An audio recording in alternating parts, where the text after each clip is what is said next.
Ortho, surgery. We're just going to get on through this. Not scare and get you all sorted, all right? John? Do you remember where you are? King's College Hospital, London. Thank God. A major trauma centre. Hit the curb, jackknifed onto the verge. Have we got a good pulse? Have we got an output? You know? One of the busiest A&E departments in the world. He will probably scream, but he won't remember. No, stop! Ah! A place where love, Come on, sir. Let's go. Up you go. No. Yeah. life, There you go. I love you. I love you too. and loss It's all right. unfold every single day. Don't cry. And we'll make sure Mummy stays with you. Will you send her? Right, who's not busy? Squeeze that. We can't give up on her. Come on. We've got to be strong for Mum, if it is the last bit. Hey. All the patients you're about to see were treated in one department. Well done. In just one 24-hour period. I never cease to be amazed at the robustness of human beings. I love you. And the strength of their relationships. Love, it's a reflex. It's what you do. For many of the families, despite the devastation that they may be facing, they give unconditional love.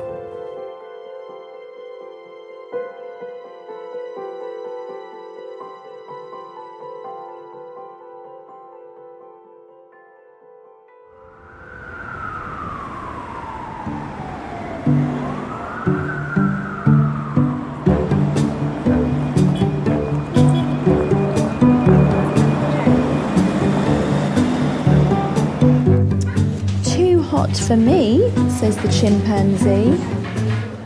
Don't just grab it, says the angry rabbit. I like that story. You?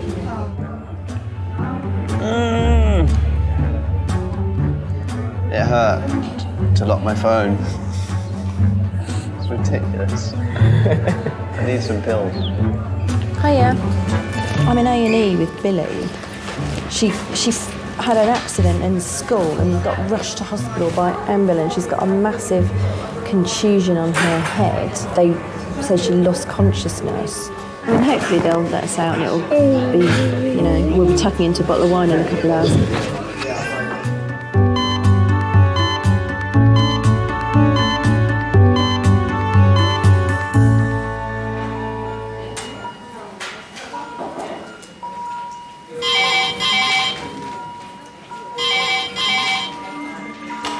Hello, King's A&E. Yeah. Thank you. Adult red phone, 10 minutes. That's adult red phone, 10 minutes. Laura is the nurse in charge of resus today. Her first patient is a 94-year-old man with breathing difficulties. Hold on. This is Dougie. He is 94. Georgia said today he had a sudden onset of DIB about 7 o'clock when she went up to give him his nap. He's at 5 milligrams of salbutamol and oxygen, sat at about 92 now. Cool. And that's his ECG. Okay, for the pain. Douglas has come in with his youngest daughter. His emphysema and bronchitis have been deteriorating since this morning. Started on amoxil and prednisolone. Okay, let's get some blood out of you, sir. All right, so big old needle coming up.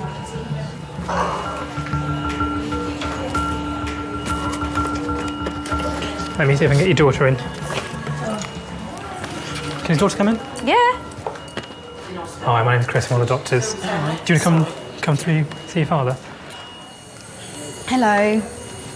My name's Laura, I'm one of the nurses. I'll be looking after your father.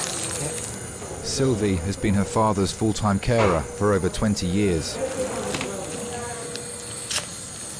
So that medication, I don't know if he has nebulizers at home. Yes. Yeah, it's the same But stuff. he stopped taking it at the weekend and he's been back on it yesterday and today. Okay. He's on a set of steroids. He took some yesterday and today. We're just about to give him some stronger steroids through this drip. Oh, even though he's had some today? Yeah. Because your relative is in hospital doesn't mean that you suddenly become redundant. And if you wash them every day at home or help them go to the toilet every day at home or brush their hair, who am I to take that power away from you and say, no, you need to sit there and I'll do that?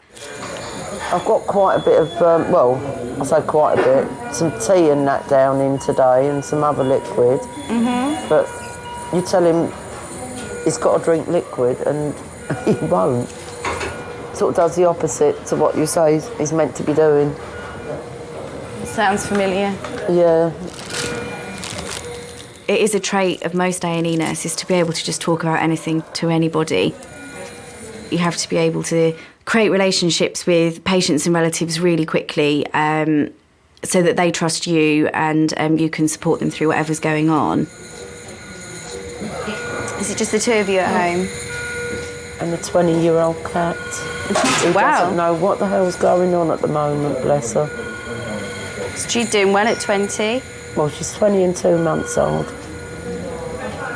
Bless her heart. My husband had died and I came up to look after Mum.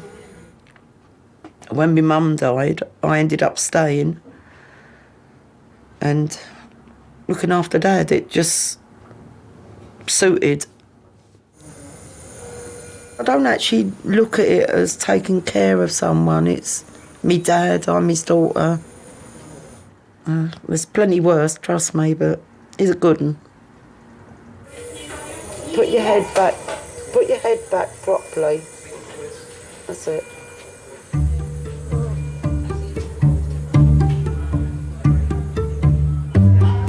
I don't like to go on the bed. Well, hopefully we can go home in a while and I'll give you some chocky. But my head is not It's not what? hurting anymore. Doctor's going to come and have a look at you just to make sure that he's happy with the lump.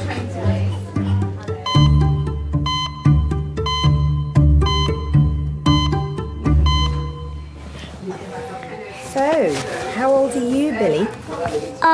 4. 4. Do you remember what happened? Yeah. Can you tell me? Yeah, but I slipped over and bumped myself. Oh dear, that's a shame. Where did you bang yourself? Where did you bump yourself? Which bit? Over there? Oh, can you remember banging your head? Can you remember falling on the ground and it going, ouch? Do you remember that bit? Yeah. Oh, that's good. I'm glad you can remember it. I'm not glad you hurt yourself. The only thing... All right, Mummy. we will. We might be able to let you go Listen, home. I think we will go home because Nice Mummy's got bed. you some chocolate. All right, let's have a little look. Can you see everything normally? Does it all look fine? Does Mummy look fine? Does she look normal?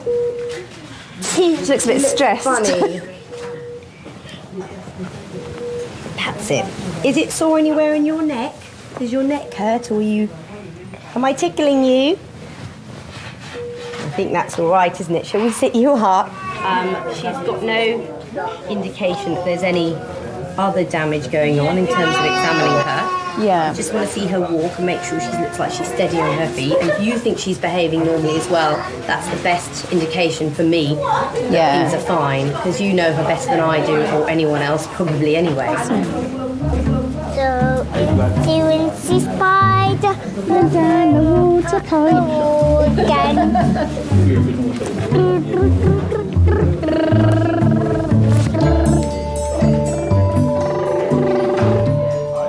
Right, come on then.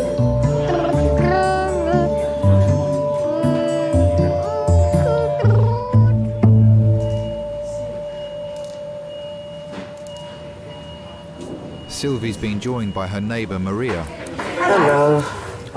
and older sister Heather. You alright? Oh, where's glasses? In the bag. It's all right, he had a mask on just now, just left it on. I love my dad. Too much for words. He's our centrepiece. Yeah. Right. You're still here then? Sense of humour. I think them words were made for him. He'd do silly things where couldn't go on holiday, didn't have the money for that. So he'd take us on a long bus ride. And we're literally going round in circles. But we really thought we'd been on a good trip, you know. End up back up Crystal Palace at grounds in the end, and it's walking distance. I thought you might have gone home being fed up waiting for me to come back. I'm going to see if I can find him a pillow to make him a bit more comfortable. Yeah. Douglas is a highly decorated Second World War veteran who served in an elite commando unit. These things are like gold dust, you know. Dad's a very brave man, and definitely as they get older, they go to the garden party at Buckingham Palace. Yeah? Okay. And he had a good old conversation with the Princess Royal when he went, and I just think to myself, oh gosh, I hope he didn't tell her any jokes.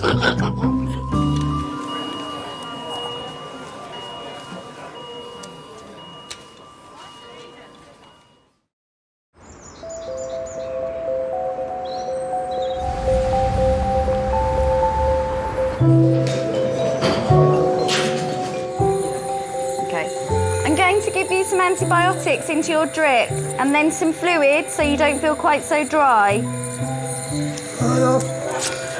One of my best friends sent me a card years ago that said on the front, "Nurses are angels in comfortable shoes." I've still got that at home. I thought it was quite funny. It made me smile. Okay. Right. If you see someone vulnerable, whether it's a baby or an adult who is unwell, you want to look after them and reassure them. I'll just be whizzing back and forth, getting him different medicines. Did you have instant pain? Did Yes. you yeah. Turn your hand over. Laura is the senior nurse in minors today. I never really got on with resus and trauma because that's working with death and dying a lot. And I knew I couldn't do that forever. So it's all across here. All yeah. there, and my finger is numb. My little That finger. one. Not that numb. It's not that numb. It's like if you move it, It hurts. Yeah. There's always something a week that I haven't seen in 8.5 years at King's. Why did you trip over? What happened? I think I tripped over the wedge shoe. It is wedged, isn't it? I had a guy that slipped on a banana skin last week because he'd just left it on the living room floor. Why would you leave it on the living room floor? I don't know. But anyway, he slipped on a banana skin. I just kind of, as I do, stumbled and fell. But how much you had to drink, just for health reasons? I like the characters. I think that's the best. It's not always the injury of the patient, it's the character of the patient that you enjoy. So have a seat, Midge, and Sit Midge's in the friend. corner. Midge's mate. Yeah. I'll be fine, I'll just stay. Yes, lovely, thanks. We just draw the curtains. So my name's Laura, I'm one of the nurse practitioners. How can I help you? Pretty much hit a punching bag like thing. A narcade game where you hit it. Oh, okay, yep. This morning it's all swelled up and So I this can't morning really you did do it? I did it yesterday, Did it but yesterday. overnight it just seemed to have swelled up and Did it hurt at the time? Yeah. And pretty much He didn't make much of a fuss after it happened. He said it hurt, and Must have whacked it really hard. Yeah. You're trying to beat your personal best. He got the highest score.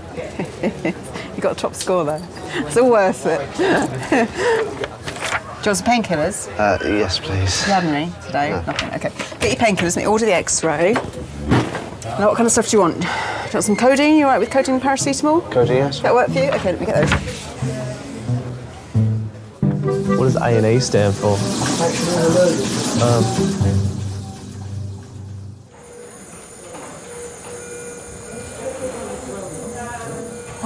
So it looks like he may well have a chest infection. So he may well be staying in overnight. Blood tests, X-ray, usual. He's had a habit of exaggerating sometimes, and I've got to the point I don't know what part is crying wolf and what isn't. Yeah. You're not smoking anymore, are you? He hasn't smoked for about 4 or 5 years. Good, well done. I do. You need to stop then.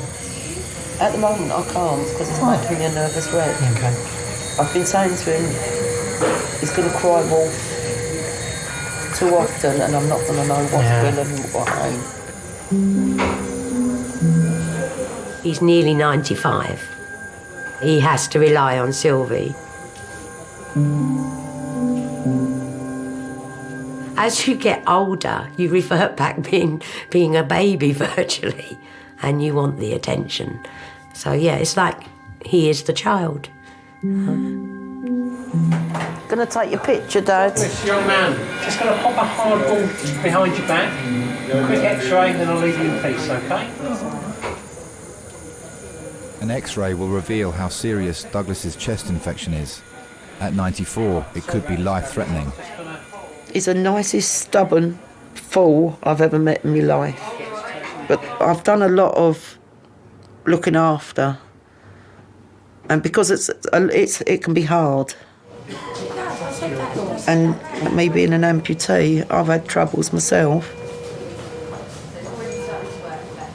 I was doing my mum and dad's garden, and I got carried away, and I literally tripped over a garden rake, and the ankle fractured in 3 places. In the end, because of the fractures, it put a disease into the leg. So I carried the leg around on crutches for 3.5 years. And thank God they finally cut the leg off. So I'm back trying to walk in a leg again. But I'll do it. Even if it's just to keep up with Dad.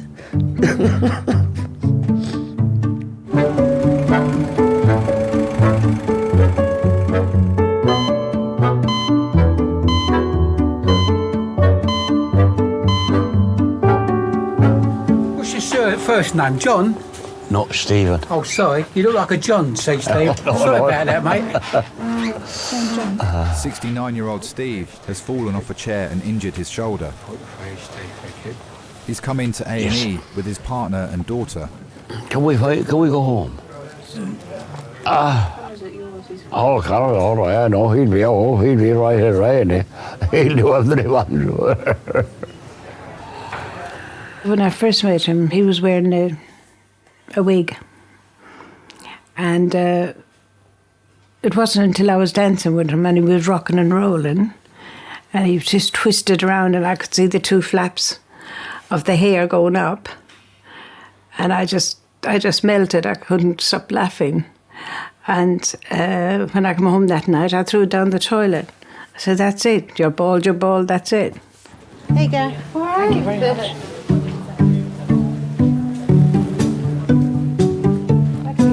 You want to black him up, do you? I don't need one. I'm hot enough. Oh, he used to dress really well. Yeah, he stood out. We started off in Peckham, didn't we? Yeah, we are still in Peckham, Stephen. Oh, no. Oh, we're still in Peckham, Yes, dear. He was a right old charmer, yeah. Charmed the birds of the trees, he would. How are you feeling? Huh? How are you feeling? Oh, it's fucking Want awful. a drink of water, right? No, I've got a funny. Huh? I got a funny headache. Got a bad headache. No, I didn't. I want a headache. I had a headache. What am I here for? What am I here for? Could you tell me what am I here for? Relax, right? Tell me what am I here for? For the results of an X-ray now. The results of an X-ray. Oh. You're freezing with the cold. I want my man in. Don't worry about me. Don't worry about my legs at all. Nothing. I don't know why you brought me up here for what. I don't know what. I'm going to pay my hand anyhow. Big pain. Una was a widow with 2 young children when she met Steve 38 years ago. A lot of men would run for the hills. He didn't. I always said the door was open, and if you ever want to go through it, let me know. Don't cheat on me. If you cheat on me, you're a dead man. He was a very good father to them. They called him Dad. Where's the little doctor? Oh, there he is. Hi. Hi, Stephen. I've just gone through with your X-ray. There is the small fracture on your shoulder. Yeah. The bone on this side, actually like here, has like broken into 3 small pieces as such. That's the reason why you're having so much pain. If you leave it like that, there are chances that it might cause problem in the future. I don't want you to have any further problem with your shoulder. Oh, you know I'm too fucking old now, anyhow. Yeah. So I just put the sling on so that you can just keep your hand supported if it's possible for you, okay? I'll just show you the x-ray. Can you come with me?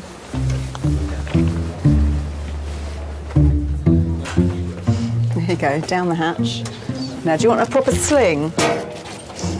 Well, when I say proper sling, kind of made an NHS emergency sling.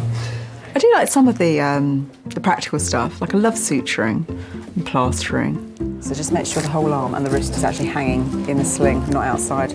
Perfect. And dressings and wounds, because that is really nursey, isn't it?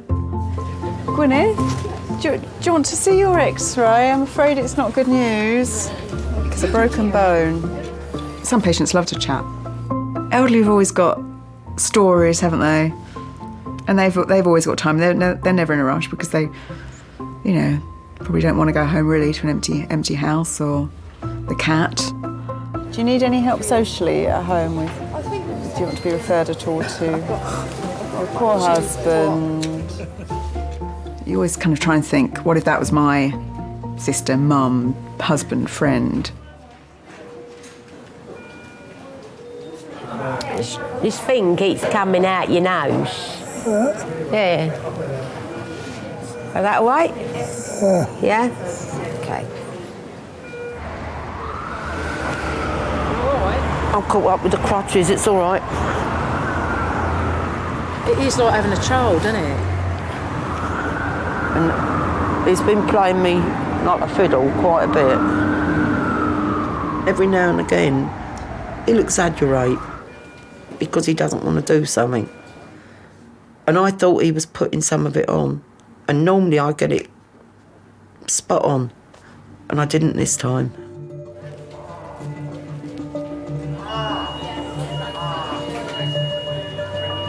Why are you beeping now? Jesus.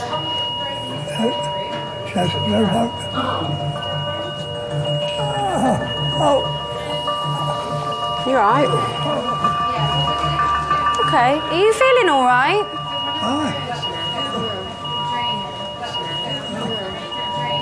All right.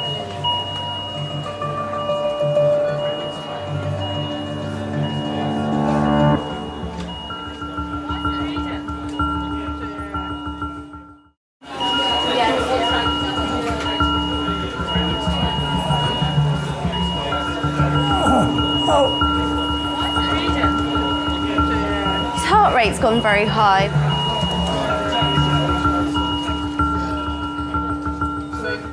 Now it's come back down. Must be my presence. Okay.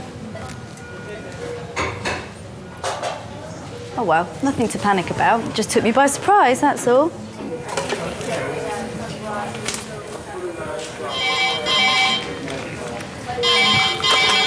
Hello, King's A&E.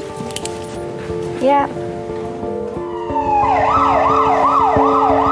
Adult red phone, 5 minutes. That's adult red phone, 5 minutes. Laura's next patient is a 97-year-old man with life-threatening problems. Unfortunately, I now know there is a massive spectrum in the way you can die. It can be very peaceful and comfortable. I think that's the nicest way you can go. And that's very difficult to recreate in an A&E department.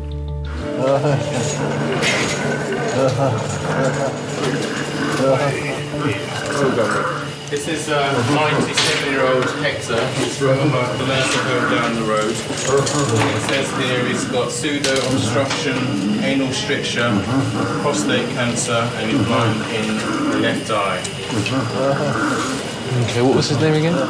Hector. Hector. Hector's airway is in danger of collapsing and his blood pressure is dangerously high. Hector, do you know where we are?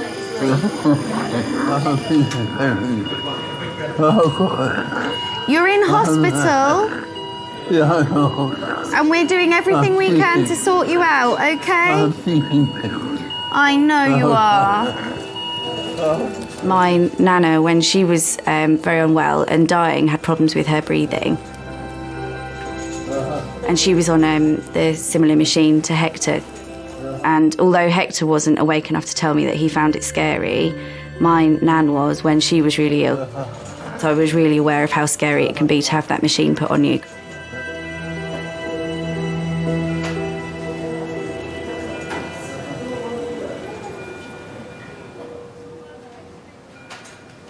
Hiya, like I said, my name is Dr. Rao. I'm one of the medical registrars here. Can you hear me? Douglas's X-ray has revealed that his condition needs close monitoring. And how are you related, sorry? Daughters. Okay. You don't mind if your daughter's hanging around when I'm speaking to you, is that alright? It'll be best because he won't hear much of what you say. He's a bit mutton chair. Right. What brought you into the hospital? Couple of weeks. I've been a bit upsy-dumpsy, and I've been hallucinating and things like that. Now, it's the first I've heard about the hallucinating, because he's not mentioned that at home. Okay, now, I've had a look at the X-ray. It appears that you've got a nasty pneumonia on your left side, okay? Yeah, you've got some changes in relation to your bronchitis and emphysema, but the pneumonia part is new. So what I'm going to do is, basically you need to definitely come into the hospital and stay with us, okay? Has he got this because I've not looked after him? You have looked after him, don't do that. You've done nothing wrong, don't you dare.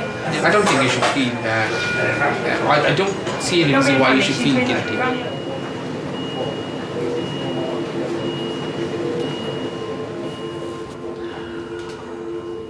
I felt responsible for him.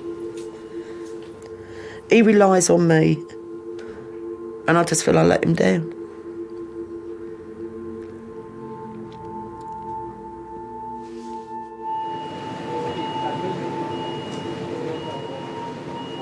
We found out in the end that he had double pneumonia and his kidneys were collapsing, and they told us he probably, wouldn't last a week. It was like all my nightmares coming through at once.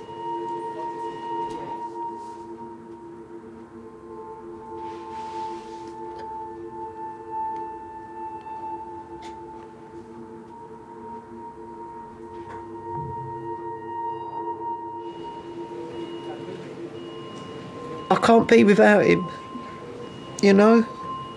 There's just something about him. Everyone says, oh, their dad's this and their dad's that. But they ain't met him, you know? I don't let him know.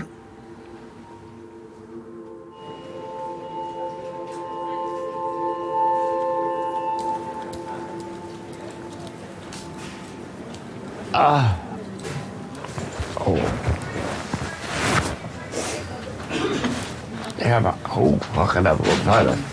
Oh, I have to go to the toilet. I want to go to the toilet. Stephen, I really want a nurse just to get you down off the bed. What's she going to do? I'm not going fishing in the bottle. Don't tell her that I'm not going to do that. Excuse me. Hello. I need a nurse. He wants to go to the toilet. Nurse is right there.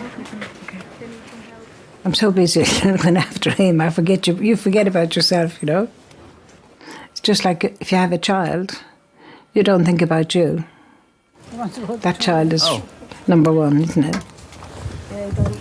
I don't want a bottle. No, I don't want it. I want to walk. Yeah, I want to go to the toilet. I would just want to go to the toilet. Are you sure? I'm not dead yet. No, we need that in the sling. You need what? Your arm in the sling. I can put a new one. Oh.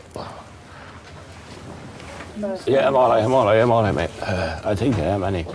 Are you going to fall? No, I won't fall. I won't fall, mate. I won't fall, mate. No way will I fall. It's amazing. Come on now, come on. Oh. Put your arm on. Steve worked as a plumber until 4 years ago, when he was hit by a motorbike while crossing the road. Yes, you will. Oh. Which way's the toilet? It's behind the wall. You come with me. Where is it? Oh. The accident took everything away from him. He hasn't got a car now because he can't drive it. And he's woke. He's still got multiple fractures in the back. And the 11 pins on his legs and plates. Just wait, you take your time, don't go on your own.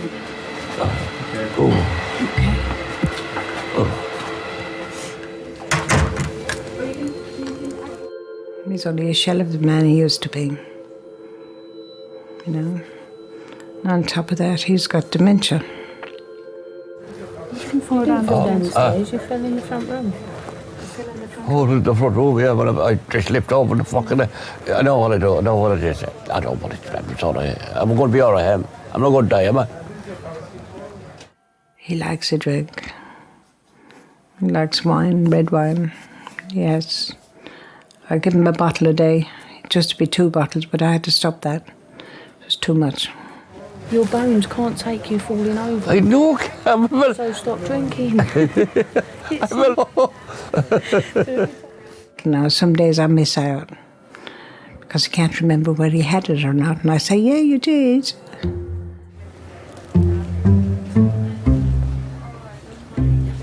I've spoken with the orthopedics team. They have reviewed the x-ray and they have suggested me to refer him to the fracture clinic as such so that it can be seen and further treatment will be given.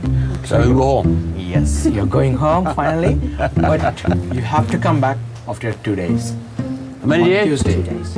On 2 days, yeah. Okay. I'll come back to you. Have you ever found caring for him too much? No, not really. I'll look after him as long as I can. What can you do? Stick him in a home? No. No, that's not an option. See you, mate. Look after yourself. Ta-ra.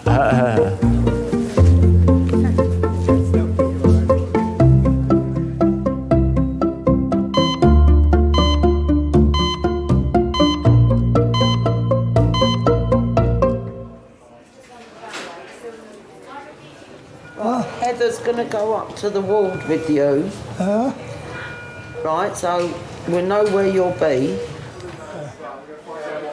I think everyone should care for each other. Dad might not still be here if Sylvie wasn't there 24/7. Oh. Right. All right, see you tomorrow. Do as you're told. Always.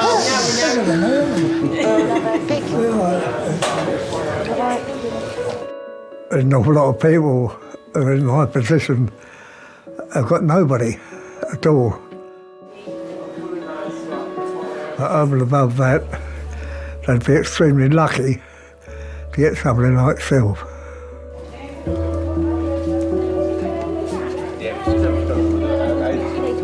In our family, we always get on with it, regardless of what it is.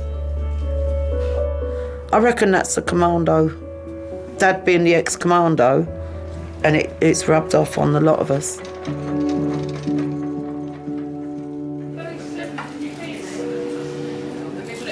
I'm just taking the mask off, sir.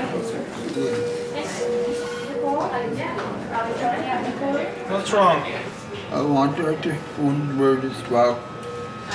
Get on to my grandson. I'll think that. Okay, we'll try get a hold of him, okay? Yeah, okay. I'm asking him to call his grandson. I can ring his grandson.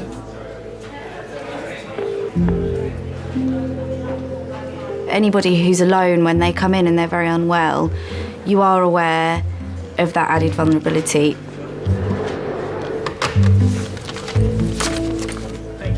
Hello, Hector. My grandson, get on to him.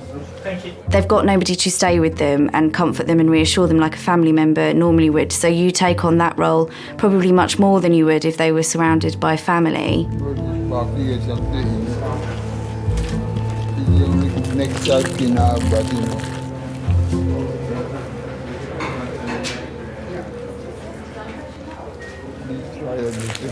I will.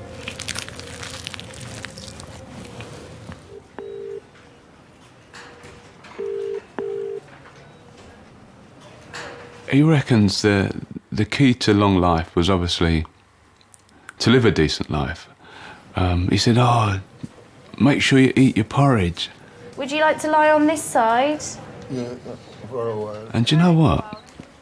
I've been eating it, and I'm on it. And I'm telling you, I've noticed since I've been eating porridge that my memory's getting a lot better. If you put this hand over there, you can pull yourself over. Or is it easier just to shuffle? He was a foreman at a sugarcane factory in Jamaica, and so he was a working guy and part of the Windies that come over back in the 50s, 60s. You know, he certainly made England his home. But he did say, I've got to confess to you, Glenn, when West Indies play England, I want the West Indians to win. Hector's blood pressure has come down and he's breathing more evenly again. Mr. Buchanan. Hello, sir.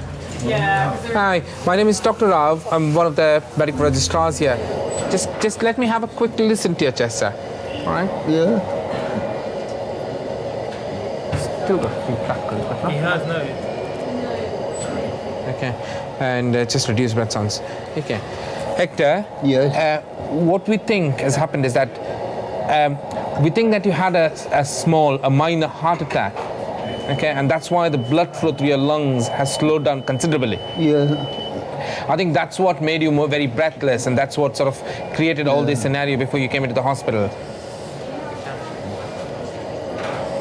Despite our maximum treatment, if things don't improve, things have improved dramatically. I'm not expecting them to go downhill, okay? But just in the event, if things go downhill, has somebody at any point of time discussed as to what needs to be done, like try and jump and try and restart your heart? Have you thought anything about that? No. Okay. No. No, Okay. sir. Well, if I say that we will do whatever is possible, but if it comes to an extent where things have gone quite downhill, okay, and if your heart stops or breathing stops, and it's not the best idea for us to try and jump and restart your heart, do you agree with that? Yeah, I understand. So what I'll do is I'll put you on for active treatment, and I'll also make a decision that should things go downhill, then we won't try and jump and restart your heart at that point of time. Is that okay? Yes. Is that reasonable? Yes. Good man. Okay? Right, Hector. You've been brilliant. We'll pop this mask back on for a little while, okay? Yeah. I don't think he was ever frightened of death. I don't think he knew he was loved. Yeah? I think he knew his life was coming to an end.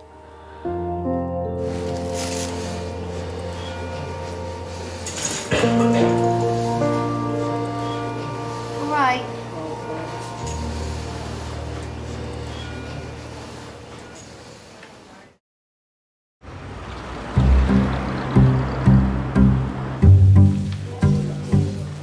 I was going to see what I had in the freezer to cook you something for tomorrow night. Oh no, I'm going out tomorrow. Oh, you are? Oh, I don't need to worry then. When you go out to dinner like that, you like a glass of wine, don't you? Well, I do. That's what I was going to ask Chris to bring over, a box of that wine. Mine's getting a bit low. They did an X-ray. I've got this for you. What's this? Just crutches. What? So what? Say that again? Do I get one or two? Crutches suck. My blood didn't look very red, it looked... I suppose it's getting a bit old and stale. It's been pumping round there for a long time.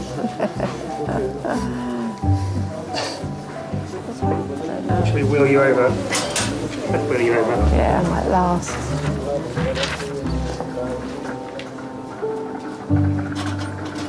"93-year-old Peggy has come in with her son after falling and hurting her leg. Peggy? Hi there, I'm Charlotte, I'm one of the nurses. I'm just going to come and clean your leg up, okay? Yeah. So how did this happen? I was getting in a taxi. In a taxi? Yeah, and I hit my leg. I fell and I hit my leg on the everything that came out. Not very pretty. Well, you made a good job of that, didn't you? I certainly did. Didn't want to waste your time.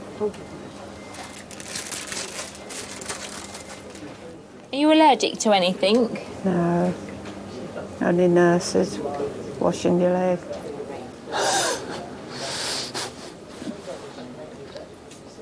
Did you just lose your balance? I think I must have done.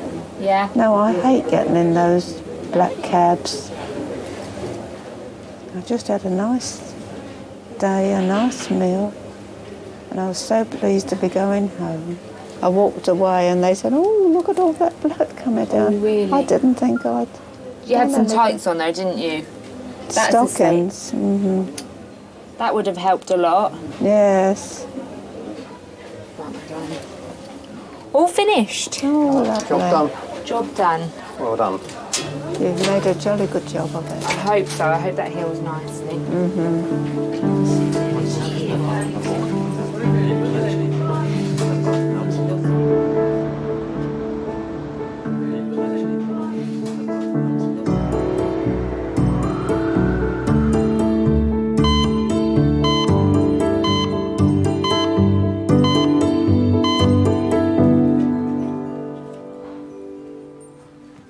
Hector, I've got another pillow for you.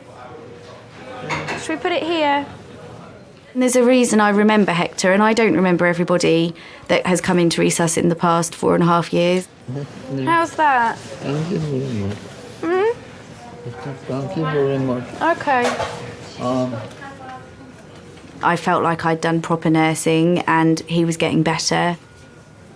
And the luxury of time I had with him as well, because he needed to sort of have one-to-one nursing. That's not what every person who comes into resus needs. So he stood out from that point of view, and that's probably why I remember him more. In 20 minutes, I'll ring Glenn, because it's a normal time in the morning to be up by then.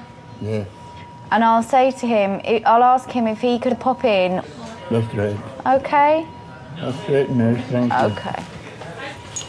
I'm going to turn the lights off for you. Okay. There you are. And maybe you can get a little bit of shut-eye. Yeah. Okay.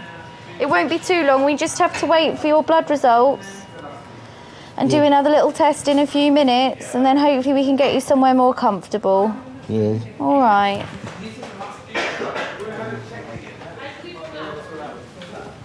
He does, doesn't he? He looks so much better. Hello, is this Glenn? Good morning. I don't want to alarm you. This is one of the nurses from King's College Hospital Emergency Department. We've got your granddad in with us. Yeah. So he was brought into us last night. It seems like he's had a heart attack. He came in and he was incredibly poorly, but he's a lot better now, sitting up and talking and asking us to call you. Okay, no problem. All right, thank you very much. Okay, bye. He was awake, taking the kids to school.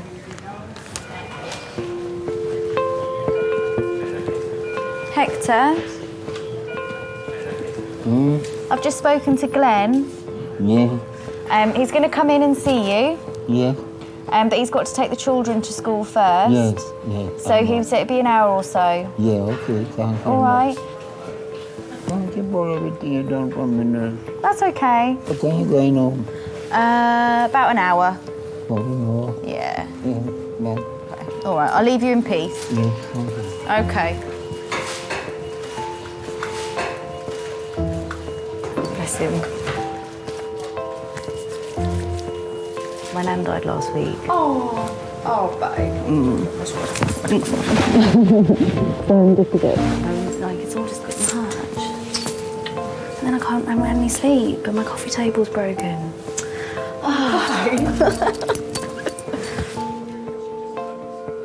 My nana, when she was really unwell, I was going to meet my boyfriend at the time's parents for the first time. And this is probably one of the last conversations I had with my grandma. And Mum had said to her, "Oh, Laura's going away this weekend, rah, rah." And Grandma said to me, "I'll give you one piece of advice, dear." And I said, "Oh, yes." She said to me, "His mother will never like you."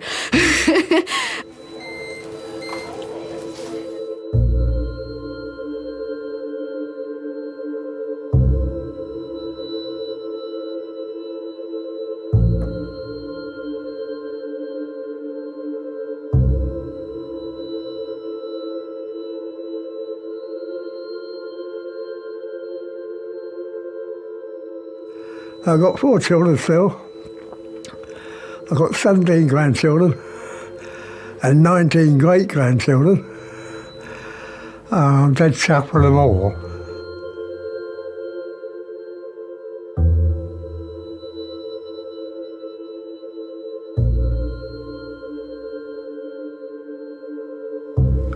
And if my son's half the man he was, I'd still be happy.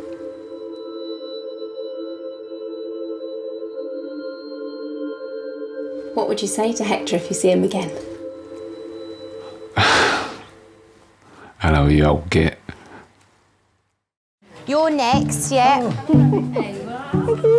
Unwitnessed fall off a roof. He has a traumatic brain injury. There's very little happening. I mean, they're not busy, are they? No. We're getting a little bit full now. How's your chefing skills? It's all right. Do you just want to go over there and look after him? The old man.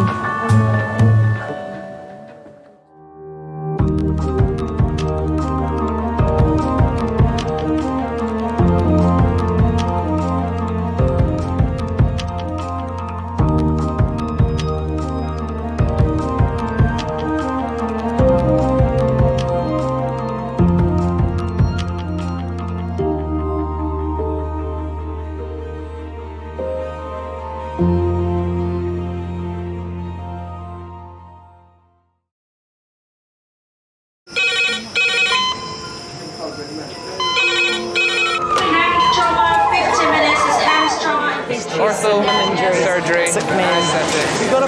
We're just going to get on through this. Not scare him, get you all sorted, all right? John? Do you remember where you are? King's College Hospital, London. Thank God. A major trauma centre. Hit the curb, jackknifed onto the verge. Have we got a good pulse? Have we got an output? You know? One of the busiest A&E departments in the world. He will probably scream, but he won't remember. No, stop! Ah! A place where love. Come on, sir. Let's go. Up you go. No. Yeah. There you go. I love you. I love you too. And loss. It's all right. Unfold every single day. Don't cry. And we'll make sure Mummy stays with you. Well, listen. Right, who's not busy? Squeeze that. We can't give up on her. Come on. We've got to be strong for Mum, if it is the last bit. Hey.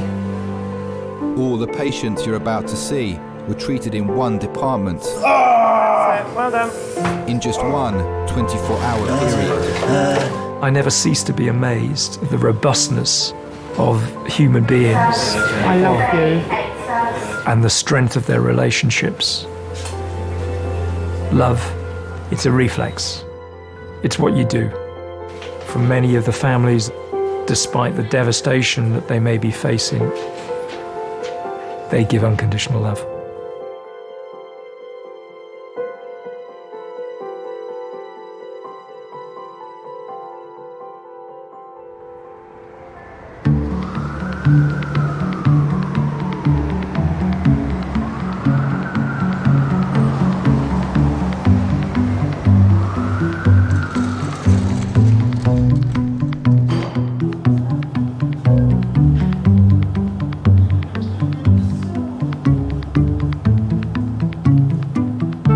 Is that for your car window?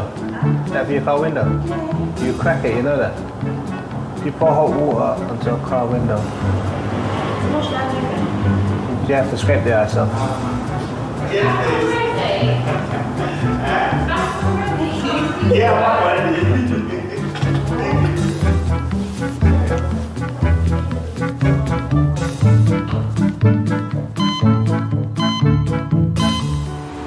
Show me the way to go home. I'm tired and I wanna go to bed. I'm not tired, I want something to eat. I'm hungry.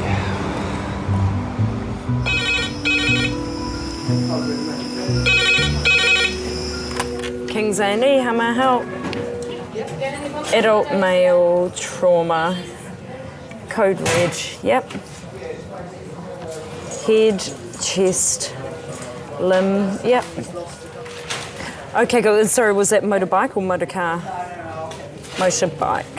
Hit a car. Okay, cool. Thank you, bye. HIMS trauma call in 30 minutes. HIMS trauma call 30 minutes. What is it? It's a motorbike versus a car. Code red. Head, chest and limb injuries. Sick man. Do people want to sign in at the trauma team, please? Give us a hand, because if we're rapidly infusing, someone's going to have to hold blood. No, it's fine. Can you make sure we have a head-to-toe CT, plus all the code red bloods? So Consultant Chris is leading a trauma team of 20. They're preparing for a 47-year-old man with life-threatening injuries. Which cubicle are we in? Or you can have 4 is free, let's do that. Good. Chuck it away. So can we just check this is a male, not a female? It's very important from the blood. The patient is being flown 50 miles to Kings by air ambulance. You're wondering what the impact speed was, whether the patient was thrown distance, whether they hit the windscreen, what other objects they could have hit when they were thrown off. So we're about 10 minutes away, guys. So we all know what we're doing. Everyone's happy with their role. We keep people around the bedside to a minimum because it's getting a bit chaotic in here and it's just... Okay, I've got an anaesthetist, I've got a B doctor, I've got a C doctor, and I've got my orthopod for us. That's all we need. Hi, it's Chris Lacey. We have got a code red patient, which it's multiple injuries. It sounds like chest, head and limb. I don't let myself hope. I think I'm geared up to treat what injuries come through the door. Who's doing bloods? I'll do blood. So you're happy? That's it. Okay. Right. You're doing the abdomen. We're all set. We'll just wait. We'll not go anywhere.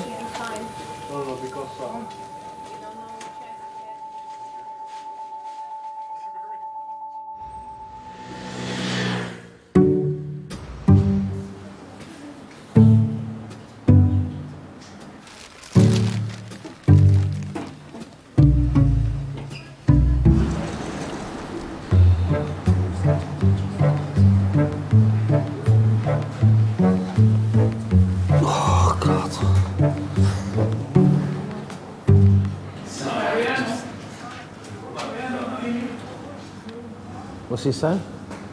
Don't know, I can't understand him. I think he's foreign.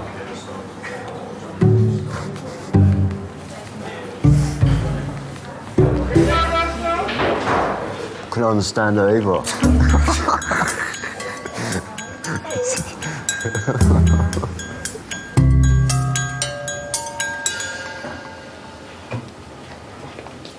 Very warm. It isn't you.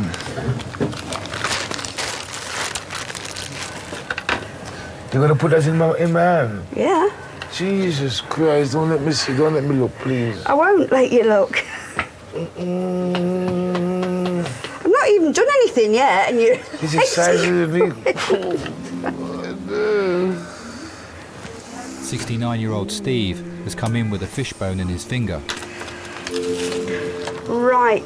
Could I please take a time with you, please? I will. He needs to be injected with anaesthetic before it can be removed. And then what I'm going to do is put a little injection that side and that side. It's a little bit... Two injections? Yeah. It's a little uncomfortable, okay? But once it's done, it's done. Well done.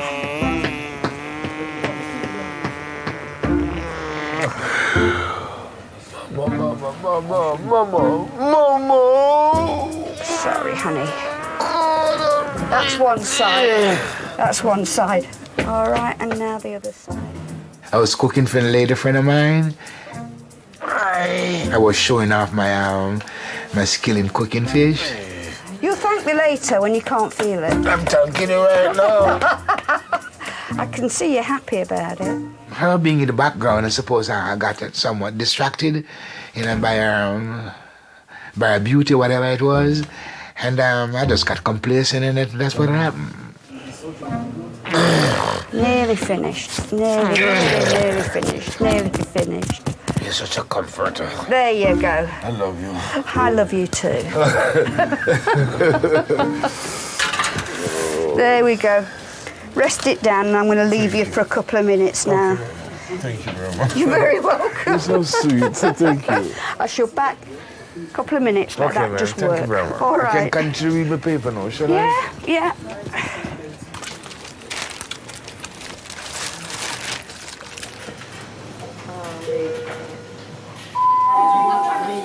Can I get 2 porters to majors for a ward transfer, please? It's 35 minutes since the team last heard from the helicopter medics carrying the code red trauma patient. Oh, come on. You always worry if there's a long time. We all know with trauma that the best outcomes are with those that are treated early on. There we go. They're in the park. If they don't come, you worry if something happened en route. Have they had to stop to do something? Has something gone wrong? Yeah, 5 minutes away. Okay, so I've got an A, B, C, D. I will like.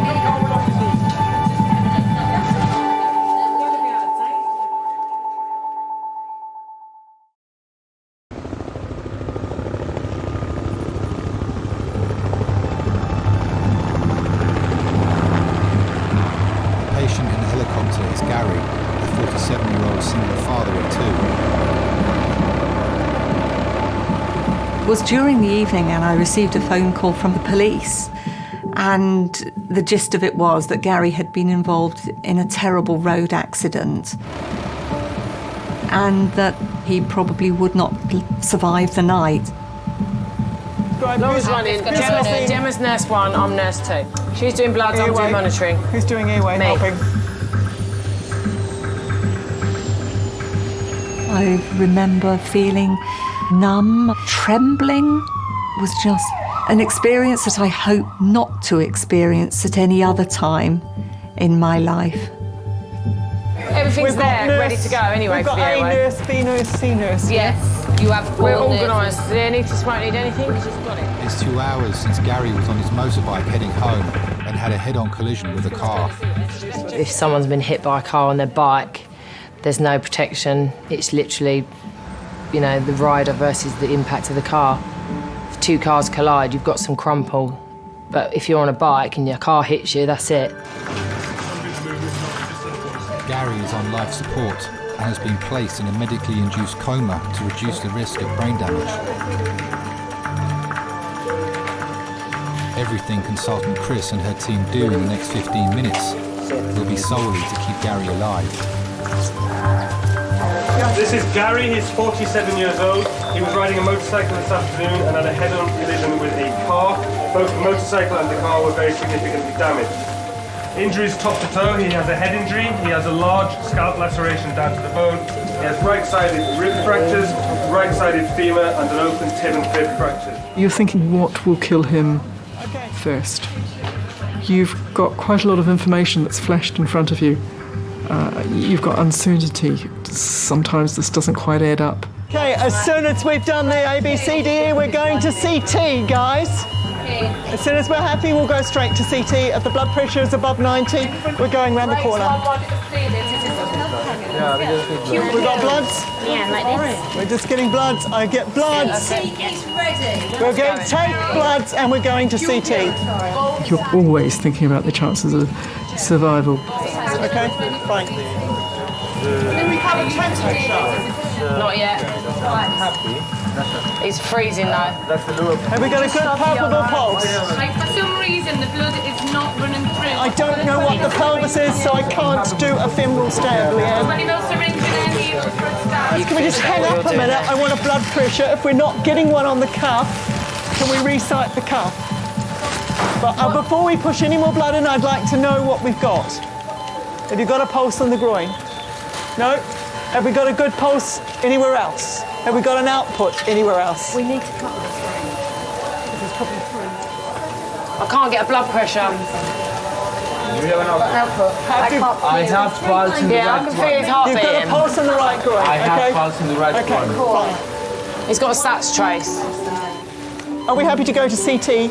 I'm happy. I'm happy. You're happy? Yeah. Anaesthetist, are you happy? Yeah, Okay. fine. Hi, it's Chris Lacey. Our trauma call. Are you happy to us to come round? He's not particularly stable, but we're... Yeah, okay. Thanks, bye.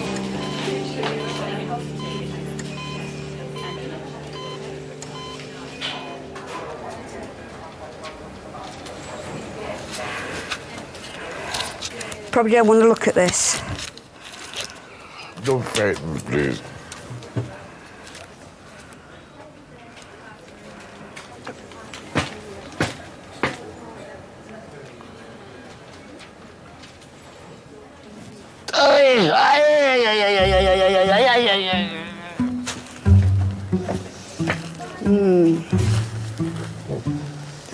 It should have worked by now. I could give you a bit more local anaesthetic. Oh, God, please, what have we... Yeah.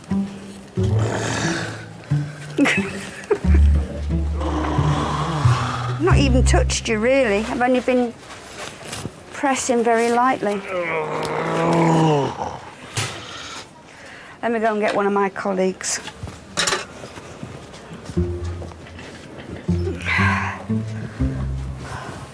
First day back and my first failure. I was looking forward to that too because it's really juicy. So, but he's in so much pain when I try. I've given him loads of lignocaine, but it's just got no effect on him. Managed to use a paper, but touch it, it jumps out the seat. So. I would love to get married again. I don't want to face life by myself like this. I would like to get married again, yes. And I'm married to a wonderful woman. But I lost that. I let my wife down. Above all, I let myself down. Life is about change. Life is about growth. And I would like to think I have changed. I think I'm more mature now. I think I'm more relaxed now. I think I have more respect now, and I think I would deal with married life much different from before.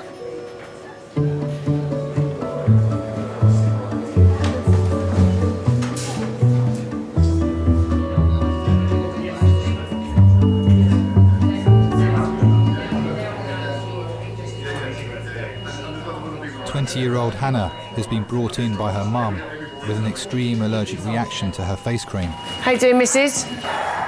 All right? Yeah, my face is just very tight now. Still sore? No, it's not sore. It's just very dry and uncomfortable. I'm going to get some kind of, see if we can get some creams, but it's just really excoriated around here, isn't it? What can we put on that, like?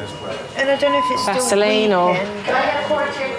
Because the face was so swollen, obviously you think about the airway, if there's swelling inside the face and in the throat and things like that, and her tongue. So until you know that her airway is safe, you would always put a patient with that amount of facial swelling that's clearly having a reaction to something in resus. Okay. I don't want to put anything on it because I don't want to make it worse. I just want to think we should leave it alone at the moment, yeah? I know it's sore, but just try and hang in there. If once the swelling goes down, it won't be so bad. We've just got to wait for that medicine to work.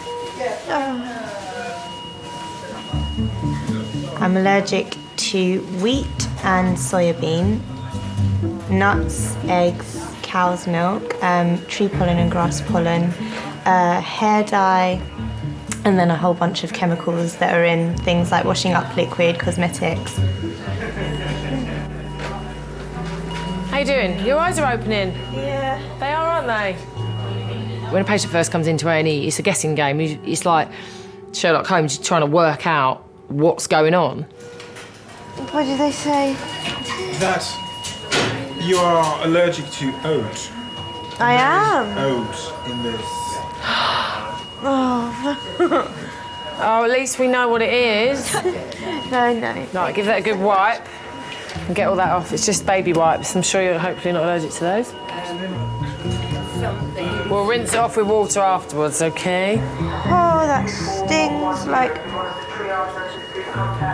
It's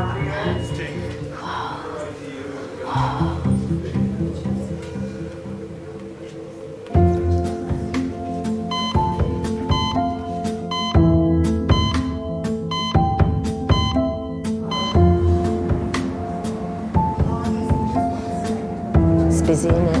Do you want a sweet? We'll have a polo, yeah, please. Thanks, darling.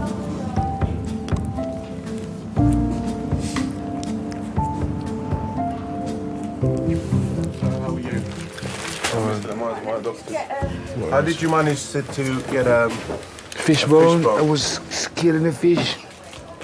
If you're scaling a fish, how can you get a fishbone in it? I think that's a very nonsensical question to ask, but I'm not going to rebuke you. I'm going to try to answer that question to the best of my whole answer. Do you see what I'm answering? I'm giving you an answer. How can I manage to get a fishbone in my finger? It's very, very simple. Like you get a fishbone in your throat.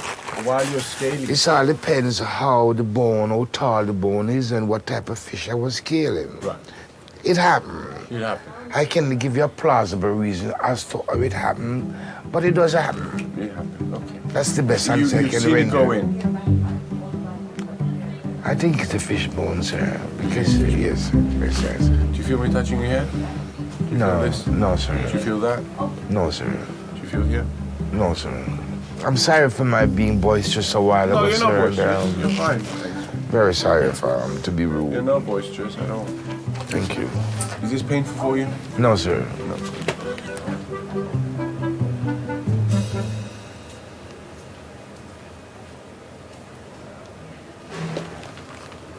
Oh, that's it.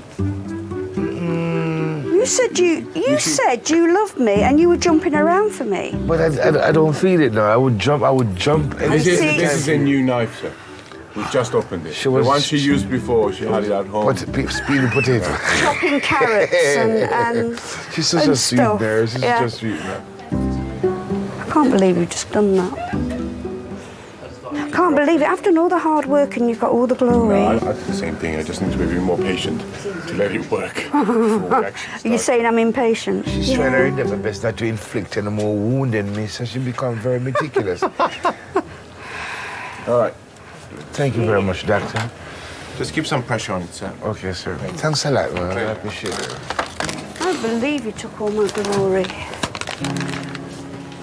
I am a little bit lonely. Sometimes the loneliness grabs you.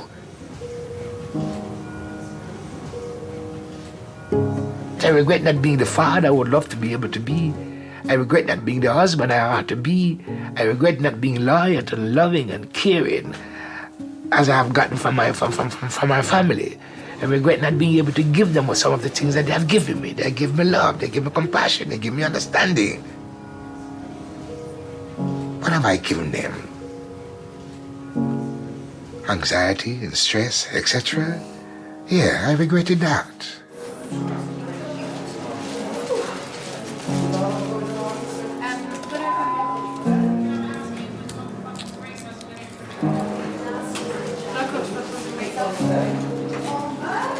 Ready, steady, go. So ready, steady, go. Since his arrival in A&E, motorcycle accident victim Gary has had almost half the blood in his body replaced. Okay, now just stop. Let the anaesthetist readjust and get her arms in the right place. But it's not actively bleeding, is it? No? Okay. He had injuries to both sides of his chest. We knew he had a bad head injury, so you're worrying, is there something in the head that's going to cause big clots or bleeding into the brain? You're worrying about spinal injuries. This is the motorcyclist versus a car, possibly at high speed.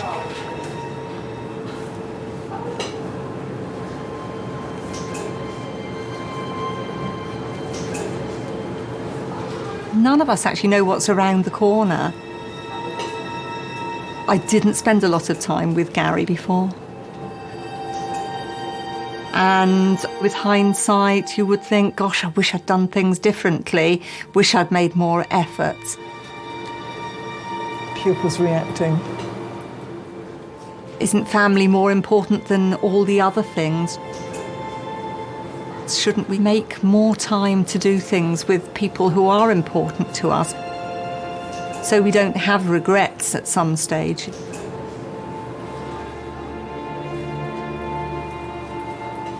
He's got a fracture there, yeah. And he's not noted to move his lower limbs.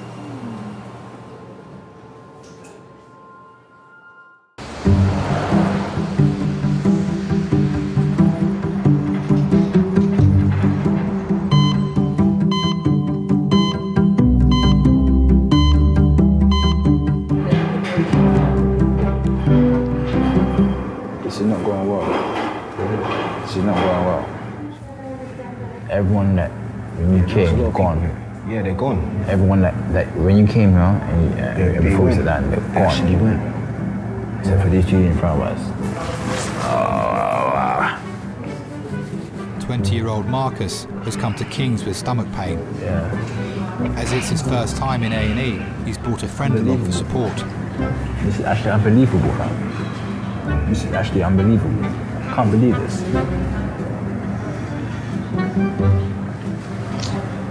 Like, that much of pain. So why need to take painkillers then? No, I'm just gonna walk. Stay cool.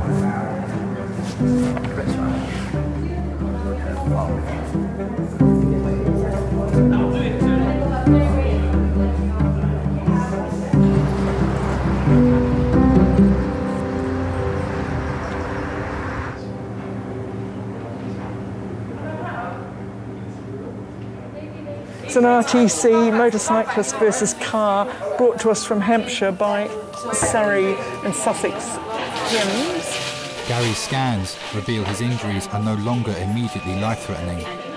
Not noted to be moving his lower limbs, but moving upper limbs on scene. Chris's worry now is that he may be paralysed. He has a fracture at the T11-12 region. There's a lot of free air that's in the soft tissue behind the spines, which we're not certain where he's come from. Before we log roll him, we'd like your opinion on what you think of that. You can have broken bones around the spinal cord, but not always injury to the cord in the middle, which carries all the nervous impulses. And so it's important for us to understand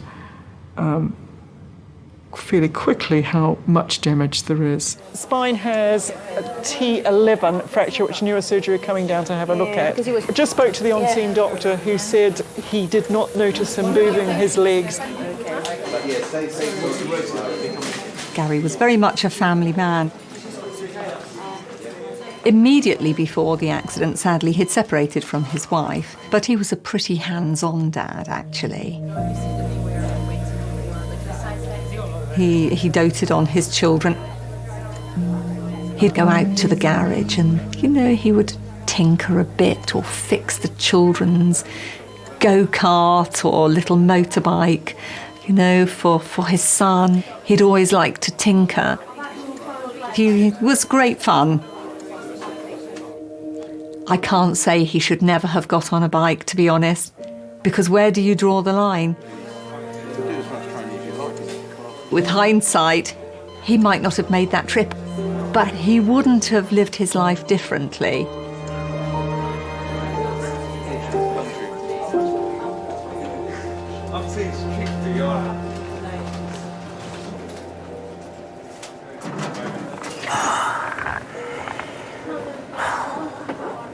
I was wrong when I was laying down. Yeah, she has it elevated like I told Oh, you. God.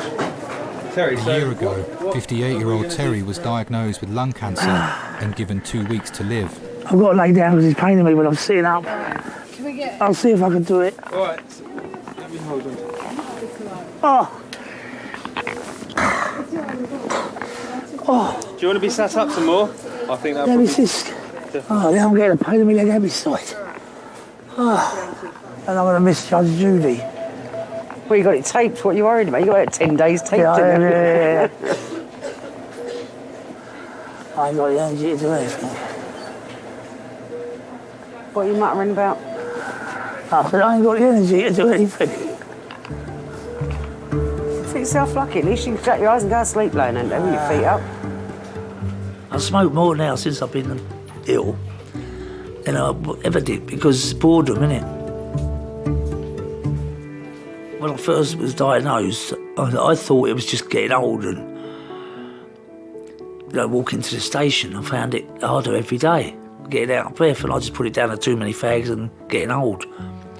Then I went to my doctors and sent me to the hospital and they did diagnose cancer. Yeah, a bit of a shock. Oh, God. Oh! What's the problem today? What do you think the problem is? Does I look well? Huh?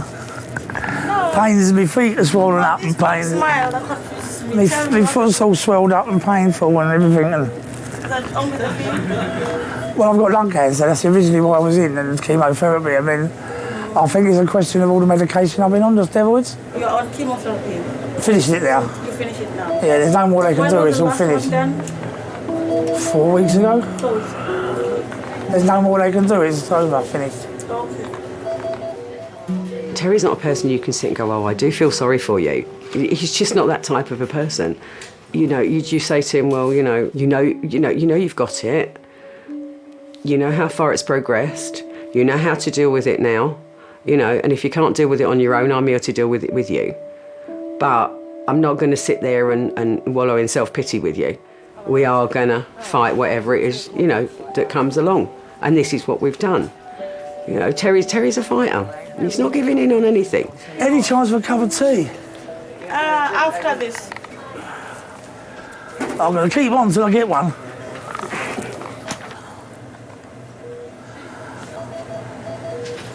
Just as you doze off, someone's going to come in and wake you up, you know that, don't you? And poke you. They wake me up with a cup of tea. At least you had your toenails cut, so that's all right. Yeah. I'm here. Yeah, and you're here. And your beard's off, so you're all So right. they asked me, it fell out, all right.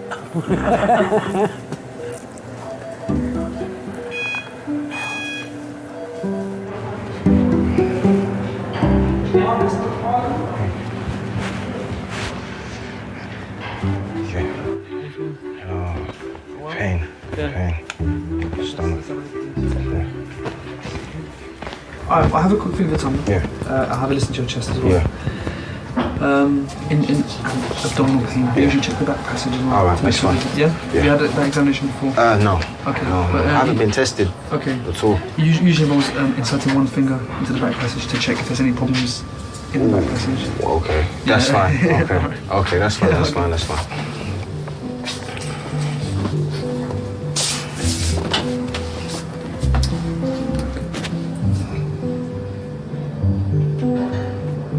Yeah. Huh? No, not there. Mostly in the middle. In the middle here? Yeah. Alright, so if I just get you to lean onto your left hand side. Yeah, that's it. So just bring your knees up towards your chest. Yeah, that's perfect.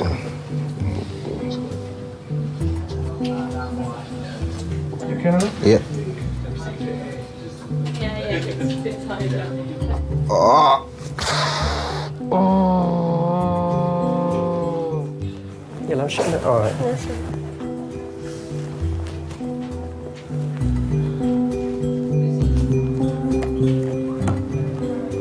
Wait a minute, leave it there.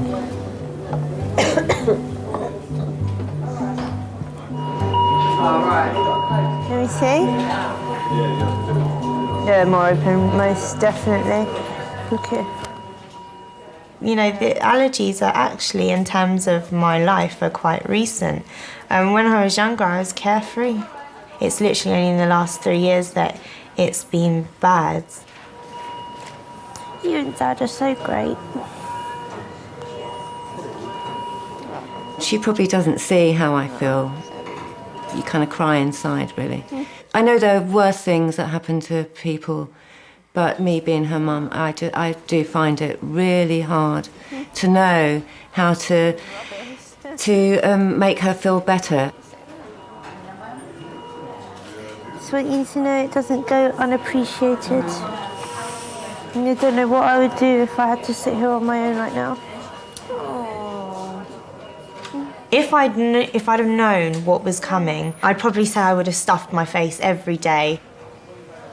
I regret not trying more, because when I was growing up, I didn't like to try a lot of stuff. I like to stick to what I know, and now I wish that I'd tried it. You want to go home? Am I allowed to go home now? Of course you are. Am I? I've always said, every situation that could possibly happen, it has to happen to someone, and this just happens to be my thing. This is my one thing I'm hoping that I got in my life that was, you know, not fantastic to deal with. They've done nothing. I come in and saw the ulcer 5 weeks ago. So it's not that The district nurse came in and dressed it once. Be careful, yeah? Yeah, I'm okay, thank you, darling. With only chocolate biscuits. Wait for the doctor first. I know. Well, I won't take his time, will he? Go and wake him up. Hopefully your second visit. Yeah, go and wake him up. He's probably a kip somewhere. He's probably sitting on a chair on a kip now.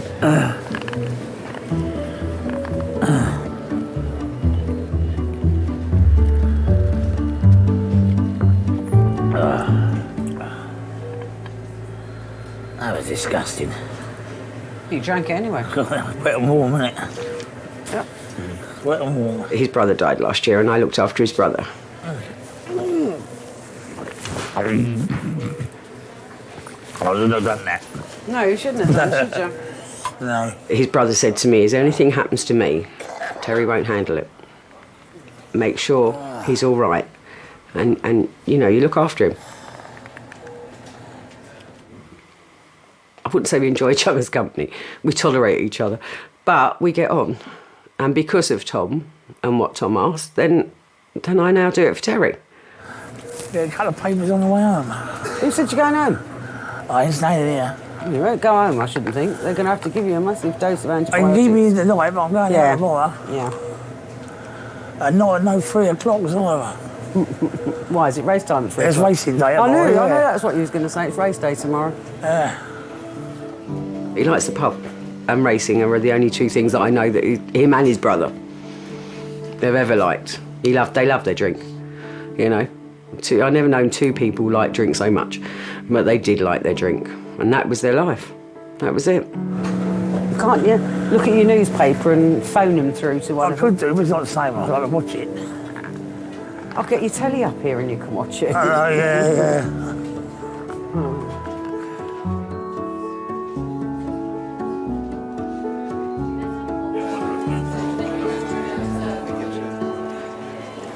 Okay, I've got neurosurgery here with me. Okay, so you say the facet joints are widened at that T11. Okay, and the canal at the we can't tell. I agree. It's just, we won't know. We won't know.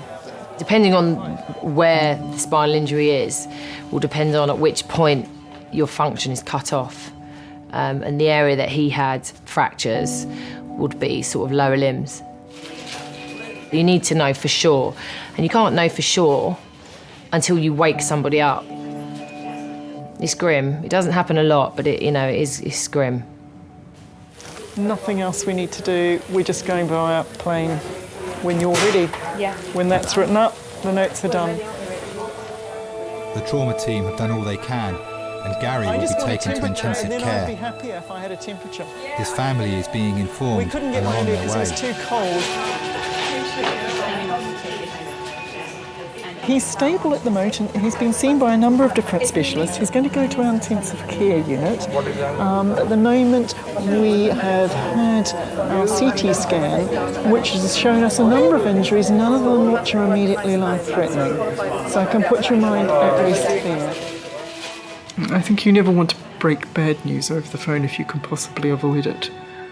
But by the same token, you don't want to lie or deceive or lead on a relative.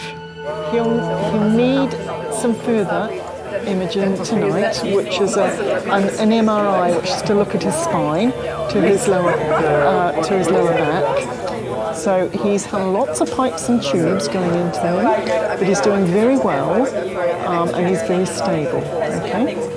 All right. So he's in good hands. Very shortly he'll go round to a ward called surgical critical care.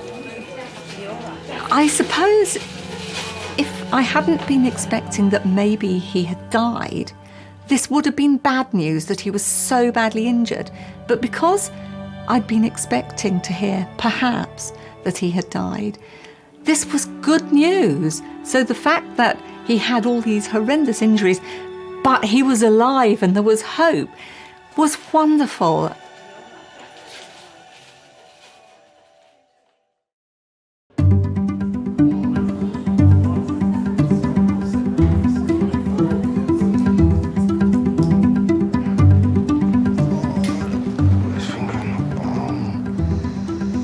Doctors suspect Marcus has irritable bowel syndrome.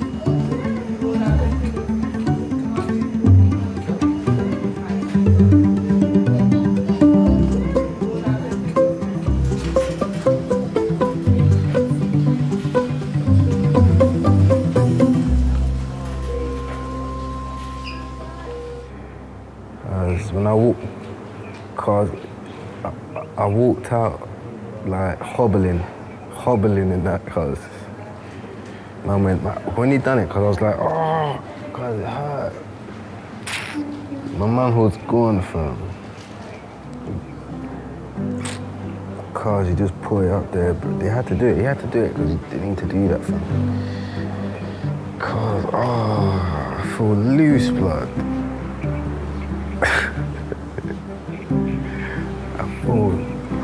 I feel loose.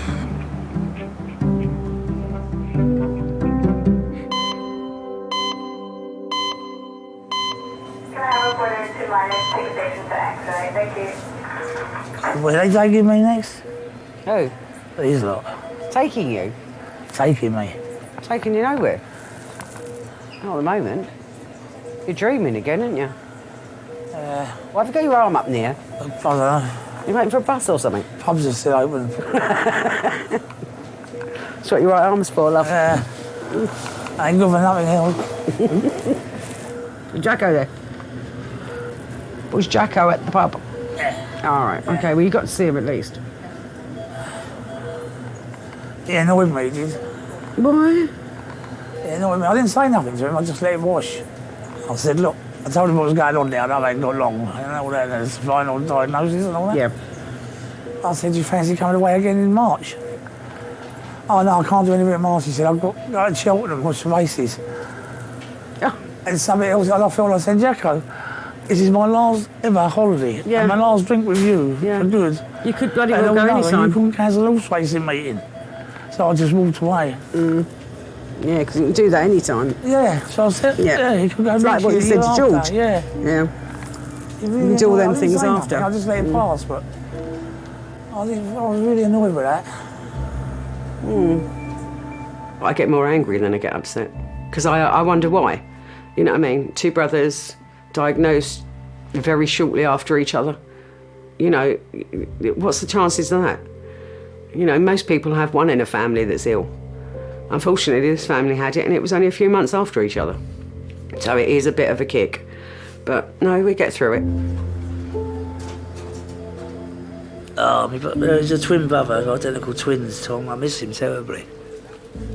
We've done everything together. Everything. There wasn't a day go by where we didn't speak to each other or see each other, even when we was with our partners. Don't start me off. I miss him terribly. 57 he was.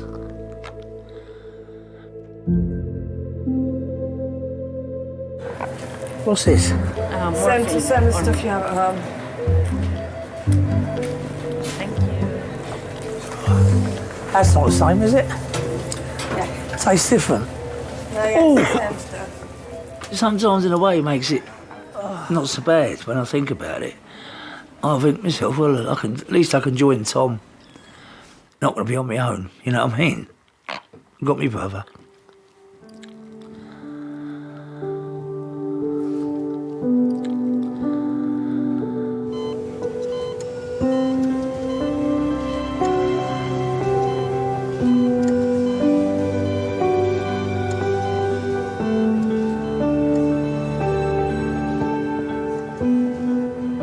There's a lot of A&E nurses, and the character that we are, people think you're a bit nutty and you're a little bit hyperactive and you're a bit... But I think when you do that job every day and you realise how short your life can be, literally nothing's taken for granted. You know, you can end just like that. You're not going to waste the day, are you? You're just going to do it.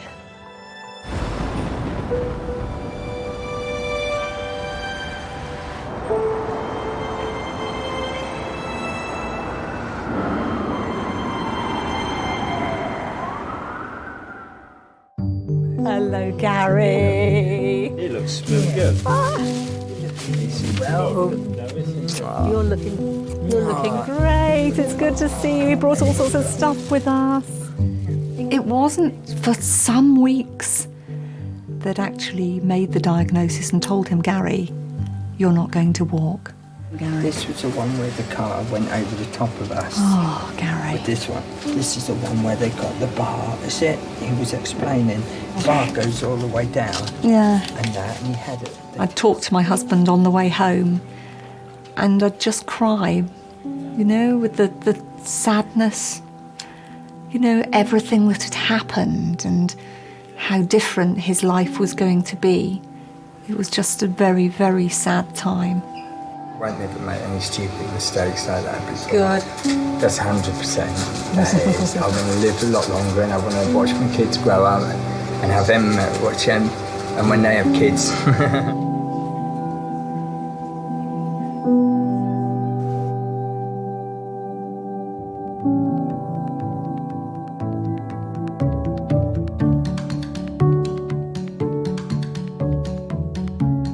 Find me a wheelchair so I can get to that shop I'm starving and thirsty.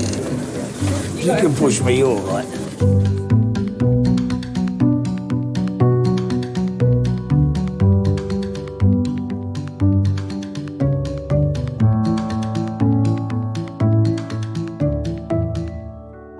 Your watches are... And they go. Please. Be careful. Don't they smell really nice? Ah. Can I give Willow a mint? Is it? No. I don't know if that's a good idea with chewing gum for a horse. Oh, cheers. But you don't put your fingers. Could have one more. Good job. Oh, nice one, Jem. You're doing really well. Just go careful, sweetheart. I can do a double one. They're saying you can have an electric wheelchair. If I did have an electric wheelchair, I'd want something which has got some oomph in it so you could so I can pull wheelies on it and have a bit of fun with the kids. I know. How old am I? 48? Or is it 5 years old? Yeah, see? So you know you are. I love you. That's well impressive, Jem.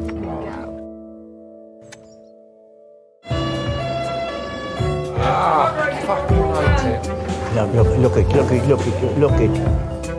You weren't particularly attached to those T-shirts, were you? They're the best T-shirts I've ever bought, to be honest with you. Laugh, and the world laughs with you. I know, yes. What I want you to do is get your bottom right up on the chair. Cry and you sleep alone. They look after me nice today.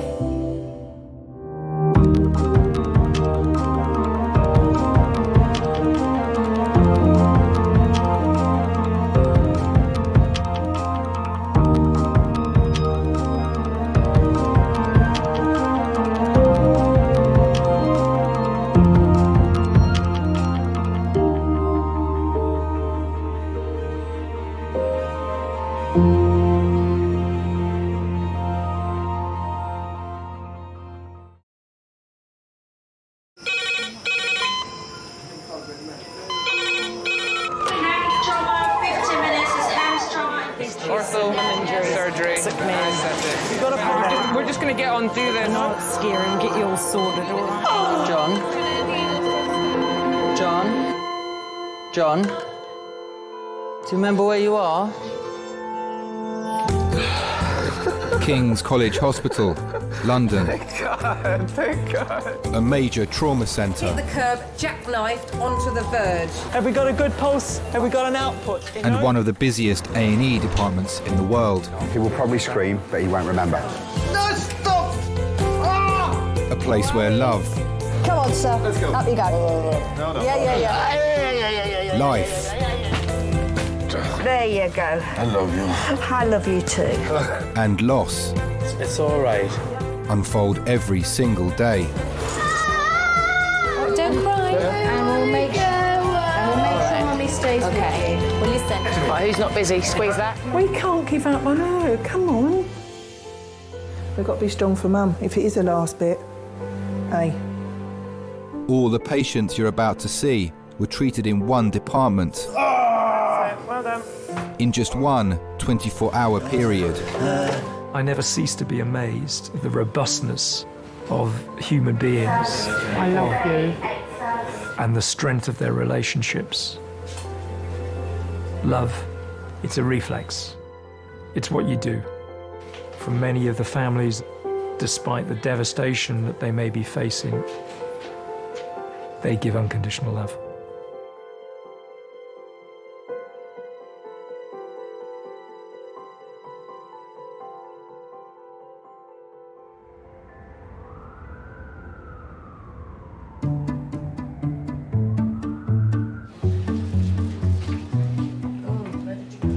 What was I doing when it happened?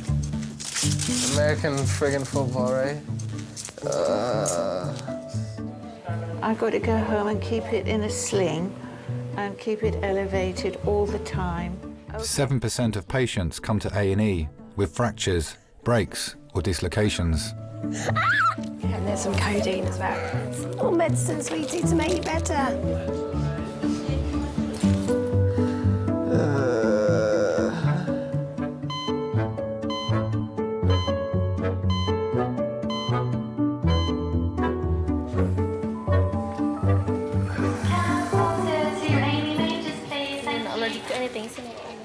Where were you playing American football?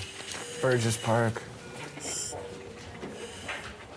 28-year-old Ahmed dislocated his shoulder in a game of American football. It's going to give you something to sickness first. Yeah. Apparently in London, you guys have a few parks, so the parks are Just pretty a few. big, though. Where are you They're from? pretty big when you get to them, so... Canada. Whereabouts? Toronto, you know, Niagara Falls region. T-dot. T-dot, yeah. I've been here this is my 3rd year now. Okay, you're studying? Studying pharmacy. You've got different methods of putting shoulders back in. You know, you kind of have the discussion with your seniors or your colleagues beforehand, say, oh, I'm going to use the Cocker's method, I'm going to use the modified Milch method, or I'm going to use all these kind of methods. When in the end, it's kind of like, and then you just pop it back in.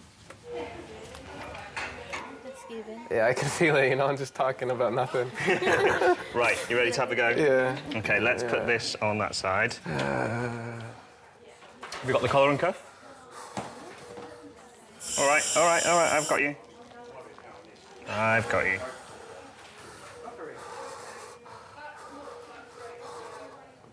Keep sucking on that. Relax. Relax.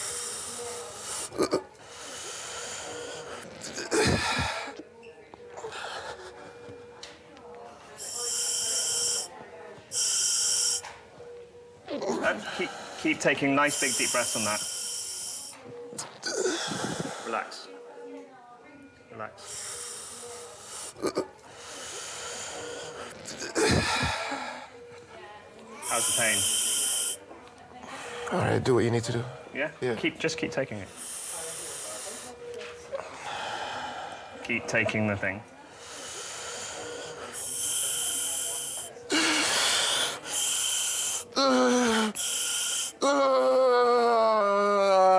There we go.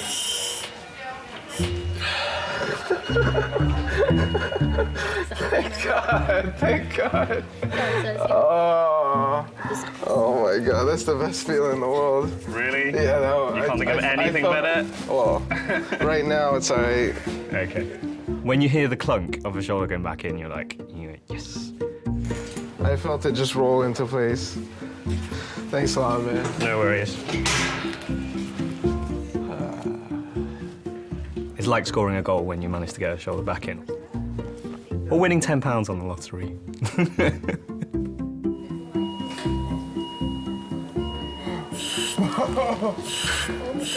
Nearly done. Oh no, we're very nearly finished now. I'm just getting it in the best position I can get it in.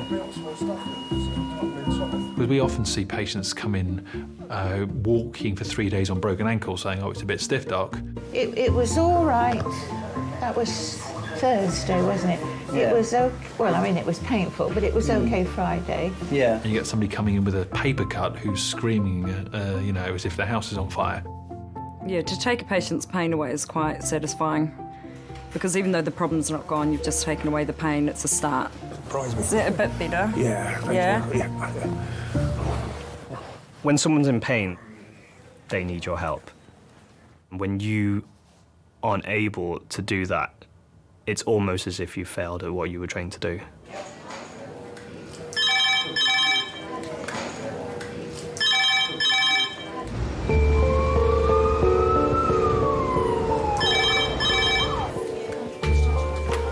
Hello, Kingsley. Yeah. Okay, so just you had morphine and... thank you, bye. The paramedics are bringing in a 24-year-old man. This is his third admission for chronic pain in the past 2 months. Red phone 9 minutes, red phone 9 minutes.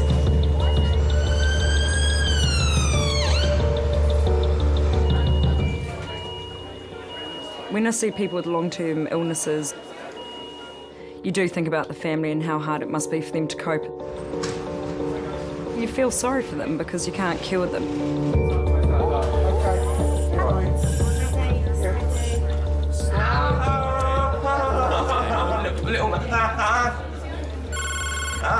Hi Malcolm, it's Rubiel. I've got a 20-odd-year-old chap who I'm going to refer to the medic. He's got Behçet's disease and it's quite complicated.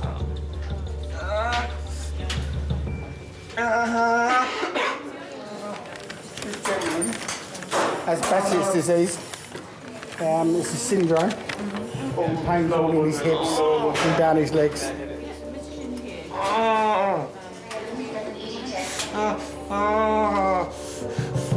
20 milligrams of morphine.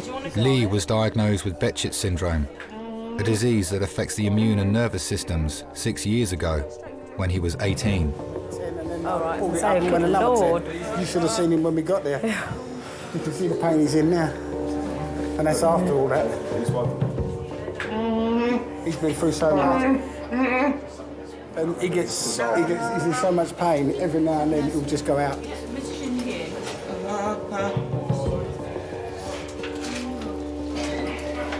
Can you two do something simple like go for a walk together? No. He can't even go to the shop downstairs because by the time he's done that, he's in agony. He would have been doing football, he would have been dancing a lot more.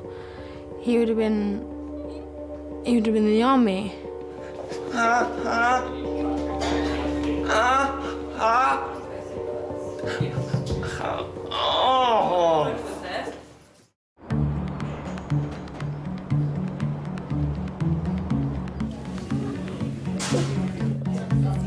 Well done. Just got to write your notes, okay?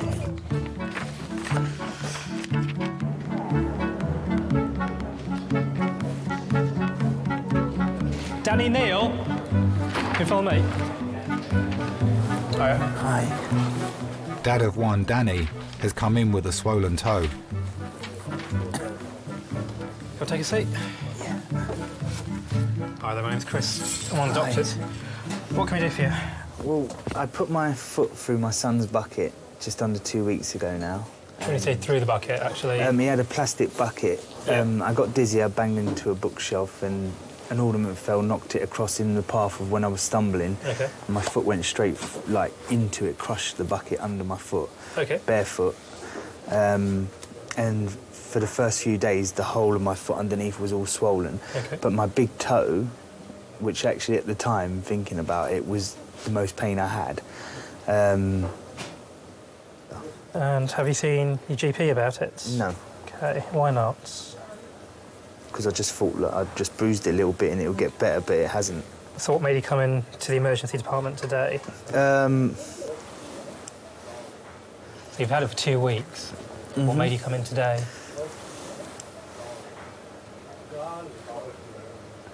Well, I didn't really notice it before. It was just today when I actually put them down I noticed it, so I thought I'd better come and get it checked. Can we have a look at the other one then? Okay, let's have another look. So that's fine there. Yeah, but when you get down to where the ball bit is, it starts hurting. How about there? No, not so much. There. Sorry. So that's the worst bit there, is Yes. it? Okay. It made it hurt up here, yeah. Okay, let's get an X-ray of that. Men, in general, handle pain less well than women. Have you had any painkillers today? No, I haven't had nothing today, because I haven't had nothing to eat, so Would you I like haven't... Yeah, actually, I could... Well, no, because I haven't eaten, so I don't really want to. Okay. I don't know if that's because we get mothered by our mums as little boys, whereas girls are left to get on with it. Right, the X-ray's fine. Yeah? Yeah, there's no fracture, no break, so it's just bruised. Okay. So just simple painkillers. All right, thank you.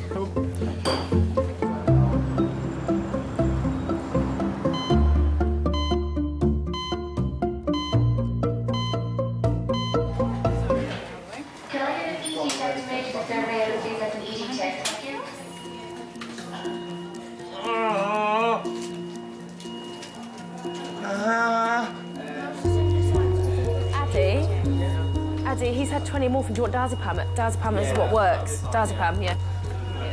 Do you mind if I take some blood? No, go. Try and keep it still as you can. Like Sorry. blood, I know it's really hard. Lee's acute pain is a result of Behçet's syndrome. It started 6 years ago with a numbness in his leg. So some more morphine in some dry meals for you. Oh, thank you very much. Take this edge off. See if I can close my eyes for a bit. There is no cure for Behçet's. The staff can only help manage Lee's pain. It's a form of vasculitis.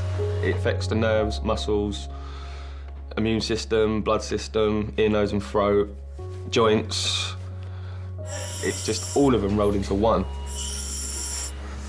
As I said before I got this, I was playing football for 3 football teams, jogging like mornings and things like that, and then I got this and it was like, yeah, you're not doing that no more.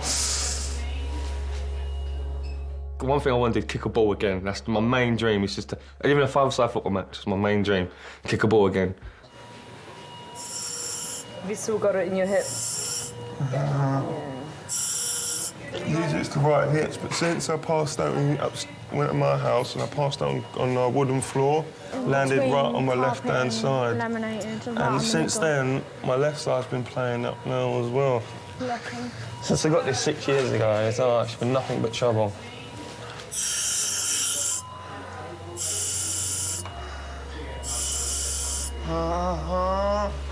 When I go past grass and smell of fresh cut grass, that's one thing that gets me still to this day. It just brings me back memories of back when I was playing before I had Behçet's. I love that smell. I could sit there and just smell fresh cut grass all day and just be happy.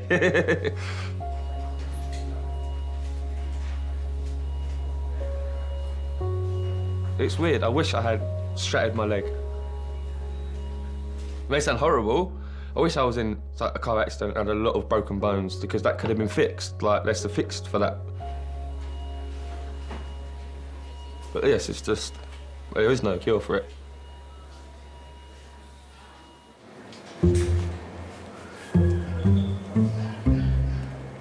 Man, I was more drunk last night than I have been in, like, several days. Yeah, but you think for most people that would be weeks. Yeah, should be weeks for you and all. Yeah.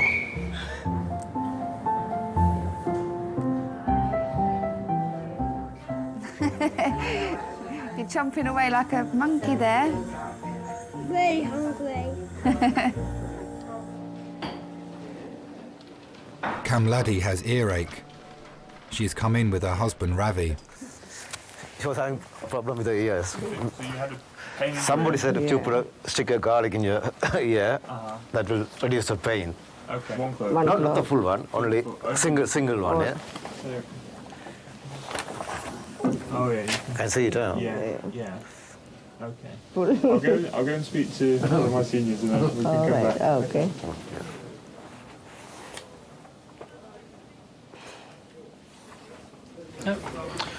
Guard closed when he left here.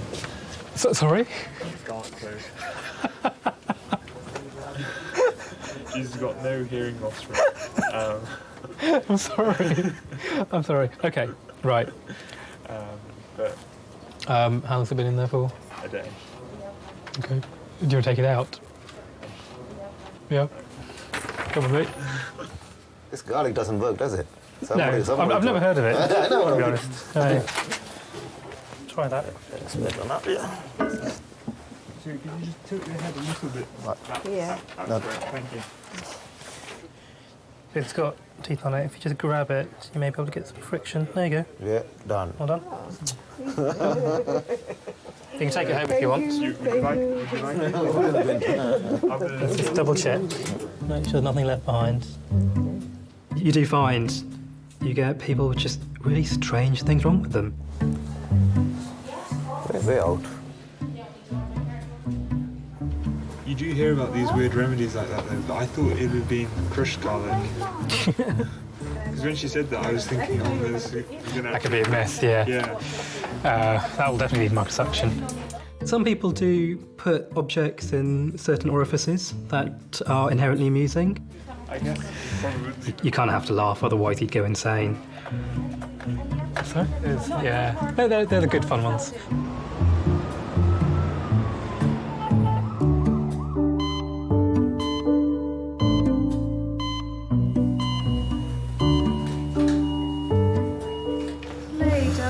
Mum's here. Do you want her to come in? Yes, yes, please. Oh. Right,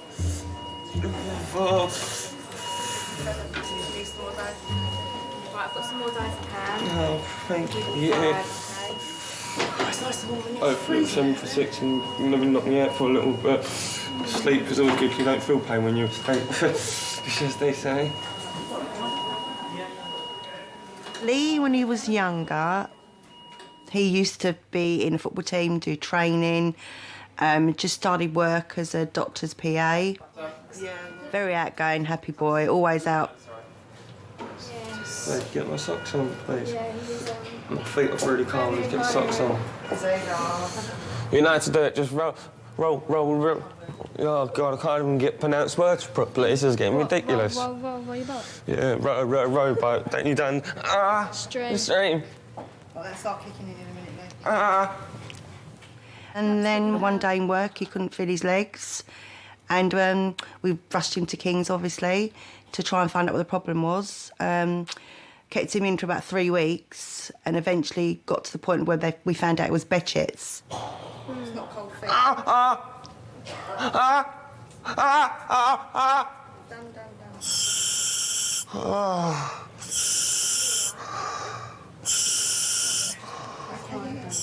His life's on hold. It's been on hold for 6 years.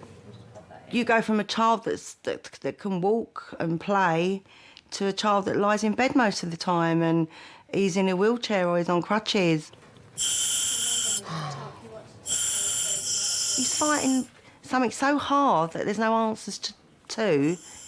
But I mean, he gets days when he's really bad, but I've got to cry, sorry. He gets days when it's really bad, but you just got to be there for him. You just got to deal with it. Great memory. You can go for a fag if you want. OK, we will do. We don't need telling twice. Leave me alone. You OK? You cool? Right.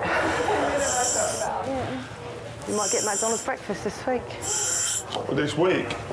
Today. You're going to treat me to McDonald's breakfast? Have you been a good boy? All depends what time. Are you going to treat me to McDonald's Yeah, I breakfast? bought you McDonald's last week. You're going to treat me to it? Well, he has been good taking his morphine, and I did say I'd... All right, then I will. I'd let him have something. Oh, see, I'm so happy.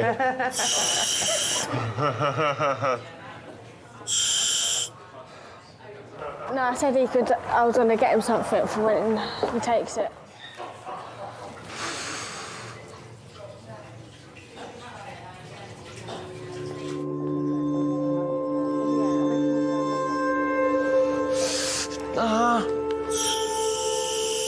No. Can't relax yet. In pain. Oh! The weekend we decided to go up to Nick's, I'll wear heels. Oh,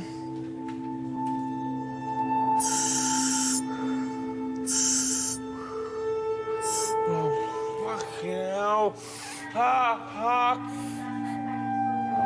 No. I love my flat.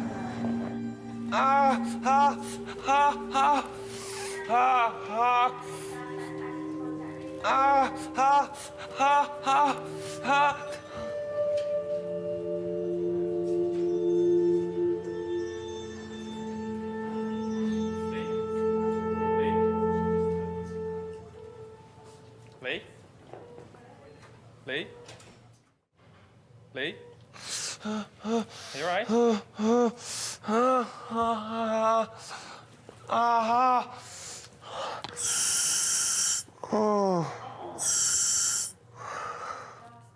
Can you ever forget you've got Betchets? No. I wake up in the morning, the first thing that hits me is pain. So the first thing I remember in the morning is, you've got Betchets, sort of thing. And the last thing I remember at night is the pain, sort of thing, before I go to sleep. So I've got to take sleeping pills just to get to sleep nowadays because the pain's just too uncomfortable for me to sleep. Huh? That gas? A little bit, yeah. It's just taking the edge off of it, you know what I mean? That little bit edge off it.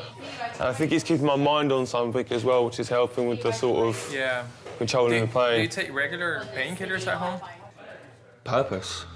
That's one thing I've been missing since I've had this, having a sense of purpose, you know.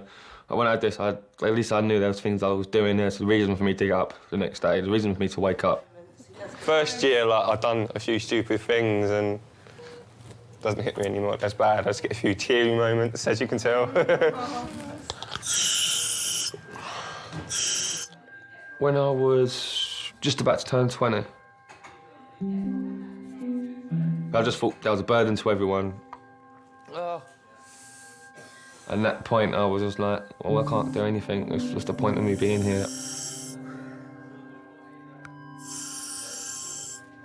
He just was really bad one night, and he called me and he said, like, he's got no life, he can't meet any friends, he can't get out.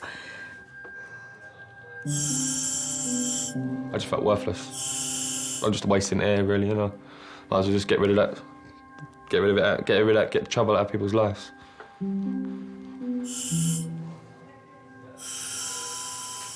So we lived 3 floors up and I was sort of looking down at the window.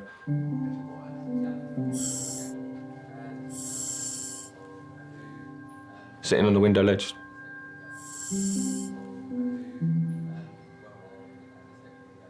Just back to sort of lean forward and just go onto the concrete. Mum saw me at the window. She just dragged me in and went, that's it. It will take you to a shrink. Head back. And he's going to go sleep. Head back. That's it. Back a bit. Make sense?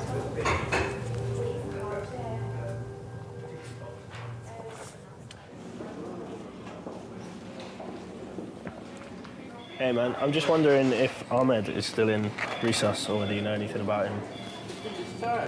Has he? Oh, they discharged him. That's cool. All right, thank you. That's great news. Ahmed's already gone home. They let him out just after... American football coach Jacob has brought in Andrea. That's unfair. I want to go home too. He was knocked unconscious in the same game as his teammate, who dislocated his shoulder. Head up, man. Eyes open. Let's not fall asleep.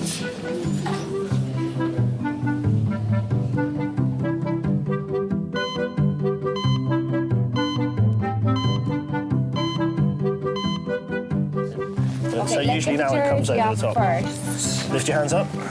Hands up to heaven. Oh my God. Okay. I'm very sorry. What happened? For my sins. Yeah. You got a nice young nurse looking after you. Yeah, it's unfair. I'm very sorry. I was very concerned about having he said he didn't want to take it off in case it stank. You've got to make up to this pretty young girl now. I'm very sorry. I'll pay you a coffee if you want. Oh, you're okay. You're fine. Cheers. Just stink, by the way. What? You stink. I got perfume in my bag, Coach, if I stink really too. You're fine, I'm joking. I'm joking. It's my Irish sense of humour, don't worry. Are you Irish? Now you're gonna... You've only just realised. You don't recognise the accent? I'm not from here. How can I recognise the accent? I'm stuck with you, unfortunately, for a while. Unfortunately? Yeah. C'est pas très gentil, ça.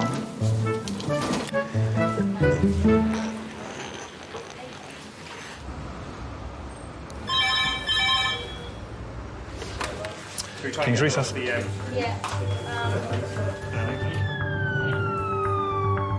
The paramedics are bringing in a 30-year-old dad of 4.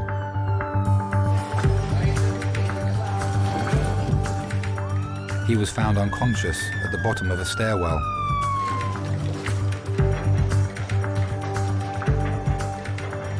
One, two, three. Cole. Hi, this is Simon. He's a 30-year-old gentleman. Tonight he's passed out and fallen down about 7 steps. He's complained of C-spine pain and tenderness. He's had a relationship breakdown on Valentine's Day, and since then he's not eaten, or been eating and drinking. And so I think it's probably all more emotional, and he's apparently passed out at the top of the stairs and fell down about 6 or 7 steps. He can't remember what happened, and his partner's just broken up with his children at the time. It was quite a stressful situation. Hi, guys. How are we doing? My name's Charles, I'm one of the docs. What's our friend's name? Simon. Okay. So Simon, we call this a log roll. We call it a log roll because you pretend to be a piece of wood, basically. You just lie still. Jackie, the boss there, is just going to, when you're on your side, is feel your back, give you a few pokes here and there. We need a yes for pain, a no for no pain, no nodding and shaking of your head. All right? Ready, All right. steady, roll. Sorry, Simon. My kids saw me go downstairs and they're crying their eyes out. All they were saying was, Daddy, Daddy, Daddy's hurt, Daddy's injured. Okay, is that your scapula that's hurting, the shoulder blade? Yes. Okay. Is it... Right scapula is a point of tenderness. Okay. What about in the middle here? No. No. No. No. No. Can you feel me touching there? Yeah. And there? And just squeeze your bottom. Okay. Happy? Okay. On your call? Ready, steady, down. All right. You've got inline still? Okay. Okay. Simon, without trying to beat around the bush, because of your build, it's possible that we won't be able to get the X-rays that we need to get, because we have to see the bone at the bottom of your neck. But Simon also has a very small, we think, subdural MRI from a previous fall, so we may wind up doing a head and neck CT, but we'll cross the bridge when we come to it. My whole body just melted. I said to her, there's your Valentine's card, there's your flowers and that, and she's just shouted it from top of voice, I don't love you no more. Did you knock yourself out at the time? My girlfriend and... Do you remember falling? No, I passed out before I went down. So it wasn't so much a fall as a faint? Yeah. OK. Your background health? Asthma, diabetes, kidney problems? I'm fine. Regular medications? Fine. All right, OK. Simon and his partner were together for 10 years. They have 4 children. I felt like my heart broke and smashed them into pieces. I didn't know what I've done wrong. That's why I ended up in A&E, because I wasn't eating for like 4 days, solid. Right, if you keep as still as you can, Simon, I'll do a quick heart tracing. Did you ever think you would lose her? No, never. Never in a million years, no, never. He doesn't want us to cut his clothes off, Claire. It was a broken heart that led him to get a physical injury. For a male to come in and physically be, stop eating and being unwell over a woman, I can't say I've seen that a lot. Squeeze both my hands as hard as you can. Harder, harder, try and hurt me. Come on, you're tougher than that. I know it's scary, we'll get you all sorted, all right? Doing a tissue. Have you always loved Cassie? Yeah, always, yeah, from day one. From day one when she moved around the estate. I see her walking up and down the street with her sister, going to the shops. She'd be in a boob tube and miniskirt in the summer, right, and I was just like, wow.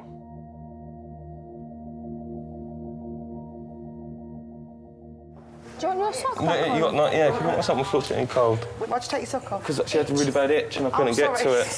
I keep itching because of the morphine, isn't it? I've asked her, she's just going to get the doctor to run it out for you. Oh, brilliant, thank you. Oh, oh! We'll hold it, we'll hold it. Lee, do you think you need some more morphine? Lee? Oh my God. Wakey, wakey. Wakey, wakey. Where am I? Hospital. What? You're in the hospital. You're right. This doesn't look like King's. It is King's. It's not guys, is it? No, it's resus. It's resus. It's the new bit, remember? They brought you into King's. Right. I'm just going to get... I'm going to get you some tissues. No, leave it. It dropped. It dropped. Lee used to have loads of girlfriends years ago, and then this big blot in his life for 3 years where he's not been able to go out, he's not met anybody, and then all of a sudden she comes along and it's just attraction straight away. You can't have it yet because the gas it drops on the floor. Oh, I hate the way it hits you like that. I know. They're just meant for each other. Deep breaths. Yeah, since he's met Megan, his life has changed. It dropped on the floor, innit, so you don't want to... Yeah. Megan and Lee met 7 months ago at a party. I saw him as he was coming downstairs, as I was coming up, and it sort of clicked from there, really. Just drink. So you liked him from the moment you saw him? Yeah. He lets people shine. If you can't shine yourself, he'll help you. I think I'm just lucky. Just luckiest girl in the world, really.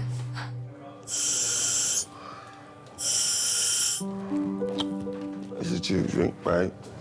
Where's the drink, babe?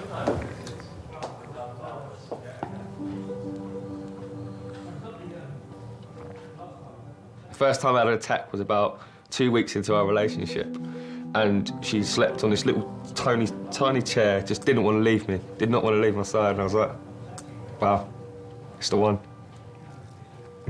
Without her, I don't think I'd be here right now, if it weren't for her.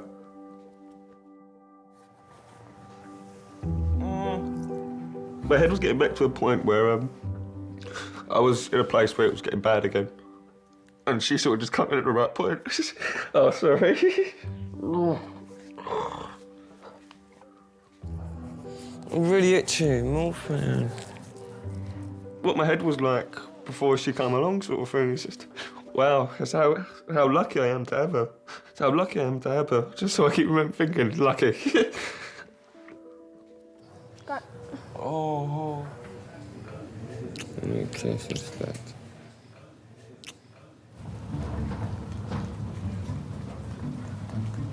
His eyes are hurting him. Yeah, he's not doing well. Thank you He hasn't very hit you much. again, has he? Not yet. I think he probably you- wanted to. Are you all right? He didn't hurt you, did he? No, I'm fine. Good. You do stink, though, you know that? No, that's good. That's the smell of success. Yeah, well, I'm playing Sunday anyway. Well, I'll be down to Coach Ramos. No, I'll get clearance. Hi guys. Good evening. How are we doing? Do you mind if we turn some light on?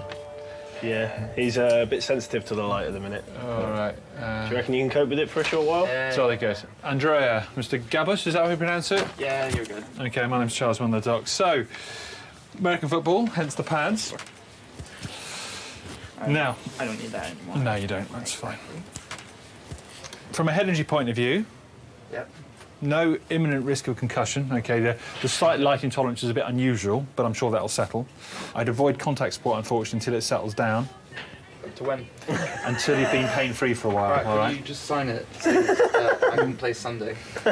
I can't sign anything to say you can or you can't. The advice would be not to play until the pain is resolved, all right? Okay. All right, hold fire there. We'll get you some painkillers to get you on your way, okay? So that's cool. That's great news. There you go. All's good. See, I was faking it, probably.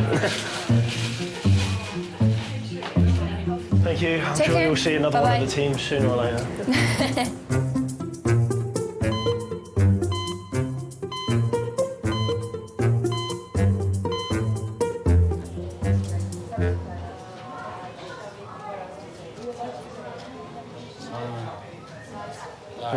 worries, mate. Simon's workmate at the recycling plant, Steve, has come to his bedside.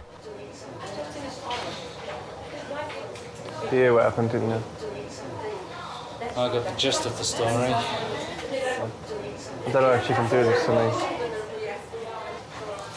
Don't worry yourself about my ex-player. Just concentrate on getting you better. We get you out of here, we'll make sure that you get well. Make sure you get better. But I love her. Take care of yourself, Simon. All right? I'll see you when you finish. All right, cheers. All right. I'll wait for you. All right. Yeah, you just feel like that. Feel tiny. You think, hang on a minute, you know, big as I am, the world's crashing down on you, and you feel like a little mouse. You ain't as big as you are no more. As soon as that woman says that, it's game over. Yeah.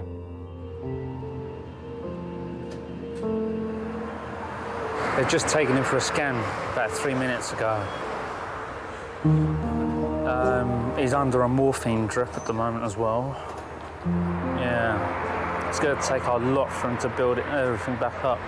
He's not the same Simon I knew when we started to work, I'll tell you that for certain.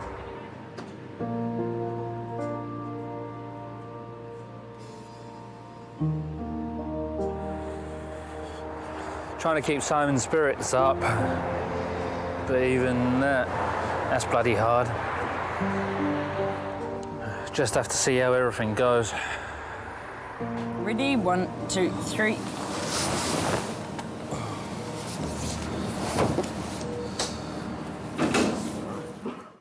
He's back from CGM. Fantastic, thanks very much.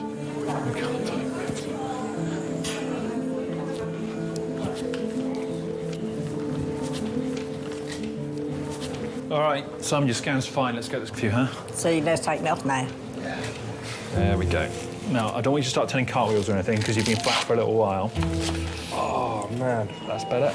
OK, I'm just going to sit you up a little bit, all right?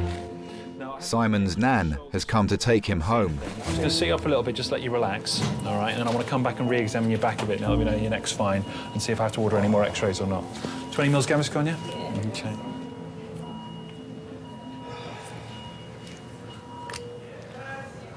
So all the scans are showing nothing wrong. What's going on? Well, probably just fainted because you lack of food in his stomach. I've still been on my diet though. I just eat a little bit, not too much. 3 Brussels sprouts a day that day. 3 Brussels sprouts, no thank you. I had 2 Brussels sprouts a day and about 4 carrots. I was thinking a lot more what I've done. If I should have done what everyone was telling me, the whole family and friends said, get on with it, move on. You know, what she's done, she's done. She's trying to move on herself. But if I've hurt myself in the long run, how's my kids going to feel? That's basically my main priority. Nah. Simon, the other thing to say is I think you fell because you fainted, but sometimes when there's been a fall and you can't remember, there's always the risk that could actually be a type of concussion. And so if you get any signs of delayed onset concussion, sort of vomiting, eyesight problems, all those things, come back and see us again. I don't think it's going to happen, otherwise I wouldn't be sending you home, but just so you know. But he's not eating either. He's not eating since last Tuesday. Right, is there any reason for that? Well, what he's going through at the moment. Just finished a 10-year relationship, right, 4 kids. You are eating something, you're not starving yourself. Nothing at all. You're drinking? OK. Just fluid. Just fluid, as in hydrating rather than alcohol, I meant. Yeah, I don't drink, yeah. OK, that's fine. It's always difficult to see somebody suffering, whether that is physical or emotional. And emotional suffering is more difficult to deal with than physical. All right. Charlie, good. All the best, my friend. Take it easy. All right. Any problems, give us a shout in terms of the neck injury or anything like that, but take care of yourself. See you. Look after yourself. I would not want to go through what Simon went through. My wife means more to me than I can actually say. Losing her is not something I want to think about.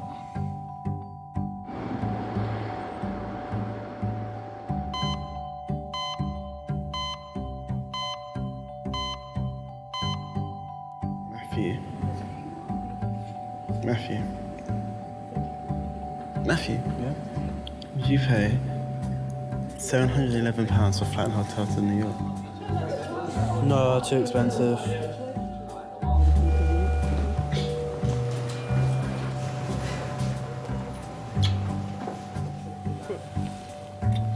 I found one. In Turkey, under £600, flight and hotel, all inclusive. Not for you. Look at the hotel. Is it I want, no. How about no pool? We just use the beach. What do you mean no fucking pool? Is there a beach in Turkey? Where is Turkey? It's near Greece, yeah? Is your pain getting any easier with this one? Yeah, a lot. The cause of Lee's Betchits is unknown. Some sufferers grow out of it in middle age, but for many it's a lifelong condition.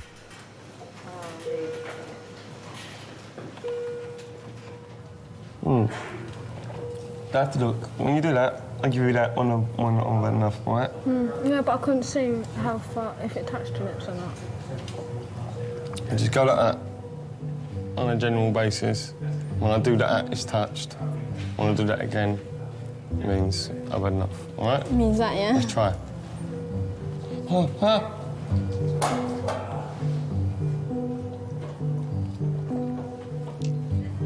It worked.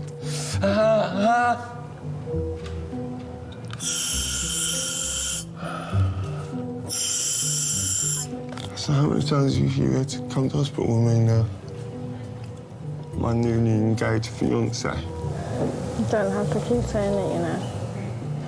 Yeah, but you're my newly engaged fiancé. Yeah. My beautiful fiancé. Do you like saying the word fiancé? I love it.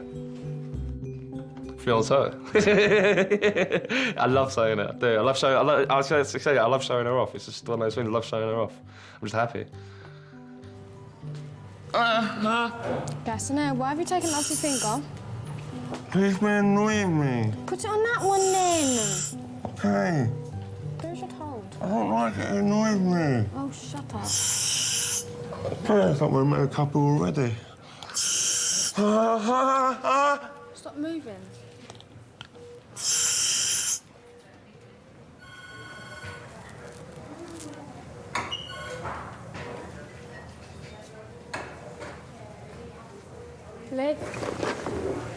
Lee, stay awake. Stay awake. I'm going to take it. It's enough. Because you are very, very, very challenging. Yes, I want to get married when he is fine. When he's fit and able to walk, stand, and then walk back, and still carry on with the reception. You got my slippers on. I've just been rubbing the floor, innit? My shoes are hurting my feet. Even if it takes till we're 60, I'll wait till we're 60. Doesn't bother me.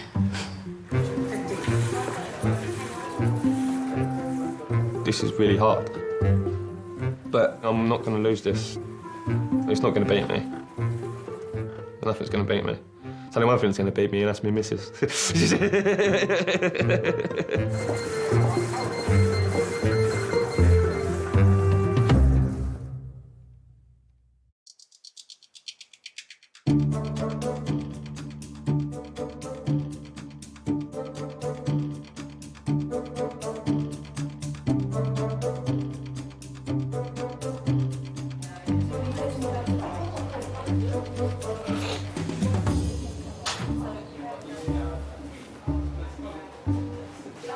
Hello, honey. Hello. As you can see, I've got my girl back. Best woman in the world. Lovely.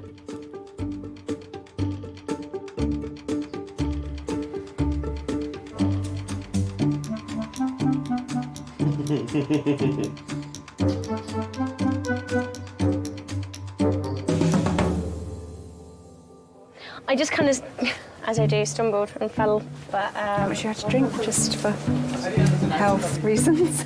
People don't come for a laugh to the marriage ceremony. It's not like a comedy club. Well, I don't know. Sometimes it is. It hurt to lock my phone. There is a massive spectrum in the way you can die. It can be very peaceful and comfortable, and that's very difficult to recreate in an A&E department.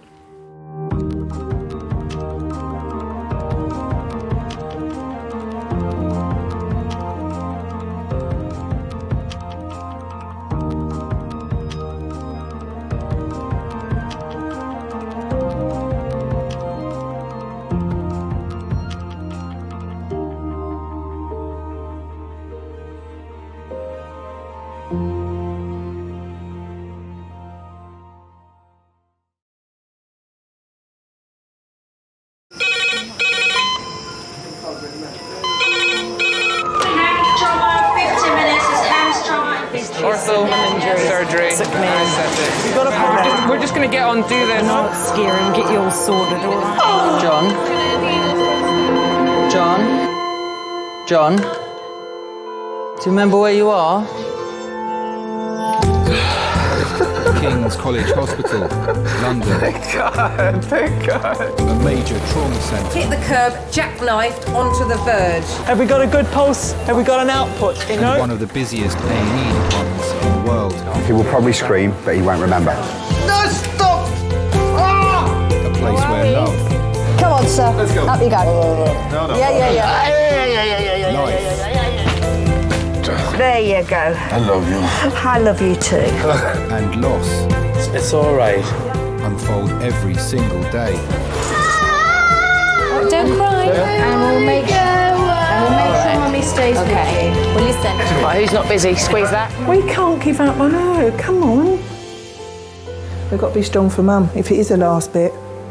Hey. All the patients you're about to see were treated in one department. Well done.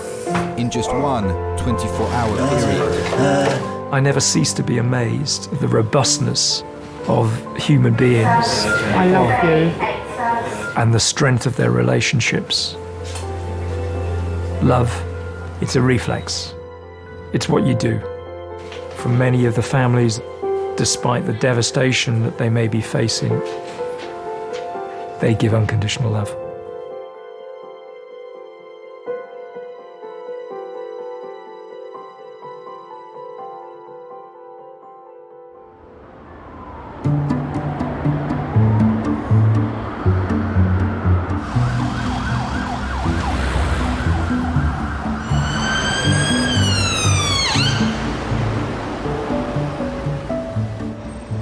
You're asking me to wait 2 hours? Fuck off, mate. 2 hours they're asking me to wait. What do I look like? A mug? I don't think so. 2 hours. Kiss my ass, man.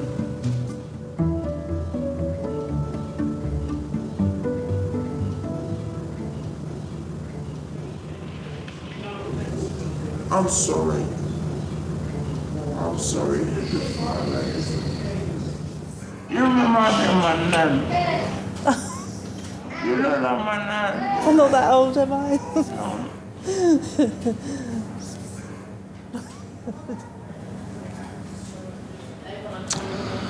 Happy Valentine's Day.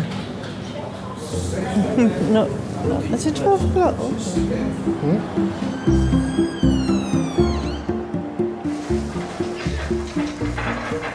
Valentine's Day in A&E will see 307 people treated. Sorry, mate. Thank you. 12 will be red phones. Cool.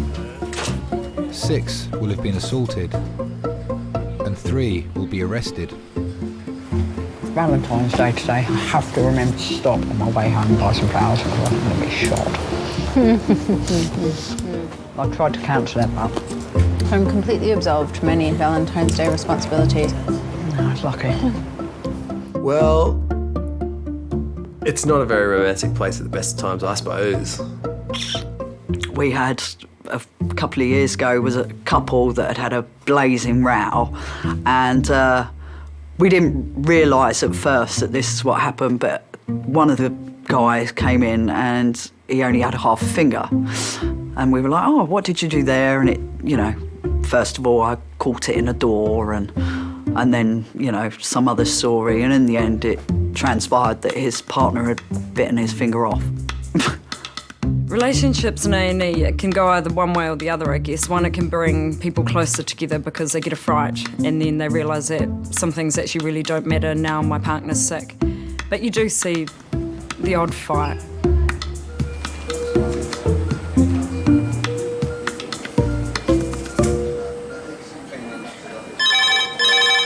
Jenny, you there? Yeah. A&E Kings.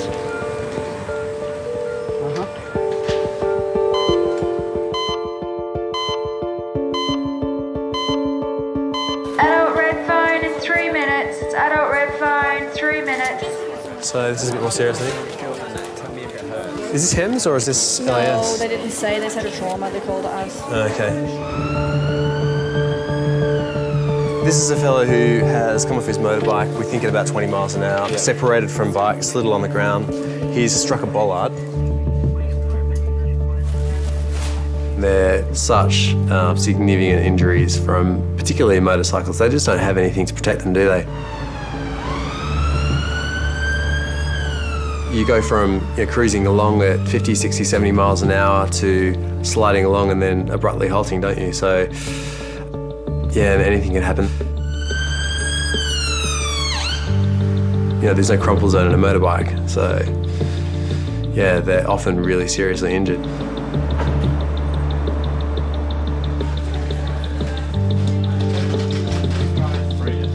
John, 53, motorcyclist, low speed impact with a metal bollard, probably about 20 miles an hour. Father of 3, John, came off his motorbike on his way to work. He's basically slid on the floor, right shoulder, right arm have gone into the bollard. So he slid on the floor and then hit the bollard? Then hit the bollard, yeah. He has broken the metal bollard though. Okay. So no open wounds anywhere? No open wounds. The main concern we have is distal pulse. Yeah, that's perfect. Thanks a lot. No worries. Is this all pain or? This is anxiety. Right, okay.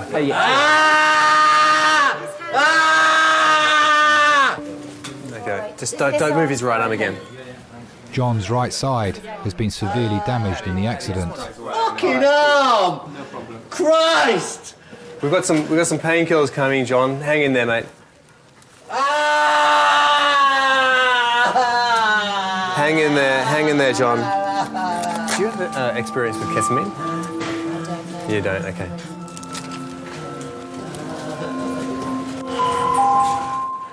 Could Malcolm Tunnicliffe please call resus on 2397, thank you.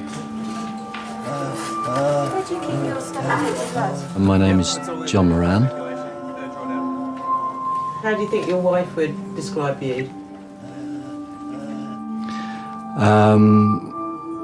Chaotic, selfish. Hey, John. I know you're in lots of pain, mate. We've got some pain relief coming, all right? Good. Okay. Good. I'm a psychologist.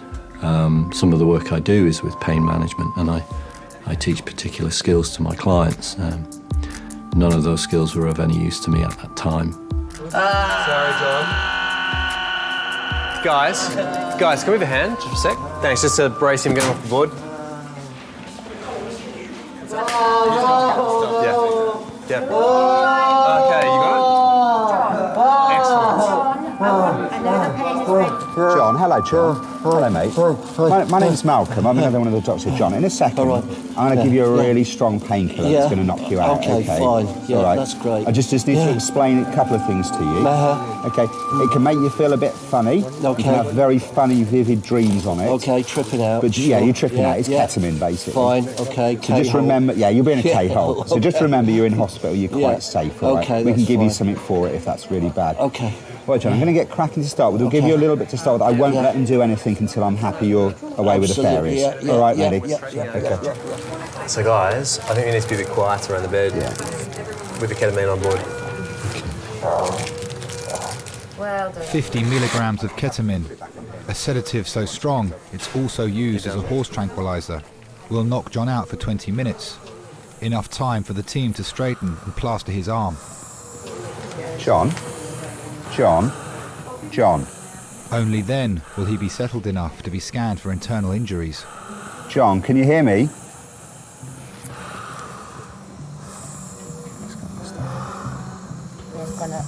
Go, boys, do it.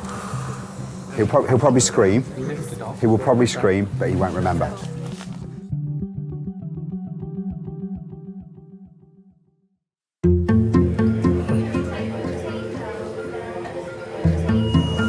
Not bloody Valentine's Day, isn't it? But I see not a very nice Valentine's Day. There you go. Happy Valentine's, babes. Oh yeah. Did you get lots of cards? Oh, loads. I got a bunch of roses with a card that said I would. Really? And that's it, Abby, I would. That's nice. We're all flesh and blood. We've all got 2 eyes, a nose and a mouth. You know, what appeals to one person doesn't necessarily appeal to somebody else. I love him with all my heart, and I love him from the inside out. Gary is my soulmate. I trust him with my life. I'm in hospital, Dad. Yeah, up in London. So I'm in here at King's Hospital now, and I had a CT scan, and he said I've got a bleed on my brain. Your blood pressure's too high. Because my blood pressure's too high, Dad. He said, Gary, a 52-year-old paint sprayer, was leaving work when he began to lose feeling down the left side of his body. I heard Gary's car pull up outside. He came in and said he thought he had a migraine. And when I looked at him, I could see the side of his face had dropped and his eye had dropped. I thought I'd better let you know anyway, because otherwise... I'll keep him informed. And I'll probably be here a couple of 3 days, I don't know. They're giving me some stuff just now. I've been doing all these sort of reflex tests and stuff. And, I mean, he called it a bleed. I've got a bleed on the brain, I suppose that's what he classes as a stroke, isn't it?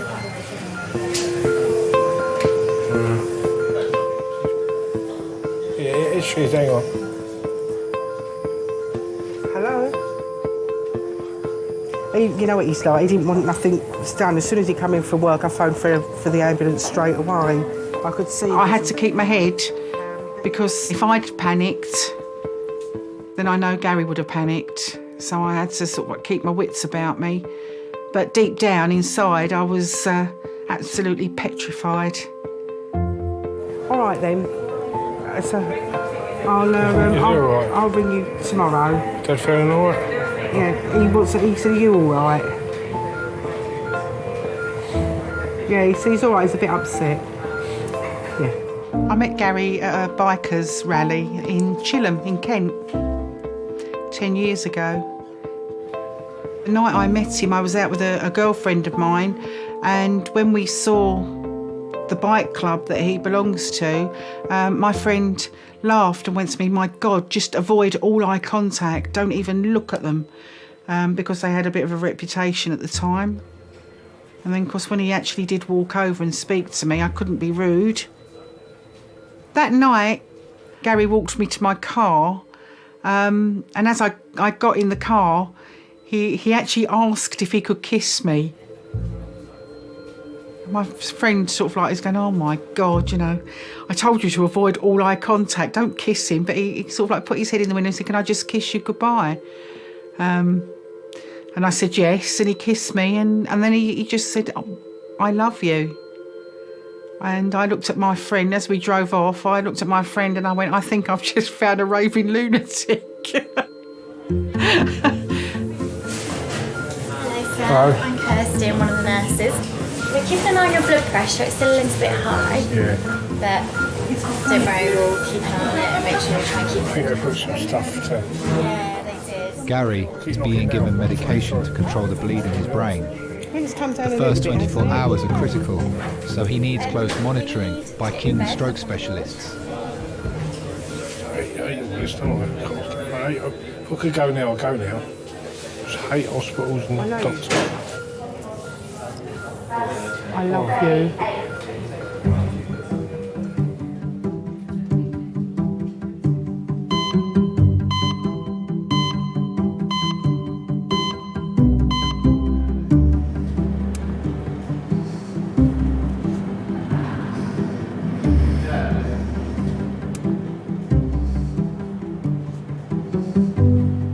Valentine's Day doesn't mean so much to me now as it did in the past years.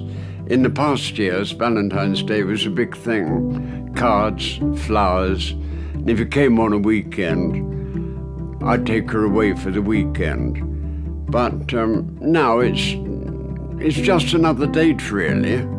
Unless, of course, if somebody's birthday, if a young lady has a birthday, okay, I might take her for a meal. With her husband, of course.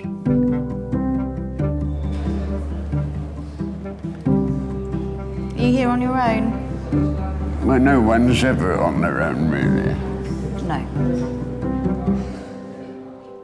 84-year-old Ronald has come into A&E after being bitten by his dog Benji. When I was brought up, we used to respect the ladies. At least that's how I did it with my wife. Kathy was the first one that I really fell for. We were married 50 years. You've obviously got someone looking after you with your nice. You've got someone looking after you with your nice tidy dress. Oh, that's on. all right, yeah. And you were seen here last night. Yeah, seen here, in there. Yeah. And They told me to come back at 10 o'clock this morning. Who did? Was it definitely? Are you meant to be at fracture clinic? I don't know, it's a bite, dog bite. Repairing. She was 5'3". She was a little bit plump, although she'd hate me to say that. She had beautiful hair. I think the nicest thing you can say about her was that we loved each other. Let's look you up on the computer. Hold that for me, because I think you might be meant to be at fracture clinic or something. Because he was seen here last night. No, but he loves me. What's your? Tell me your full name. Ronald Kane, K-A-N-E. Ronald Kane. She tripped over in the previous flat we lived in. She hit her head on one of the wooden jambs, and she had a stroke. She was one of those people who detested hospitals. She was afraid of them. Well, most people are anyway, especially when you get to our age. So I used to go there and look after her myself. Mr. Kane, do you want to come through? You want me? I do. I was sitting with her, and a nurse came in and said, I want to wash her face. I said, okay. Would you leave us, please? So I walked out the room, and within 5 minutes, the nurse came out and said, I'm sorry, Ron, she's gone. That's it. Fini. All you have are memories.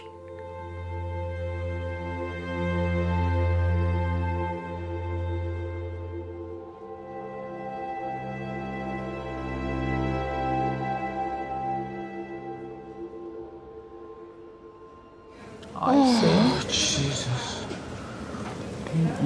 I'd like some McDonald's French fries. No McDonald's, no French fries. No, just their French fries. I love McDonald's French fries.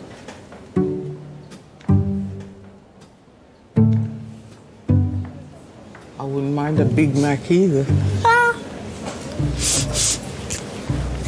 With some sweet and sour sauce.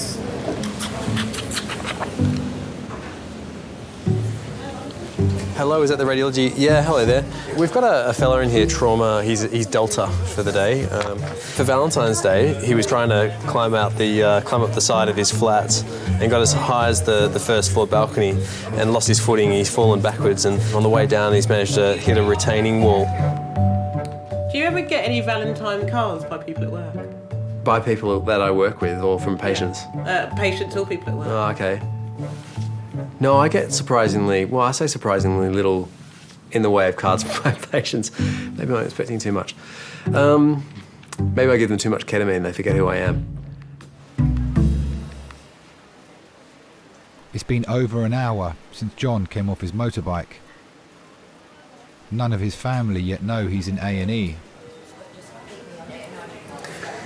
So John? Yes, mate. So far so good. I mean, we know that you've got a broken bone in your arm here, okay? Yeah. And that was, you know, kind of bent out of shape when you came in, causing all that pain, all right? Right. But we gave you a really, really strong medicine there that kind of almost put you to sleep. Can you remember? Can you remember what? Yeah. Can you remember we gave you a medicine, very strong medicine, and we've made this arm in the right shape again. Oh, you. Yeah. Oh, you put it in the right shape. Yeah. Oh, well done. Yeah. So it's in a plaster now. Now what? it's you did all that. Yeah. In a plaster. Exactly right. What? So it's. How did you do that? What time is it? It only took about 20 minutes. But look. 20 minutes. Exactly. Look, it's not. No, stop talking. It's not fixed. Stop talking. Me or you? Stop talking. You. Stop talking. You got a question? It's. There it is. 11, 10:40. 10:40. 10:40. Right. Okay. You've been with us for about an hour. Fucking hell. Do you want me to explain some more? Yeah. Okay, so this arm, it's not fixed yet, but at least it's in the kind of roughly the right space, the right place, and that's going to have helped a lot with your pain, I'm hoping. How is the pain in your arm? The overriding thing that has always been a problem is riding a motorbike. I've never agreed with that. I've always worried, but I learnt very early on that there was nothing I was going to be able to do or say. He would placate me that it was safe and that our quality of life was much better if he rode a bike because he would have more time to spend at home. The procedure that we've done on your arm is not the be-all and the end-all. There's a bit more work to do there, but at least it's a bit more comfortable for you. There's a bit more work to do where? With your arm, with the broken bones in your arm, okay. But at least at the moment, I'm hoping that we've got you more comfortable. Have you had many motorcycle accidents? Not accidents, necessarily. I mean, you'll come off, if the road is wet or whatever, you might slip on some oil, you might get cut up by a motorist. I've broken a scaphoid, I broke my ankle a couple of times. Look, you've got some more x-rays coming up, just of your chest and of your pelvis, all right? Yeah. Then we've got to go through the motions of making sure nothing else is injured, so x-rays of your neck as well, all right? Yeah. The bike has been an overriding shadow because he gets on it every morning and he goes off to wherever he's going, and there is always that fear.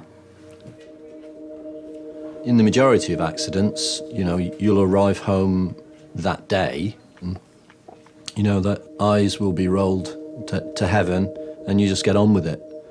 But in this instance, there was, you know, it was clearly a lot more serious. So you think, right, this is going to cause me problems.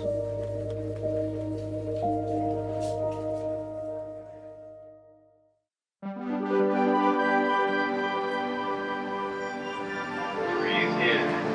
Hold your breath. Breathe. 53-year-old John crashed his motorbike 3 hours ago. Anything? No.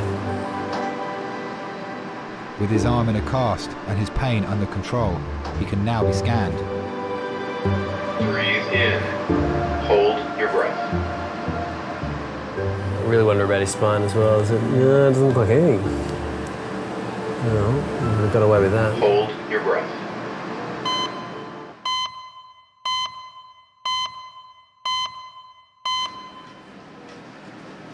Scans show there is no organ damage. I need to see my star sign to see if it's worth waking up today, please. I'm Cancerian. Okay, you just start the scan whenever you want to come down. What are you? Gabriel? Yeah. See you March. Yeah, February 26th. February 26th. Ooh. Yeah, it's coming Around up. the corner. It's coming up, man. Yeah, what are you turning? Are you? 28, 29. 29. What? You're only 29? It's because of the facial hair. That is stupid. I do worry about getting old because time is going so fast and it's going faster and faster as the years go on. In my older age, I hope I'm one of those elderly little ladies who still loves to wear heels and wear makeup and be all dainty and have some little old man next to me still highly in love, and that's what I hope for because I love seeing the couples that are like that. They're just so sweet. And it's always nice to make an elderly person laugh as well. I had one say to me yesterday, stop treating me so good or else I'll trade my wife in. It's just gorgeous. Mr. Kane. Hello, how are you? Let me have a look at your finger. So what happened? Was it your dog that bit you or a different dog? Oh, no, I wouldn't let any other dog bite me. Oh, it was your dog. It was your own dog, that's fine. No, actually what happened is I was at the computer and he's got a ball. Yeah. And it's a rope ball and he jumps up, and then I throw it. Yeah. Well, I was computing and the ball, one of the strands of the ball got caught on my finger. And of course he jumped up for the ball. Got excited. Not knowing. And That's what happened. You're not getting them put down though, are you? Pardon? He's not being put down, no. Put down? Yeah, you're not putting him down. Oh, God, no, it was an accident. He's been very contrite. He's been hiding behind the settee since he done it. He knows. He knows he's in trouble. Pardon? He knows, yeah. He does know, yeah. First thing Benji does, comes down here and looks for his toy. Hello. Then I got to spend the rest of the day throwing the damn thing to him. I've tried to train him, and they say, well, send him to one of these training schools. Well, that's all very well, but I think that would change his personality too much. I'd rather he stays as he is, mad, like me. Ah, what were you in? The RAF and the RAF and Army, the Royal Air Force, 7.5 years, Princess Mary's nursing service, and 2 years in Korea with the Army. Do you want to put that in the bin? Pardon? Do you want to put that in the bin? Thank you. Yeah. When you get to a certain age, well, say my age, a lot of people just sit in the armchair and say, well, I'm too old to do this or I'm too old to do that. Well, I don't agree. I read in the paper and on the radio they were having this gay pride parade. So I thought, well, I might as well go along and see that because it isn't a militant one. Everybody was going to be cheerful, so I went down Haymarket and where I stood there were 3 or 4 young gay chaps there and we were having a laugh, having a joke. So we just need to clean this a little bit because you've still got bits of cotton wool and gauze stuck in But there. that's what I said. There was something in there. I didn't know if it was Just a bit me of or... fibre. I've got a dressing table. And suddenly this crowd of very large gentlemen came dashing across the road towards me. They opened up and there's Boy George standing next to me. So I looked and I said, hello, Mr. O'Dowd. And he looked rather surprised. So I said, may I take a picture? He said, I haven't got a camera. I said, I've got one. So he got one of his cohorts to take a photograph of us. It turned out quite well, actually. He was quite a nice person to speak to. How long have you had your dog for? Oh, well, I had my first dog 6 years ago after Kathy. Okay. I didn't want to be on my own, so I got a dog. And she was beautiful. If I'm feeling a bit low, I say, Kath, what would you do? Or if I'm undecided about anything, Kath, what do you think I should do? And then at night you say, night, night, darling, God bless. Some people can go into a shell. They'll just keep there, contained within themselves. Other people, they can sort of throw it off, not in their minds, but in their personality. And I think that's what I did. I just threw it off and said, get on with your life, Ron. She's not coming back. She wouldn't want you to be unhappy, be miserable. Do what you want. And I did. And here I am now. Okay. See you later. Bye-bye. Take care. Thank you. See you later. Bye-bye.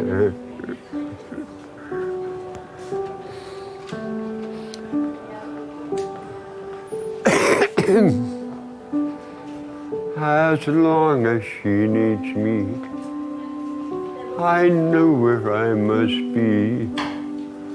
I'll cling on steadfastly. I'm not happy, I'm just fed up being bloody miserable.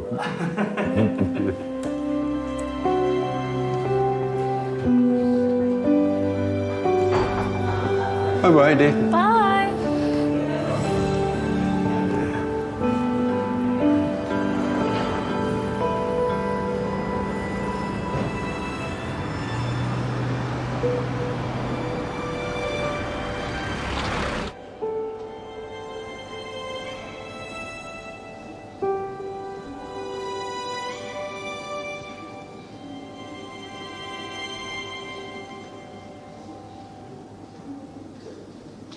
These are my favourite flowers. To have in the house anyway. If you're going to buy me flowers, they're quite cheap, so I'd probably want something a bit more expensive than that if you were going to buy me them. But if I was going to buy myself some, just to brighten the house up. Oh, yeah. See if I've got any pictures of flowers that I'd be delighted to receive. Yep, they would do. I'm not asking you to get me flowers. But if you were going to get me some.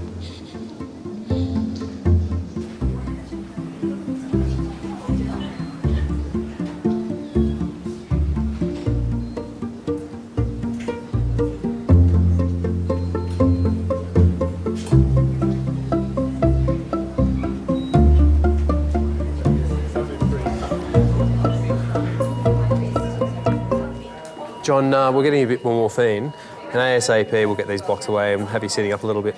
Right. You all right? What's going to happen now? Well, have you been told about the results of the imaging? No. So far with the plain films, I mean, you've got some pretty nasty breaks in the forearm here, okay? It's going to require an operation, okay? So that'll be under the orthopaedic team. You've also broken the shoulder blade, okay, the scapula. And it's broken in a few different pieces, and the reason it's so sore around your shoulder here is that it looks like, you know how there's a ball and socket joint? Okay, well the socket of the shoulder, I gather from the CT, there might be a break through that as well as other parts of that shoulder blade. So it's pretty badly broken. And simply for the reasons of analgesia, you're going to have to stay in. I mean, not just for the fact that you need an operation, but, you know, I think you're going to be pretty uncomfortable with this shoulder blade thing. But if I can point out a bright side there, is that your shoulder blade and all the big muscles that kind of pad over that shoulder blade have taken the brunt of this, and it looks on first glance that your scan of your chest is okay. So it's a bit like the crumple zone of a car, if you like. It's all kind of nuts and bolts and bones and things, rather than the important stuff on the inside. Okay. Yeah. Do you have any questions? No, that's all Yeah, right. yeah. That's all right. Listen, and as soon as we know a little bit more, as soon as we know the scan results, I'll come back and have another chat. Okay. All right. Thank you. Okay, no worries. Okay.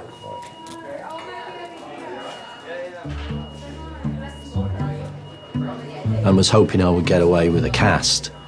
You know, the cast would be okay, I could manage that. Surgery, not so good. That means plates and extended periods of recovery and so on and so forth.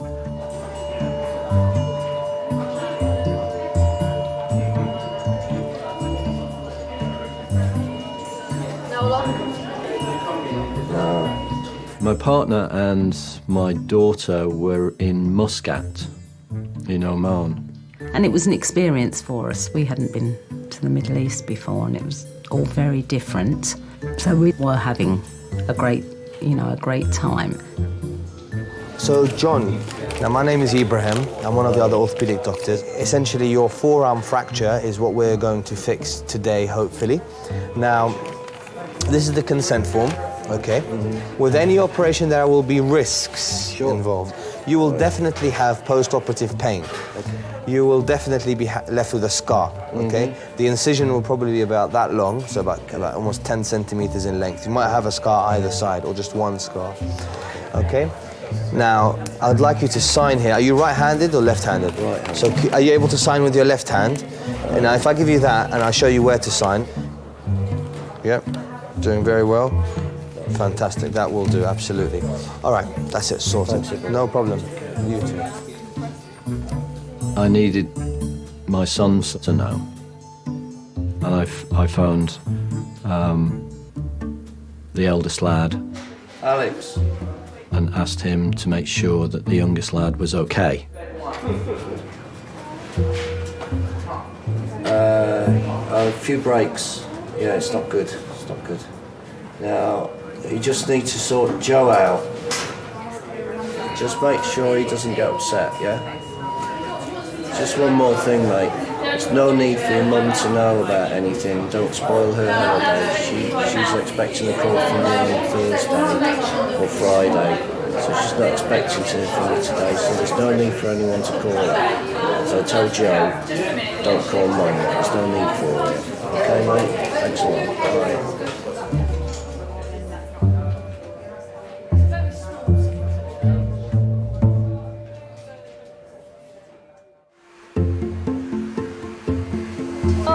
She said yes.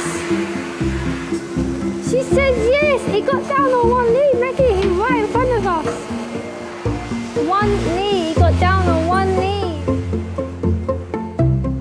Oh, and we saw it. Everyone left the pub and we saw it. But he didn't have a ring. No, Maggie. The thought is he went down on one knee and he just said, "Will you marry me?"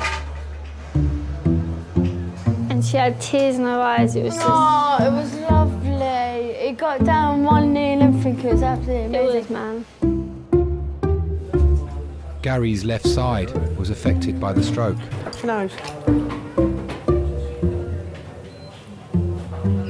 But his coordination is already improving.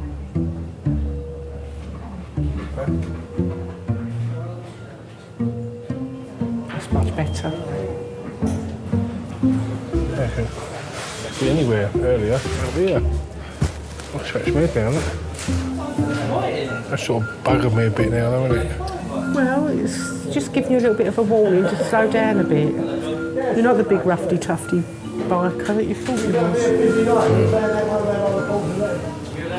You like to scare me, don't you? I love you. When you've had a stroke, it makes you realise the things you used to worry about, some of the things you ain't worth worrying about. The other day I was in Bexley Heath and I heard this lady talking to this old lady, and I was sitting there. Tracy had just gone to the toilet and I was sitting there with a bag, and she come out, she goes, "What's up with you?" I was looking in the bag. I had tears coming down my face, I did. And what happened was, I heard this lady speaking to this old lady. She said, "How are you today?" "Yeah, I'm all right, yeah. It's my birthday today. I'm 74. And she said, "Oh, that's nice. Any plans?" She said, "No, I've got no plans." And of course, "All right, I'll see you later." Then she went off, and I thought, that old lady ain't got anyone, that old lady, like. So we walked off, and we got round the corner, and I said, "I want to buy her some flowers." So we bought her some flowers, and I went back there. And I said to Tracy, "Is she still there?" And she said, "Yeah, she's still sitting there." And I didn't know until I got back, because I'd done this in the back of her. When I got round the front, she was blind. So, a bit of joke. So I went up to her and I said, "Sorry, I wasn't here, Wigan." I said, "I just overheard that it was your birthday." And she said, "Yeah, hello." She said, "Yeah, it's my birthday today." I said, "I just got you a couple of flowers, if that's all right." "Oh, thank you," she said. "Thank you ever so much." And as I walked off, I looked back and I see her smiling. That made my day.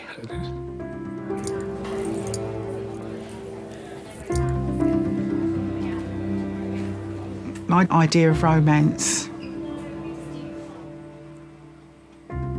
Gary Mitchell, I suppose.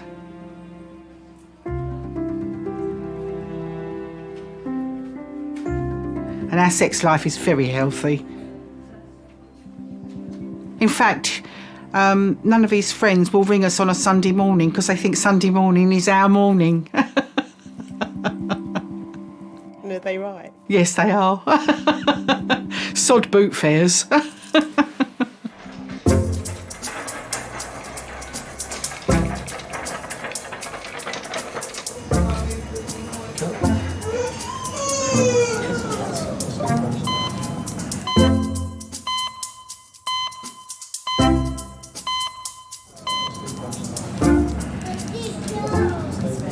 How long do they say it's going to be? Lord knows. 21-year-old Anton has been brought in by his mates. He is suffering from mild chest pains. Oh, bye. See you later. Facebook me. Don't say she's really pretty. No, she's actually nice. Do you believe in love? Ooh, gonna expose me here. Do I believe in love? Yes, I do believe in love. Have you ever been in love? I don't know, I doubt it. I don't know what love is, really. I mean, I think love is probably being with someone that you know can annoy you, but at the same time you still want to be with them. Have you ever been in love? Yeah, I've been in love 3 times. Oh, Maggie, I wanted to cry. It was lovely. Oh, she got on Facebook. I should have said I was there. I saw it. Vicky, where's my balloon? I don't know. Where's my balloon? Paula's balloon's gone missing. She's gonna have to take my one. Who's there?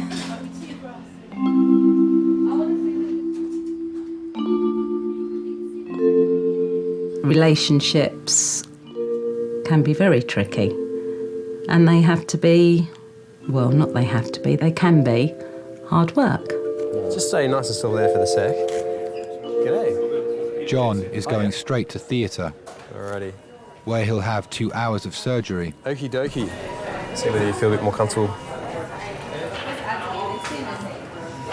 How's that? Is that all right? Feels good, Yeah, nice little change, huh? I genuinely had no idea whilst I was away. I did speak to John on the night of the accident. All the very best, eh? Yeah, take care. Yeah, no worries, John. All the best. I called her from my hospital bed and just said that, you know, everything's okay, but I'm not going to be able to pick you up at the airport. So I just thought I'd keep the artifice going a little bit longer until I got home.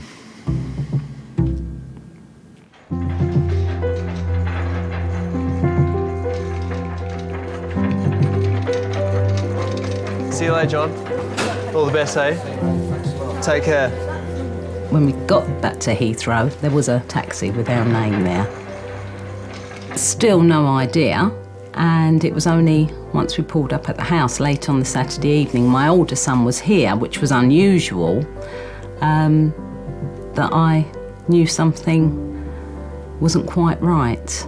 I'd asked the eldest lad to be at home, just in case, you know, Francis was distressed, you know, just to provide support.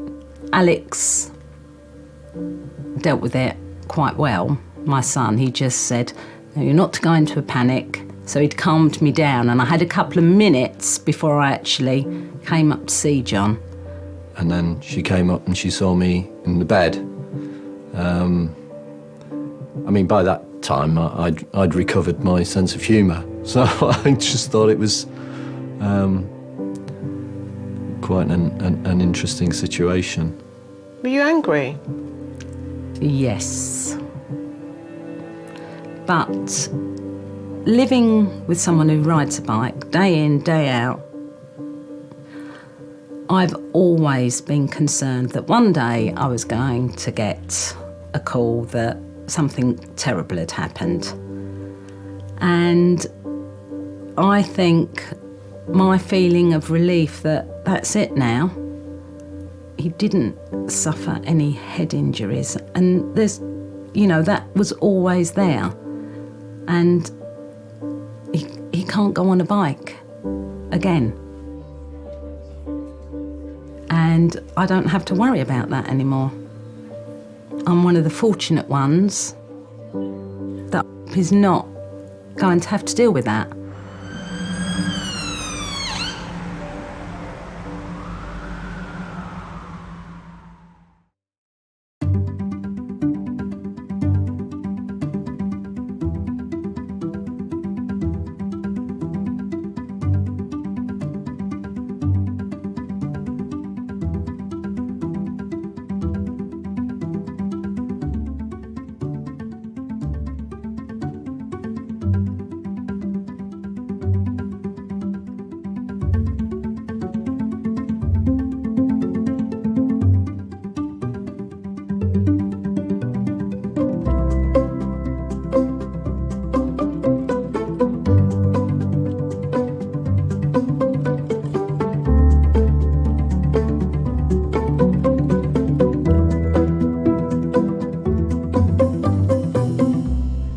Do you see yourselves together in another 25 years? As long as he doesn't ride a bloody bike again. Lovely. Can you remember what happened? She's got a head injury. She's got a head injury. It is a marathon, it's not a sprint once you've had a serious head injury. Do you know where you are right now? Queering a loss of consciousness, she doesn't know the incident at all. And it's the relatives who carry the burden of that. It's gonna be all right.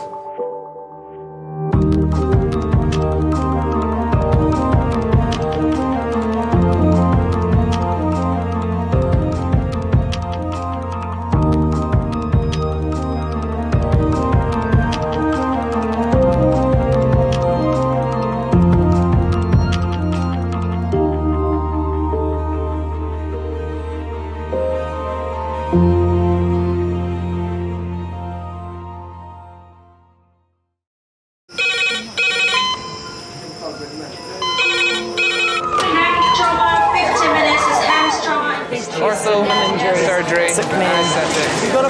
We're just going to get on, do this. Not scare and get you all sorted, all right?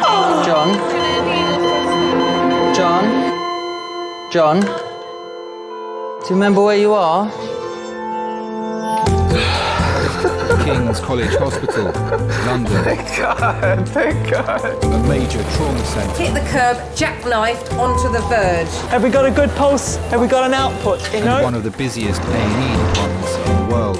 He will probably scream, but he won't remember. No, stop! A place where love, Come on, sir. Let's go. Up you go. No. Yeah. life, There you go. I love you. I love you too. and loss It's all right. unfold every single day. Don't cry. And we'll make sure Mummy stays with you. Will you stand? Right, who's not busy? Squeeze that. We can't give up on her. Come on. We've got to be strong for Mum. If it is the last bit, hey. All the patients you're about to see were treated in one department. Well done. In just one 24-hour period. I never cease to be amazed at the robustness of human beings. I love you. And the strength of their relationships. Love, it's a reflex. It's what you do. For many of the families, despite the devastation that they may be facing, they give unconditional love.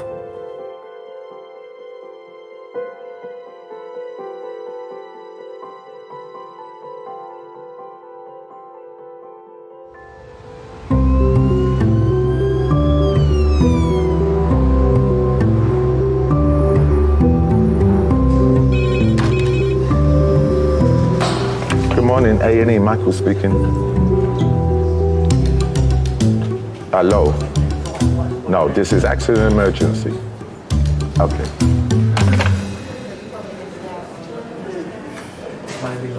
It's getting silly now, man. Come on. I need to go and have a beer or withdraw stuff.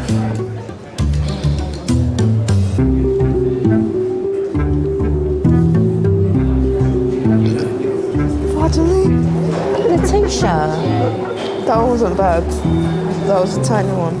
I was just wondering, could I get something to stop me from withdrawing from alcohol? But you're not actually withdrawing them? No, I've got the shakes, but... Because I think they've seen you. The doctor doesn't think you need any of those. Medically, you're fine. Yeah. Until you show symptoms, they won't give you anything. Okay, I'll just go back that way. It's gonna be one of those days.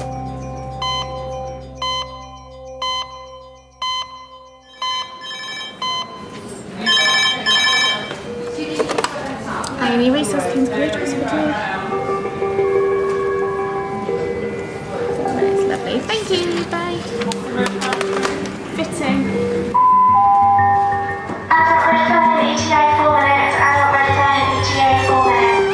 Fitting after head injury. So do you think it's a fit and then fall over and hit the head? Have we got lorazepam, sister, or have we got diazepam? IV access, if that's possible.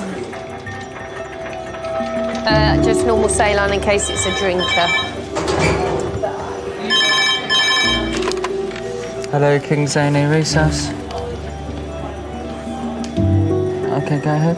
Can you say so? 1, 2, 3. Stroke red phone, 8 minutes. Stroke red phone, 8 minutes. If you imagine your brain's entrapped in this shell, from a head injury point of view, if you bang your head, it's been shaken quite vigorously. So you're going to be confused, disorientated, and then you've opened your eyes, you don't know any of your surroundings. Hello, Elaine. I'm Dr. Hobbs. I'm one of the accident and emergency consultants. Hello. And can you remember what happened? Okay. Now listen, we're going to have to pop a little line in your arm and take some blood. Imagine how scary and frightening that must be. You alright there, John? Can you hear me okay? Yeah. Do you know where you are yet? No. Do you know who I am? No. You're in the hospital now, John. You need a pet sign? I've fallen down the stairs at a tube station and woke up to a doctor who I knew shaking my legs saying, you know who I am, you know who I am. And I said, I don't know who you are. I don't know where I am. Where am I?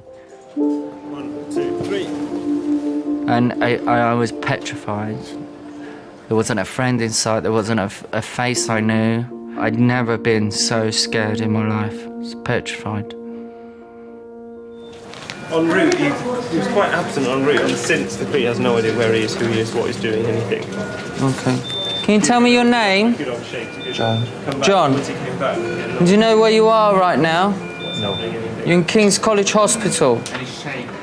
So I know and imagine what these people are going through in their heads.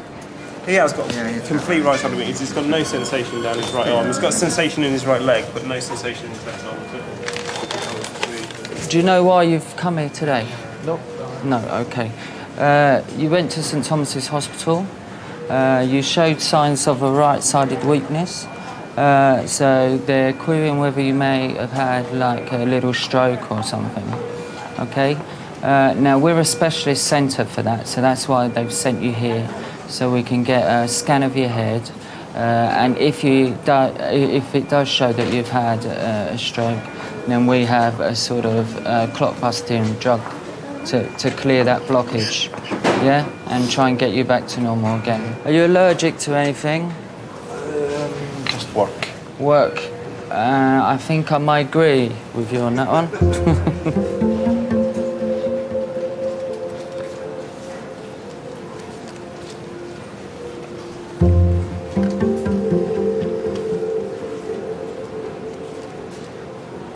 How quickly can things change with the person with the head injury?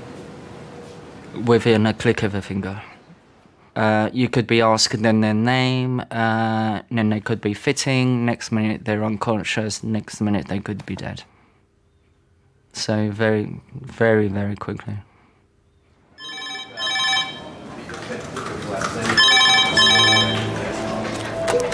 Hello, King's Amy. 12 minutes. Okay, thanks so much. Thanks, bye.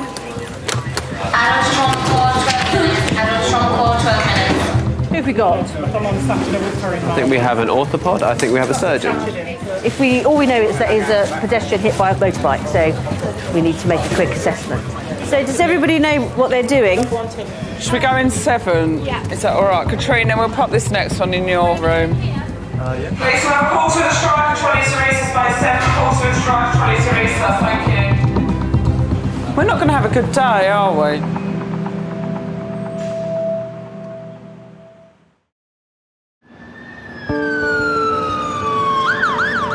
All we know is that is a pedestrian hit by a motorbike, so... Oh, they're here? Yeah.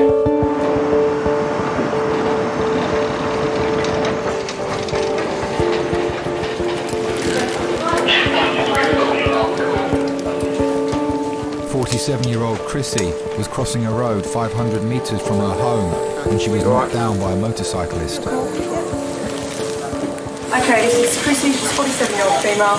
Hit approximately an hour and 15 minutes ago. Left-hand side impact through the motorcycle RTC. Queering loss of consciousness, she doesn't read the internet or spot. Impact on the left-hand side of the face, she's got altered swelling to the left-hand side. We'll wrap you all up in a minute, okay? We just need to get some clothes off, okay, lovely? Lung. A is clear, trachea central. Concussion is equal. The left side of Chrissy's face took the force of the impact. The main concern is potential bleeding behind the eye or in the brain. Okay. Coming up, I'm just going to try and lighten your eyes. Pupils 3 millimeters post-reacting. No regular medication. Doing really well. Chrissy, got a concussion, my love, and a little bruise in your brain. Okay, we're going to scan your head. Do we need to ring anybody? Depends how long I'm going to be here, maybe. You got some details of ringing anybody? No. Do you have any details of... I've only got the female's details. She's got a mobile phone, but it's obviously coded. Coded.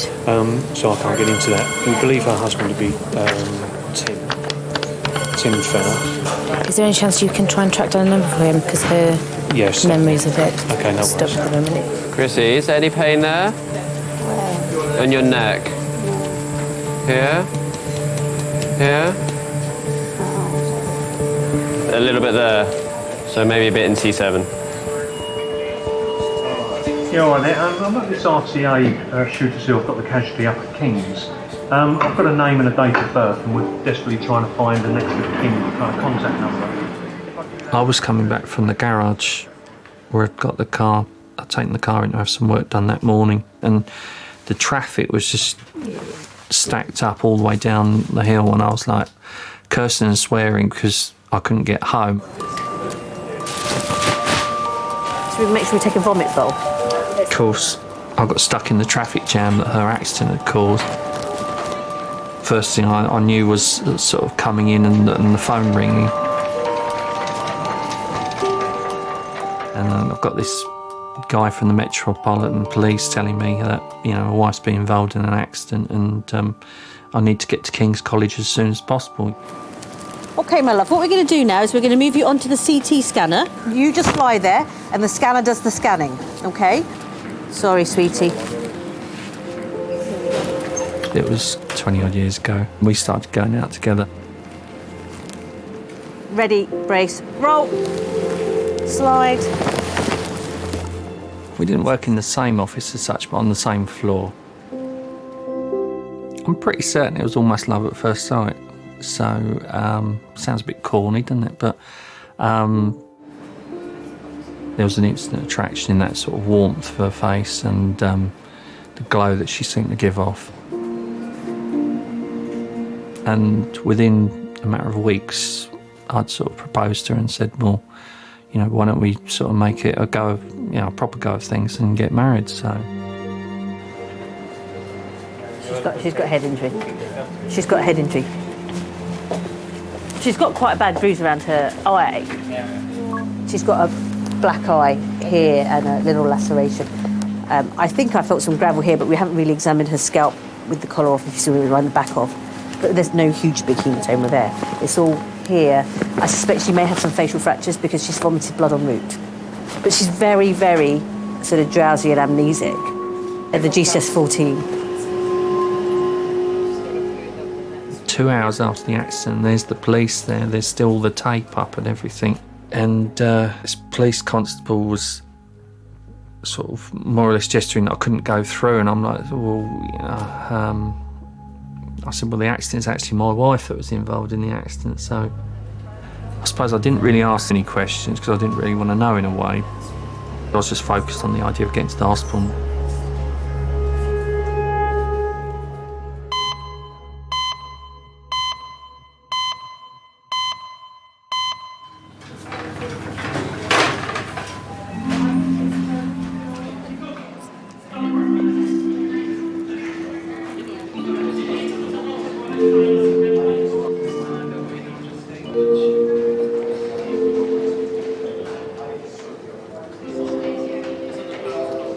I don't know whether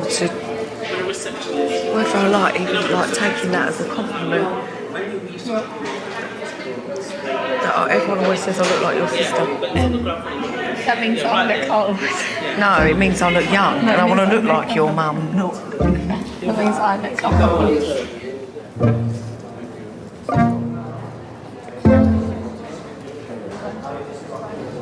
That wasn't me. Alicia's mum thought he was 19. Who did? Alicia's mum. Her mum thought I was 19. So that's embarrassing, Roxanne. She showed her mum a picture back from my birthday and that, and then she was like, how much do you think that girl is? And then she was like, about 19. Roxanne, that's embarrassing more than anything. Hello?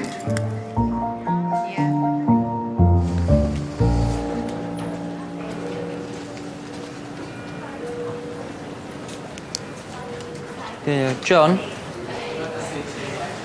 John? John? You all right there?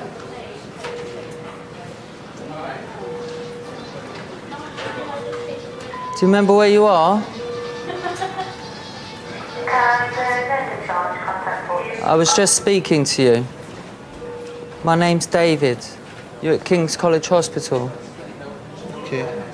Do you remember anything else I said to you? No. No, okay.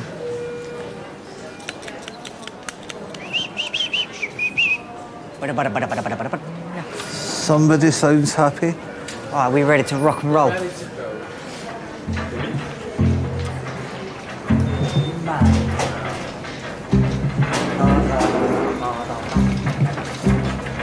And now the under's knee. I must So I face the final curtain. Yeah, you got it, my friends. You got it. You got it. They did it my way.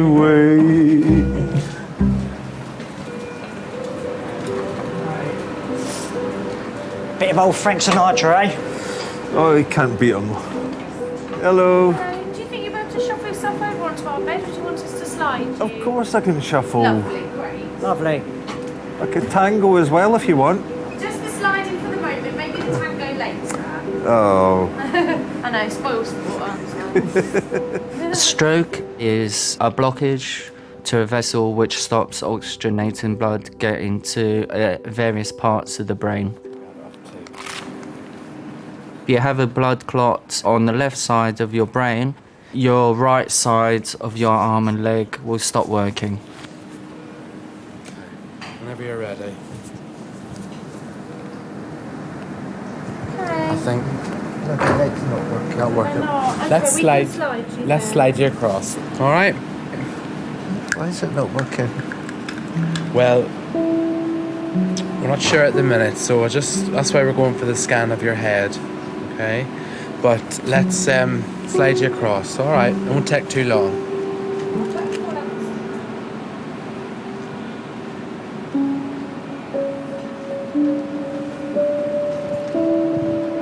Don't worry, we'll slide you across, John. John. Oh, hold on. Don't want you to.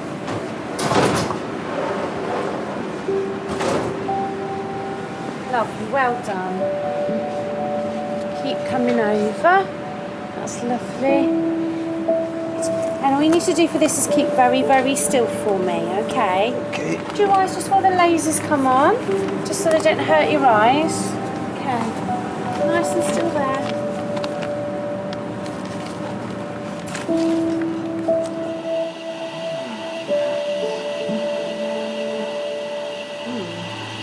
You did an operation for a cyst. That would be it then. Yeah. The scan has revealed a previous operation to remove a cyst in John's brain. It explains some of his short-term memory loss. There is some brain there. Yeah. But there's no blood. So we just carry on and thrombolise. While the doctors have found no significant bleed in the brain, John's history of right-sided weakness means they will still treat him for a minor stroke. Joan, how are you doing? We believe you may have had a stroke, Joan, so we're going to give you some clot-busting medication. Okay. So I'm not going to die yet. Not at all. Don't talk like that.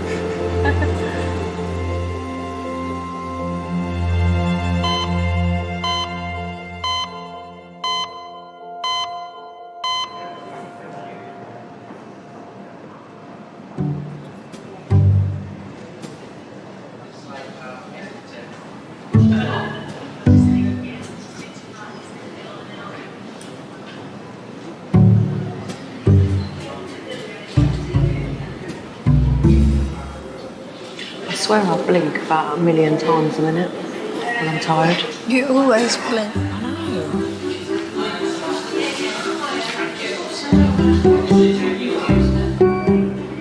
I feel sick. Yeah, you feel sick probably because you need to eat. This is what I'm saying to you, Rox. You need to eat. You can't just have biscuits. I've had a cream egg as well. Roxanne, you need a sandwich or something, darling. Shall I quickly nip round then? We're better off going now. Go on then. Yeah, we're going. Go on then. All right, wait a minute. Why are you thinking of me?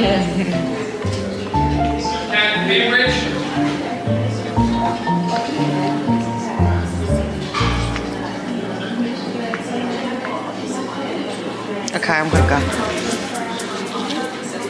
Right, what do you want?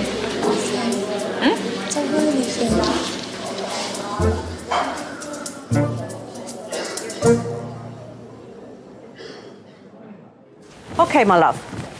The scan does show you've got a broken bones around your eye. Sure. That's okay, they get better. And you've got a little fracture in your skull, okay? So you've obviously, when you landed, just landed thump here. These things will fix. That's why you feel terrible, why you're vomiting some blood. The scan shows that you haven't got anything wrong with your brain, so that's good. But you probably do have a bit of a concussion. So you're definitely going to be with us for today in hospital.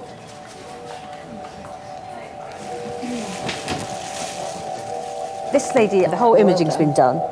Spiros here is her trauma fellows, just making the phone calls to Neuro and Max Fax as we speak. Sorry,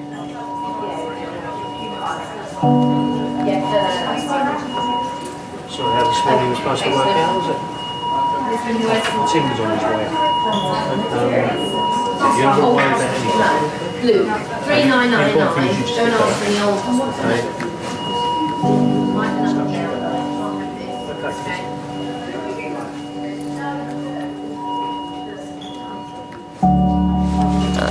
It's a significant accident, and like she does not. Your mother walking past would say she doesn't look right. Yeah. Do you know what I mean? It's not life-threatening. It may be life-changing. When people have severe head injuries, they can have epileptic fits. They can have character changes, particularly the frontal ones. the truth is you're not necessarily back to normal again once you've had a serious head injury. You can affect blood flow to particularly the frontal cortex, where our personality comes from, and our personalities change.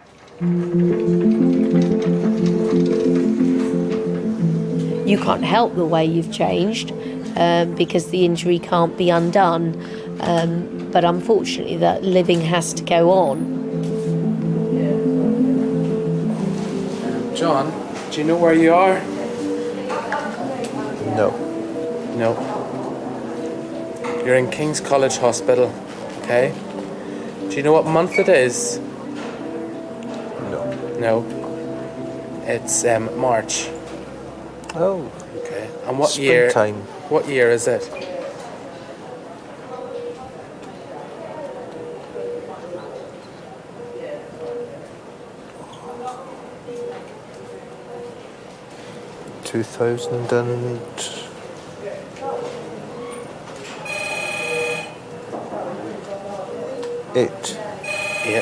It's 2012. No. No, it is 2012. Okay. Alright, Alright?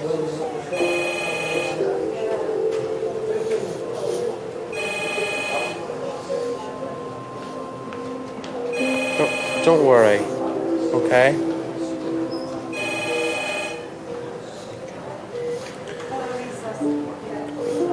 Gonna have to shine light into your eyes as well. The tissues over there. Got some tissues here. It's all right.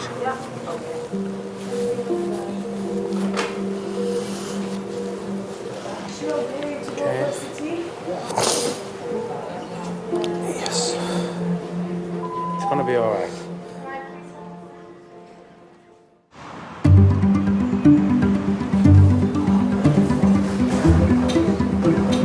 Hello. Full cream or low cream? What time do you have your dinner then? I'll have it later. What time do you have yours, Ivy? Later. About 6:30. What do you eat all day then? I haven't eaten anything yet. I haven't had anything, but I only usually have a sandwich anyway. You have no breakfast, friend? No. I only have a bit of toast in the morning. Oh dear.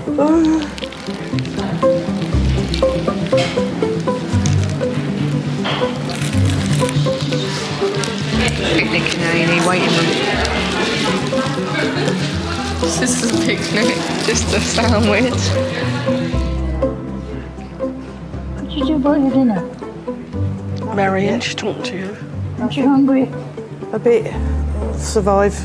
Are you hungry? A bit peckish. Why life? Huh?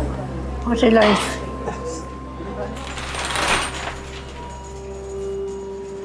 Oh, hello, iClinic. Sorry to trouble you. Can I speak to the ophthalmology registrar on call, please? It's a lady who was crossing the road who was hit by a motorbike. In her left orbit, she's got a fracture of every single wall. So the lateral, the medial, the posterior, and the inferior. The only thing she hasn't fractured, we think of that, is the superior wall, okay?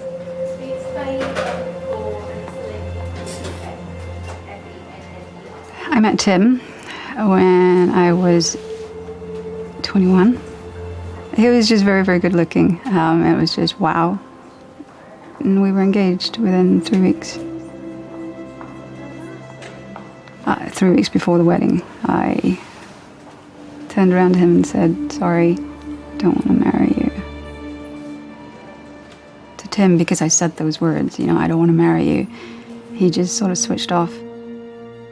For me, I thought he was just moving out to just think and get, you know, just get himself together, and that he was, you know, gonna come back, and then we'd ever talk about it, but he never did.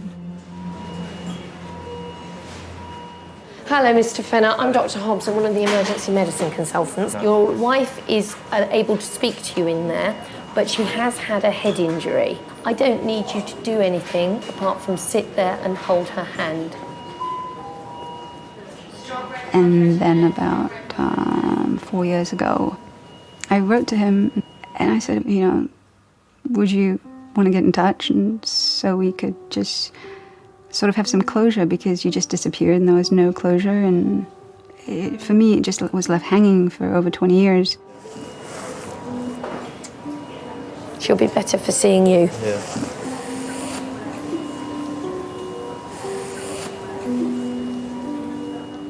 There's this letter in front of me from a person that I'd really loved and felt such a great bond with, and yet, yeah, things went wrong at the time, but there were still those feelings there. I actually sat on that letter for about a month thinking about things, and I got to the point where I thought, well, what have I got to lose? There is no bleed as such in her brain. Right. Where's the blood at the moment coming from? And it's just like a bit of sort of tissue or swelling, blood swelling from all the soft tissues and the muscles that surround the eye, and it's in its socket. We didn't plan anything, it just happened. It was like doors opened and you had the choice. You either go through the door or you don't go through the door, and it was just the universe paving the way for us. To us, it was like getting a second chance. It was like, you know, look, we messed up the first time. You know, we shouldn't have broken up. And it just felt like the universe was giving us a second chance. And I suppose I felt an overwhelming sense of, you know, I'm home, I suppose, in a lot of ways.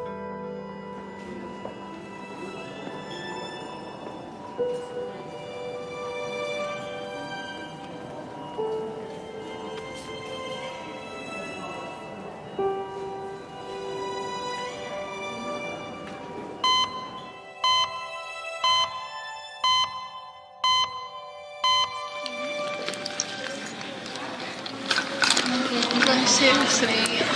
Alright, it ain't gonna be long now.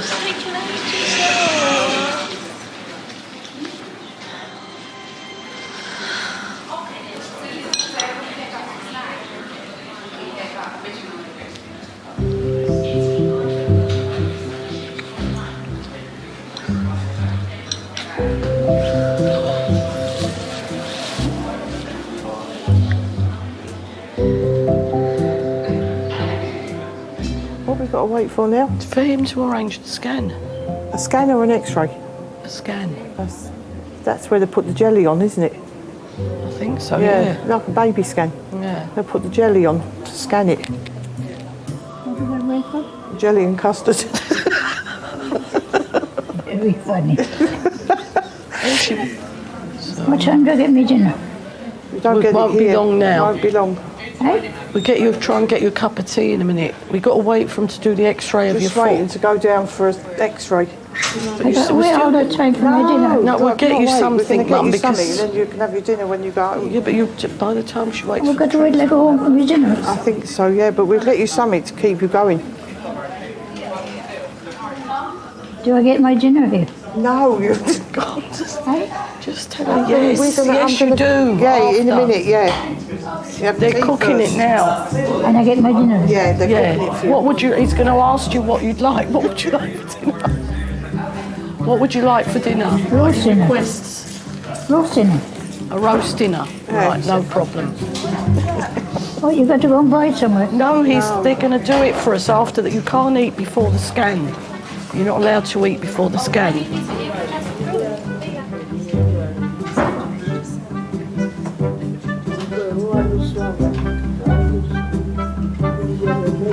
What am I doing here?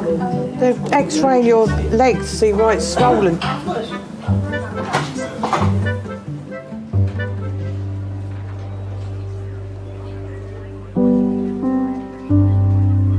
"22-year-old Benedict is back at King's.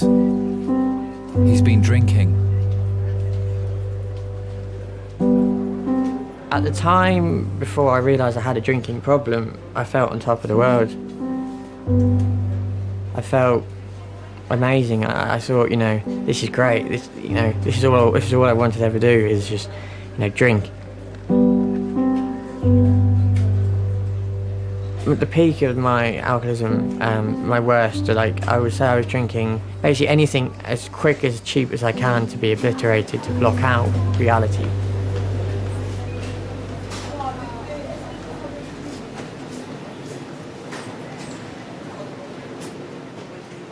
I was just in my own little world.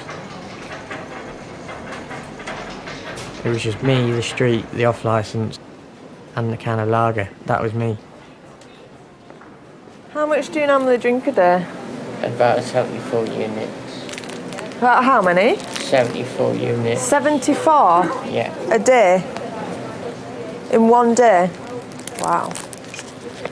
And what in the cider, is it just cider? Cider, yeah.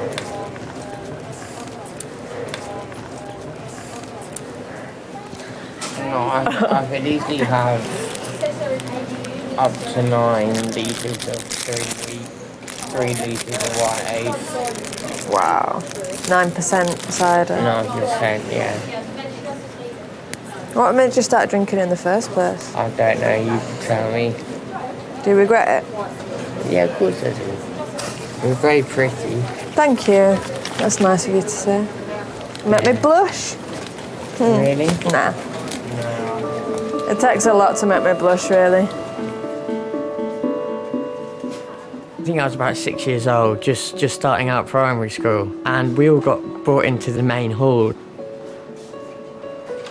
This guy stood up and he said, well, this is what we call the trumpet. And he must have played something really cool, like the Pink Panther, or something really cheesy theme tune. And I said, from that day onwards, I said, that's what I want to do. It's letting your emotions free. It's my voice. If I can't say something, I'll let you know via the trumpet. I'm just sick of the withdrawals and the fits. So. And then you drink to stop you feeling like rubbish? Yeah, I don't enjoy it, I hate it. It must be hard. Yeah, hard work. Stop you feeling rough. Yeah. There were some times if I left the house, you know, I would have my trumpet case with me, but there wasn't a trumpet in there. There was a big bottle of cider. I couldn't stay sober enough to sit through one rehearsal. The drinking had really messed up something that I've always wanted to do.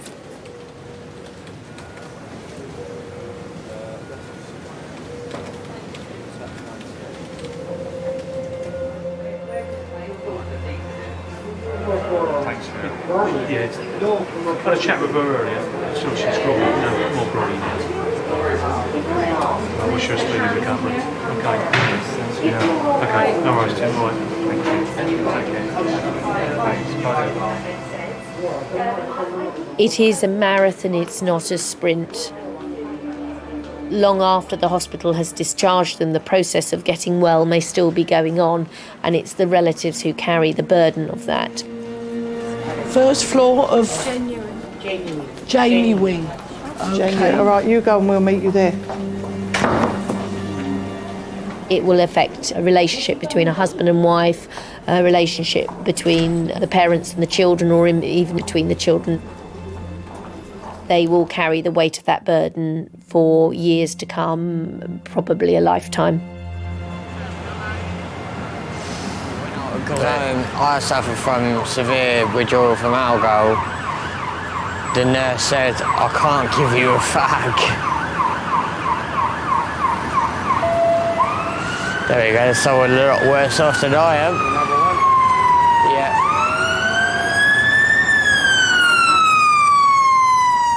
I had 3 children. Simon is very political, which I enjoyed. Emily went to my college and did English and drama, and I love English. And Benedict took up the music, and of course that was my first love and first profession. I'll see you in a sec. I'm very proud of Benedict. Taking the lead in Tchaikovsky 4 or Bruckner 4, I mean, at one end of the spectrum, or hearing him playing a trumpet concerto from memory. But when somebody that you've brought up and been proud of is an alcoholic, I think there aren't enough words really to describe the intense sorrow and pain that one can feel. It's a disease which just it's like cancer or MS. It doesn't matter who you are, where you live, how rich you are, how powerful you are, whether you have one parent or no parents, whether you're in prison or whether you're a high court. It just grabs you, and I think there isn't. I don't think there is a stereotype. It can happen to anybody at any time. No.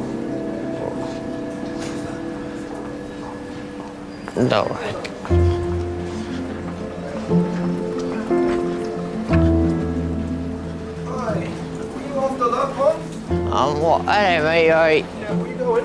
I've got a bed. You got a bed where? I don't know. Wait. Yeah. Come here. Yeah. Quick. Yeah. Where is it? Yeah. Yeah. Put it away. Sorry. Yeah. He's just getting back to his walking back slowly. Yeah? Yeah. Back. Is it resus? Don't need a chair. No. You've got a fall, mate. Yeah.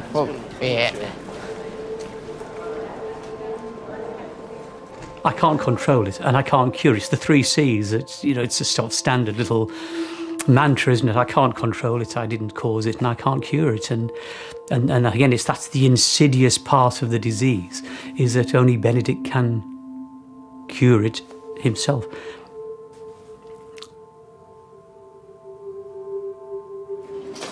Yeah.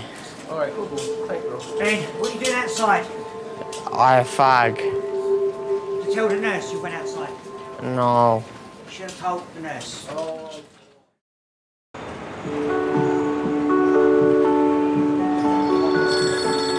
Hello?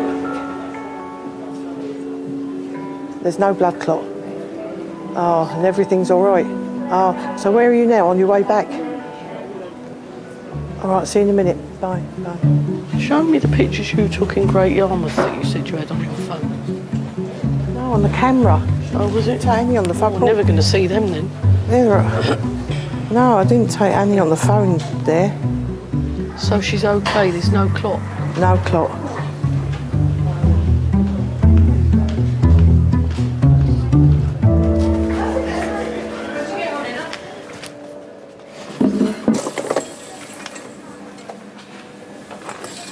Hi, Benedict. Hi, it's Emmanuel from Mental Health. Yeah, I remember. You remember me last night, isn't it? Okay. What's happening? I had a withdrawal fit.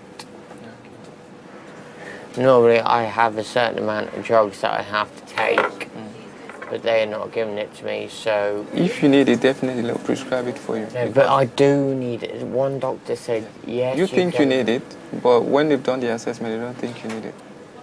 It makes you feel sick to the stomach that I actually became a compulsive drunk alcoholic liar. I was that guy. I was the guy. I was like, I'm not him again, you know. Here we go again. It's the same routine. I wanted the attention. I wanted the care. How best will you describe your mood at the moment? Out of 10, about 1.5. And how long have you been feeling low for? I'd say since I was about 19. I'm now 22. I cut my 2 sides of the neck, as you can see. And why did you do that? I tried to kill myself.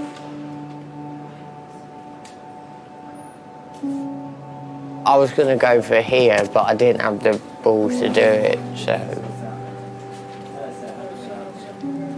When I say the ball, I didn't have the guts to do it, because I was dead scared of what could happen if I did it. So.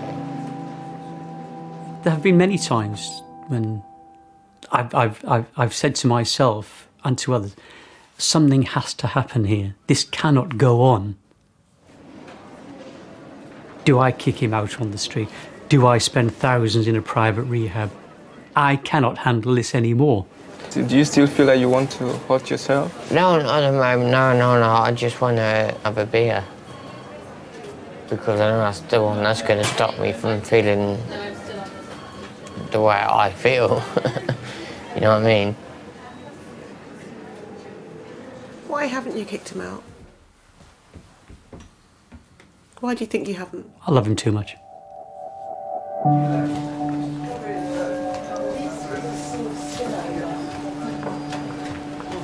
Yeah, I'm good to go. Well, I'm having a go and chat with the doctor, so you just take a seat. I wonder what's going on. I'm not going to see him on a park bench or drinking with the winos down the street corner. I'd rather have him here unconscious than allow that to happen. At least when he's here, I know that there'll be a solution. Your bloods are all completely normal. Alright, So your liver function's absolutely fine at the moment. Don't think for a minute that means if you keep drinking like this, it'll stay fine, because you won't. Yeah. Not at all, but at the moment it's fine. Okay. So, thank you very much for your time. Okay. All right, take care. Thank you. Bye-bye. He doesn't need to apologise. He doesn't need to explain. Because when he's not drinking, he's my son again, and we just move on. I forgive him. Full stop. He doesn't even have to say sorry.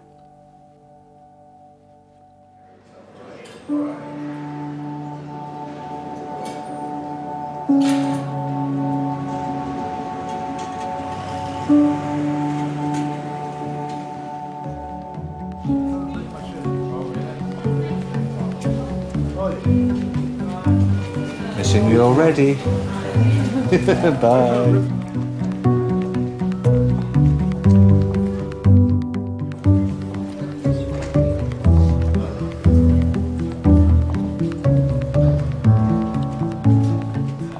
I'm not very good at being romantic or anything else. I suppose that's the one good thing that's come out of the accident, is the fact that it's woken me up, and hopefully I think she sees that I actually try harder now.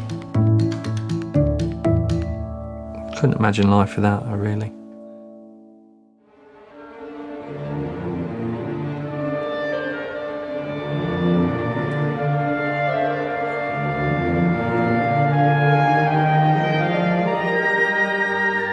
I went through a detox program straight from King's.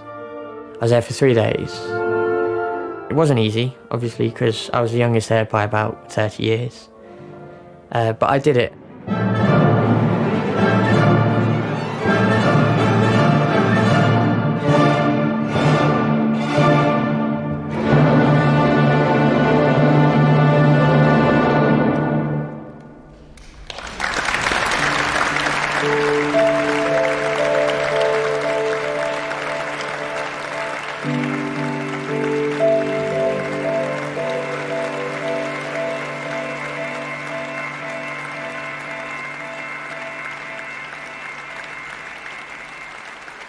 Every night I lie awake and I'm scared.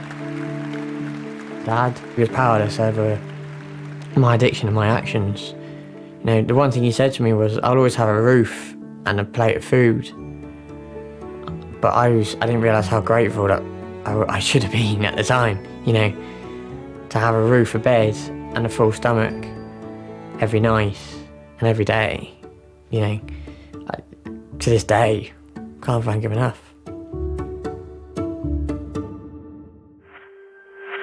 Security control, good evening, hello. There's a reason why we do checks, okay? There's a reason why we do checks. It's a hospital. 8-year-old fallen 3 metres. Do you want to go round? Head injury in children always makes me worried. They want, please tell me this is going to all be all right. And I can't, because I will not give false hope.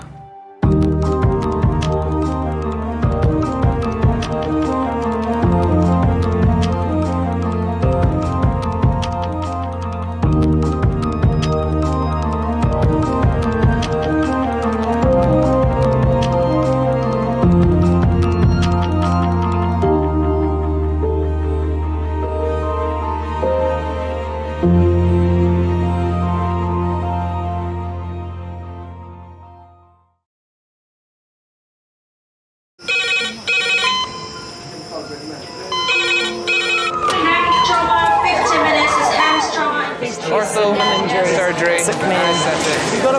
we're just going to get on through this. Not scare and get you all sorted, all right? John? Do you remember where you are?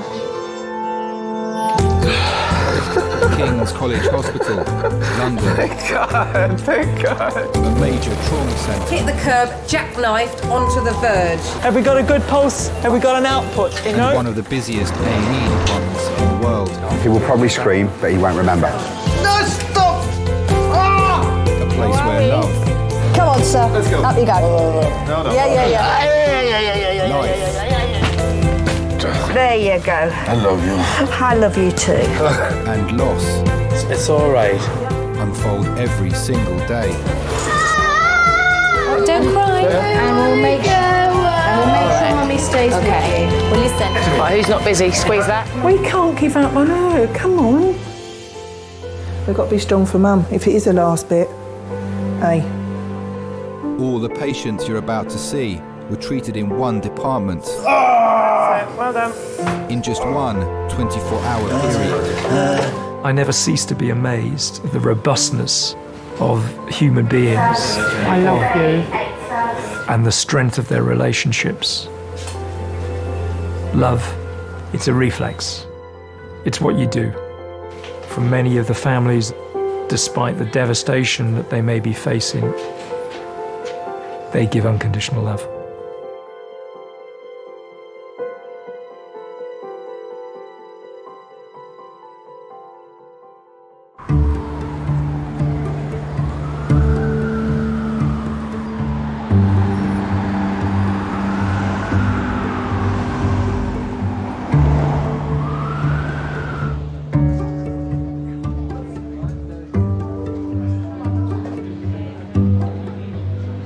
They should give you free meals in A&E, really.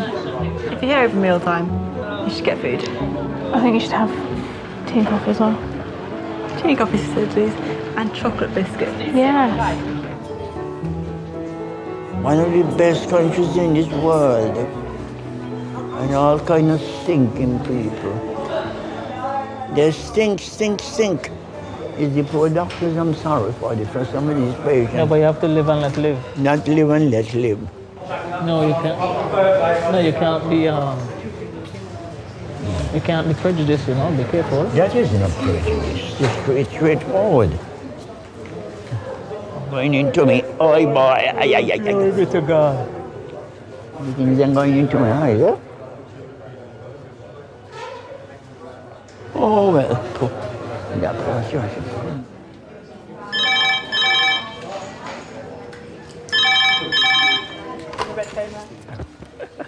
Afternoon, King's College. 383. You're hardwired for that red phone to ring. 8 to 10. Thank you. Yes, bye. You get into gear. You go from doing your normal day job to, right, this is what we're going to do. I've got to get this sorted out. I need these people. I need these drugs. And you prepare yourself. It's like going into battle. Adult trauma in 5 minutes. A 32-year-old scaffolder has been struck on the head by a 6-metre scaffolding tube. Oh my God, I was so scared the first time I ever worked in resus. Because being new to the team and not knowing everyone, it's hard when you first start, especially. It's a scary place to be. You're on the front line, you have to know everything about everything.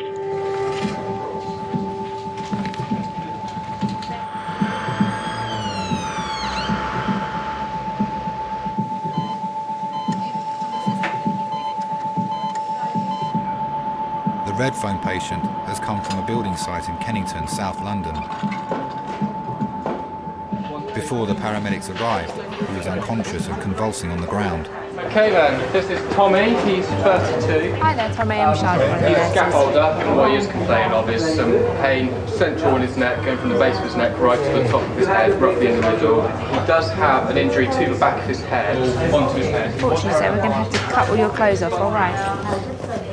Do you round up for me, Tommy? Thanks, darling.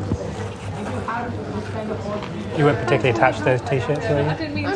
They're the best t-shirts I've ever bought, to be honest with you. Honestly, they are. Chest X-ray here? Or do we need? Resonant percussion notes. cruel lot of people. Yeah. Fucking hate it. I really do. Hold on, mate. Sorry for swearing. It's all right. The human body is tough. It's built to run, it's built to hunt, it's built to play sports. It's not built to be hit by something hard and metal. And that can really damage your brain. It's difficult, because you often don't know what they've done. Well, what we're going to do, get some blood, make sure that's fine. Get you off the hard metal scoop in a second. You'll probably have a scan of your head and your neck. See if you've broken anything, or if that scope of that scaffold's gone into your head. And then we'll talk again. Thank you.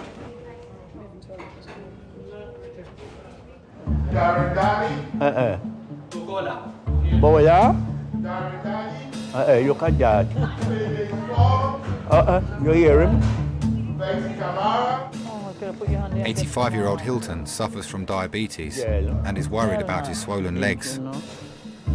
He's been brought to King's by his cousin Earl. Now look it. Oh.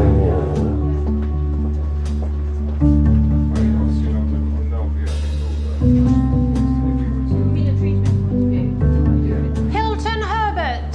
Yes. Go we go. Yes, come in. Oh, God. All right, girl. Yes, madam. Hello. And how are you? My favourite patients are the elderly because they're always so grateful for what you do. Yeah, they give you lots of banter and cheek, and yeah, you just give it back to them and play along with it. Okay, what I want you to do is get your bottom right up on the chair. Bottom? Yes, your bottom. Oh, my God. Wait, Mum, I need you. I will inspect my bottom. I'm not inspecting it. I want you to sit on it on the chair. Oh, you must respect it. I respect you. You're a pretty little nice nurse. Okay, so shuffle your bottom back and then swing your legs up. Yes. All right, and then you can tell me all about it. My name's Nancy. Yeah. All right? Yeah. What have you come in to see us for today? I'm coming to see you because my foot swollen. Your foot's swollen? Yeah, I have my foot is swollen, and I won't trouble you all, my dear, if I didn't want it. I'm 85 years of age, and I'm proud of that. Oh, so you should be. Yes. I grew up in the Caribbean. Life was hard. When the war was over, my intention was to come to England and do better and to help my family and things. Yeah. So is this the one that you were worried about? Yes. Yeah. And that too. And how long have you had diabetes? Oh, since 1977. Okay, and are you on insulin? Yes. Yeah. But it's controlled. See? It's well controlled. Everything And under how often control. do you check your sugars? Once a day. Once a day. And have you checked them today? Today? And are they all right? I was ashamed. It's 3.9 today. 3.9. Excellent. 3.9. Okay. Yeah. And how do you feel in yourself? Do you feel well? I Unwell? feel well, but it's only that you could hardly walk sometimes. Yeah, okay. What I'm going to do, I'm just going to go and check our computer and see if we've got the blood results test. And I just want to do a little swab of your leg, see if there's any bacteria growing there. Yes, all please, right, yes, and then I'll be please. back to see you. Thank you very much. All right. No.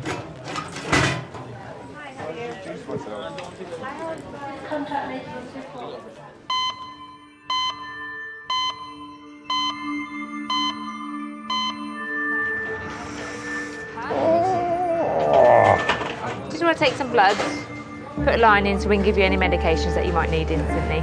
Okay? Relax your arm.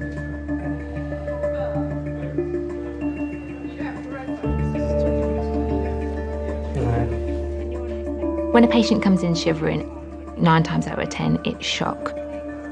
The body is traumatised about what's happened. So the patient thinks they're cold, but really it's just a state of shock.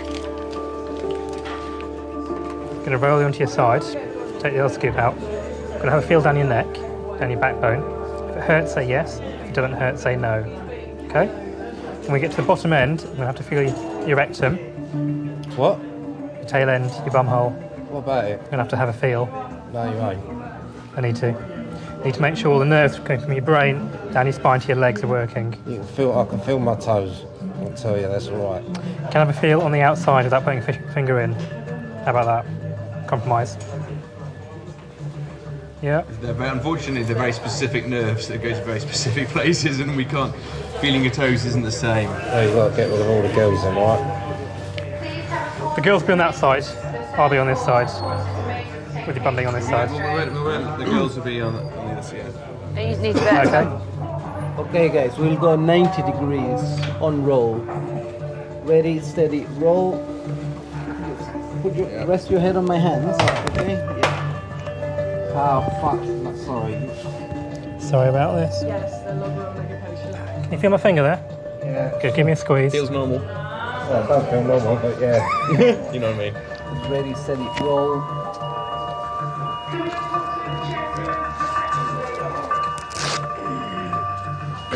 Let's get you warmed up now, okay? Don't move too much.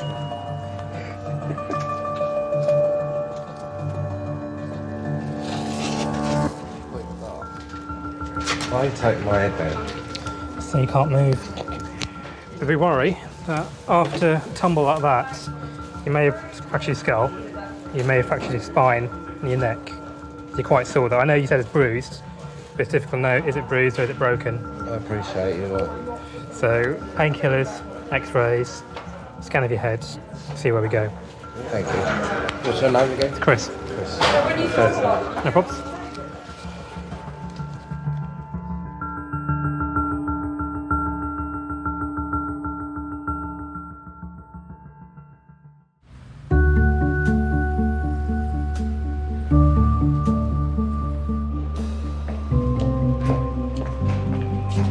Oh, right. Thank you. Okay. That's it at the end. And I'll just go and get that coffee for you. Thank you. And there's your coat. Thank you. Okay, I'll just turn that.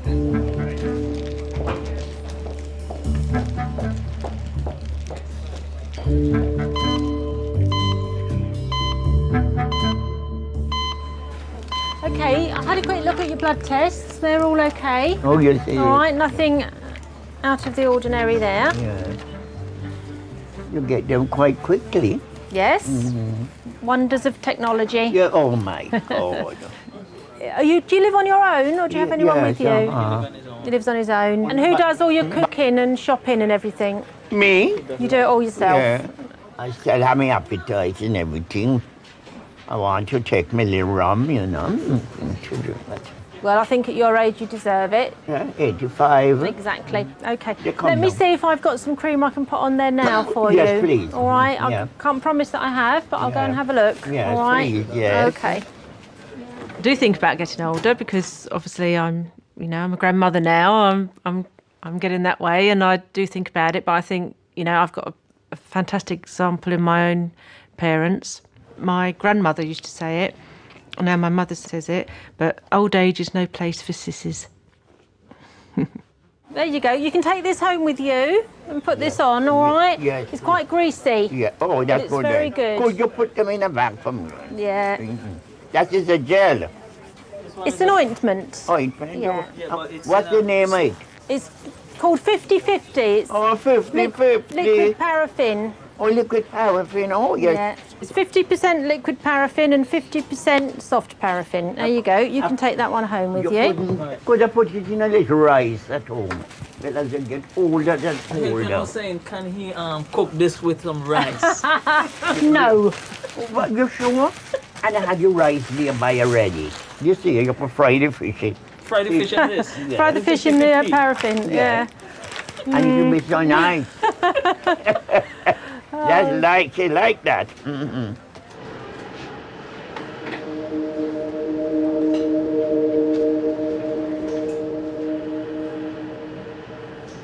It's 45 minutes since scaffolder Thomas arrived in resus.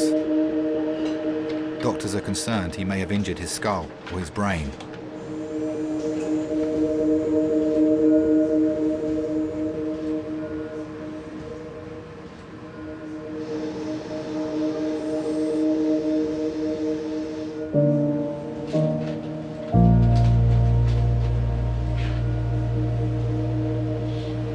Apart from that, I cannot see anything major inside. Let's check.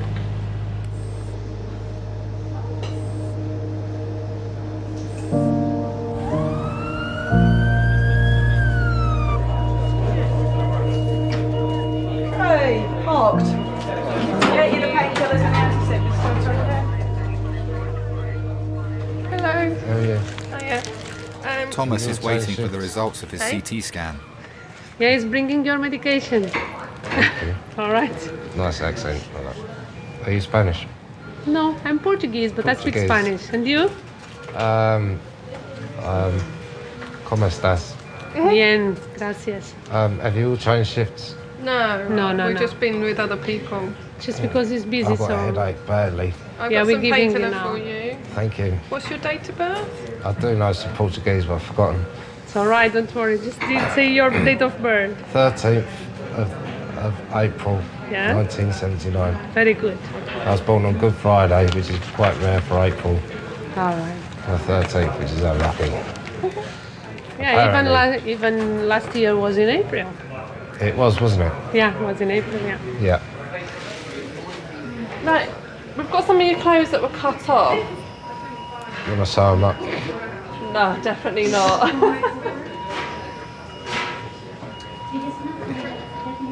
Maybe someone would, not me. No, I haven't got anyone. I can have a quick look through them and see if there's anything in pockets. Do you want them in the bin? Yeah, chuck them in the bin. I will show you what I'm doing. Well, I haven't got anything to go home with. So there's no Mrs. Herbert then? Huh? No Mrs. Hilton? No. No. Strictly Herbert on its own. Some of the women, them is too bad. You can't be worried. Yeah. You could have a fling. The woman in these islands, they're worse than the German soldiers. Really? Oh, blimey. I wouldn't have you no, don't hit them so hard. The woman in these islands. Present company accepted, I hope. They're worse than the German soldiers. Oh my goodness me. So now it's no cause for alarm, eh? No cause for alarm. I feel as young as ever, yeah. I'm quite happy. Never married yet. I don't want nobody to have me pin down to them. Yeah. I like to be free. He said in the Bible, he said, who is free indeed. I like to be free. You need to get yourself home because it's cold outside. Oh, yes, I know. Last time I come here, let somebody get a cab for me. Okay, we'll get you a cab. Huh? We'll get you a cab. Cab, yes. And all right. put my boy Do you want to go and sit in the waiting room? Yes, please, Hilton and Herbert. we'll get you a cab. Yes, thank you very much again. All right. And keep up the good work. Okay, just take it slowly. 85 and it hasn't been And touched. counting. You haven't been touched? But what can you trust?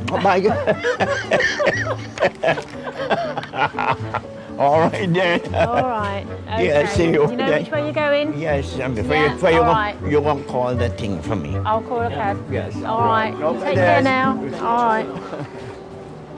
They look after me nice today. It's because I've had migraines and a lot of medication. Migraine. I used to get migraine. So what did you do? I'm not quite certain what happened. But you haven't got them now, have you? No, I don't have them now. I tell you, once you go into menopause, Yes. that's tough. Yes. And how do you feel now? What? You feel well now, don't you? Touch wood? Yeah, touch wood, me too. I've never felt so well in my life. Touch wood. Touch wood.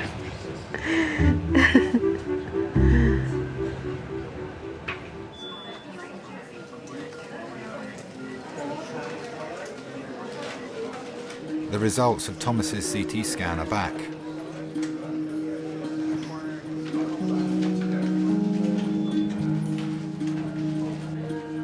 Hello. How are you? My name is Cyril. I'm one of the A&E consultants. Cyril? Yeah. Nice name. I've got some good news. The CT of your head and your neck is normal. Thank you. There's nothing broken and your brain looks absolutely intact. Thank you very much. Absolutely fine on the X-ray and the CT. We're gonna remove that. Can I take it off? Yeah, I'm gonna take it off for you. Have you got any pain in your neck? Pain? Yeah, pain. It's not painful. Oh, just at the back, but if my CT scan's fine, then it's just bruising, then don't worry about it. We'll see. Huh? We'll see. What I'm just going to ask you to do, to start with, is just to stay very still, yeah? I'm going to remove that, and make sure that we haven't missed anything on your neck. Yep. So you don't move your head until I ask you to do it.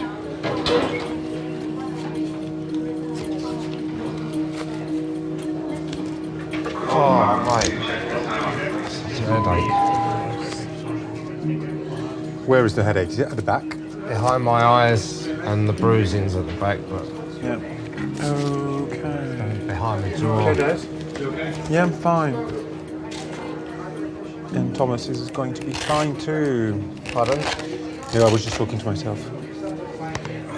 Right, just don't move your head a moment. Okay. How is it? Bruised. You feel this bruise? Could you turn your head to the right for me? It's always a relief when you get good news. You do get something in the back of your mind wondering, you know, like, is there some sort of, like, because, you know, you worry about sort of maybe a blood clot or something, you know, that could hit you and switch you off. Because it's a head injury, it goes through your mind, you know. The feeling in your legs, in your arms is normal, yeah? Normal, yeah. Cool, no pins and needles, no. Could you turn your, to the left now? It's a 6 metre tube, and then the tube basically hit me square on the back of the head. I don't remember feeling anything when I hit the floor. I remember being extremely scared, you know, and all sorts of things start running through your mind, like, you know, okay, you're awake, but you think to yourself, are you just going to switch off? You feel sick? I'm starting to feel sick.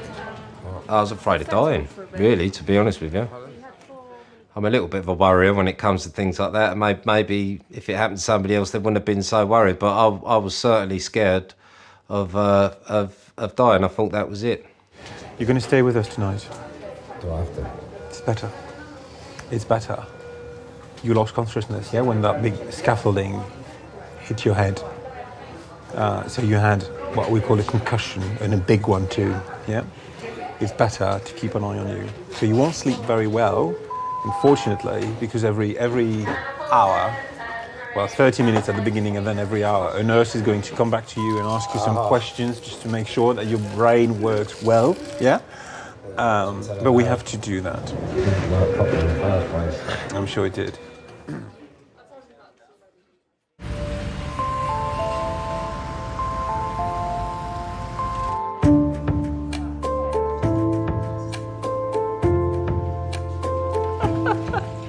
So you better let me have the other jokes.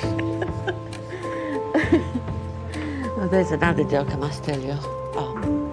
Again, a priest comes over to visit. He's one of his parishioners. And he comes to one couple and he asks them, how are they happy? And they say, yes, we're very happy. But we would have been happier if we had children. God hasn't given us children. So he says, oh, never mind, I'll pray for you. I'm going to Rome and I'll put a candle up for you. I'll light a candle in Rome. Years go by, at least 10 years, and he happens to meet this lady again. He says, oh, do you remember me? He says, I remember you, Father. So how are things?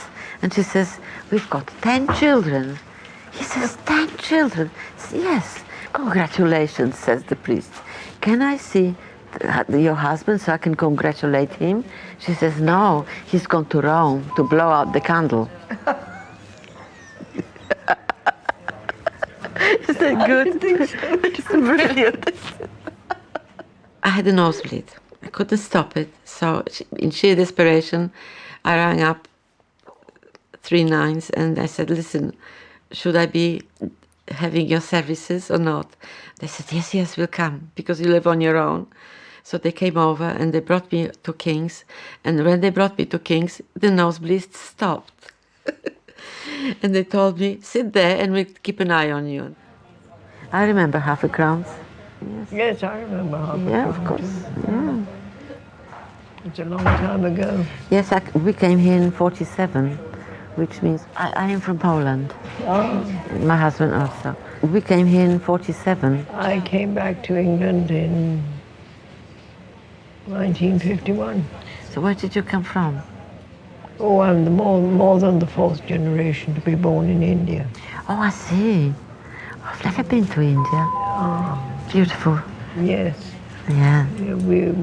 We came from Bengal. My father was Commissioner of Excise in Bengal. Right, right. But did you have servants as well? Oh yes, Yes, you have to have servants. Yes. You've got to have servants because You've got to. There was not that's the way of life. Yes. You had to be looked after. But quite. Yes, yes. Reaching out to someone to me is very important because I was all my life working with people, being a lecturer, teacher. So I miss it if I'm on my own and I don't talk, just listen to the radio and watch television. I must have a contact with the person.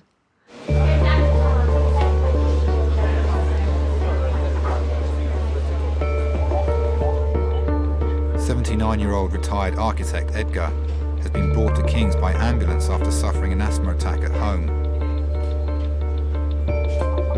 I came here in 1957. I didn't know that Britain was so cold. I came originally from the Gold Coast. We had so much gold over there. That is why they called us the Gold Coast. But then I didn't have any because I was poor.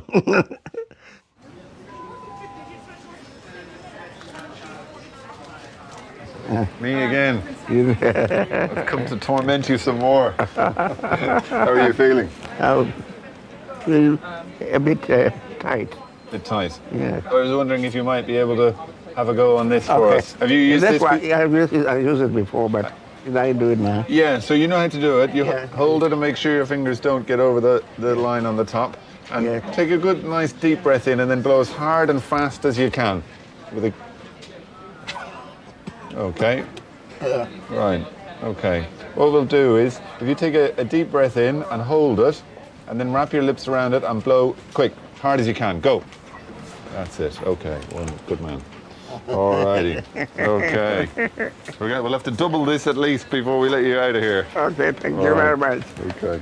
I have more energy to do anything I want, but asthma sometimes restricts you. Like last night, I was asleep and suddenly jumped because I was short of breath. And I don't know what happened. Maybe my neighbors were worried. Oh, why is this man calling the ambulance all the time? You know, my chest is so tight. Yes, I think we'll get you one of the nebulizers for the salbutamol to see if that helps. Okay. Does that sound all right? Yes. Do the ambulance people give you one of those on the way here? You know, the mask with the steam? No. No. Okay, fine. Let's give you one of those and see does it help. Okay. And then I'll test you on this again. Thank you. Every patient has, I guess, particular needs. Older patients, they need more time to say what it is that they want to say. And it's their own time. They've earned that time to take to say what they have to say. Sometimes they're very stoical and they won't complain at all. And they actually won't tell you what the problem is when they're there with you. They don't, because they don't want to admit that there's a problem, or they don't need help. So I think they do need more time. As my stepmother used to say, laugh and the world laughs with you. I know, yes. Cry and you sleep alone. Absolutely, that's true. That's right. I'll tell you another joke. Two very, very old gentlemen sitting on a bench in the park, and one of them says, "Oh, I'm so miserable. I'm so miserable. I feel like an old man because every bone in my body aches." So how about you? How do you feel? This one asked. And the other one says, "Oh no, I feel quite the reverse.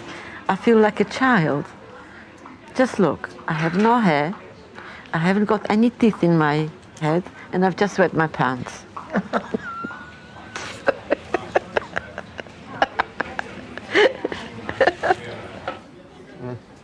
How are you feeling? A little bit better? Yeah. Okay. Can I have another little listen to your chest? Okay. Are you comfortable there? No. You don't look very comfortable. Sorry, let me take this off for you for a moment. Yes, yeah. Shall we sit you up a little bit? You don't look comfortable at all, I have to say. I think. Yeah, 1 second now. That's it. Mind your fingers. That help you feel a bit better sitting up like that? I think so. But it's terrible. I feel tight as well. Still tight. I don't know. Is this how you always feel when your asthma is troubling you? No, asthma, it hasn't been, I haven't been having it for a long time. Okay. It's only when my wife passed away it's affected me. Really? She died on the 18th of Christmas. Of December? December. Just before Christmas? I don't know. Life is so hard. Oh, she was the most beautiful girl I met in London. She was a student nurse. And what charmed me was her eyes. She has fantastic eyes. It's like the eyes of the pharaohs. So I decided, oh, this is the girl for me.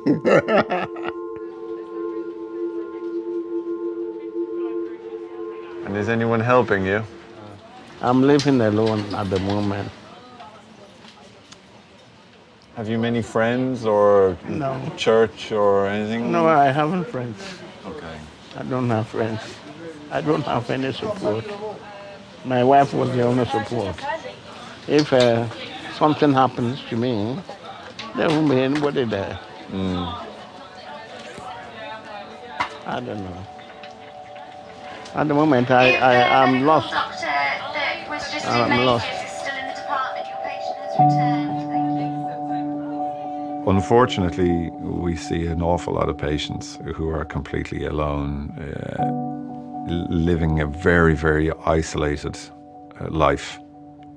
You know, the middle of the night, when you're not feeling well, it's a particularly dark and lonely place to be, and scary, I guess. I think men rely on their wives a lot more than they would like to admit from the moment that they meet and the moment that they get married. And I think that reliance becomes greater and greater as life goes on. It's a long time my wife helped me, and maybe company too. I have nobody there, and I'm worried, you know. One is in a mess, and I don't know, my head is in a well. Yes. You don't know what to do. Yes. Whether I'm doing the right thing or the wrong thing.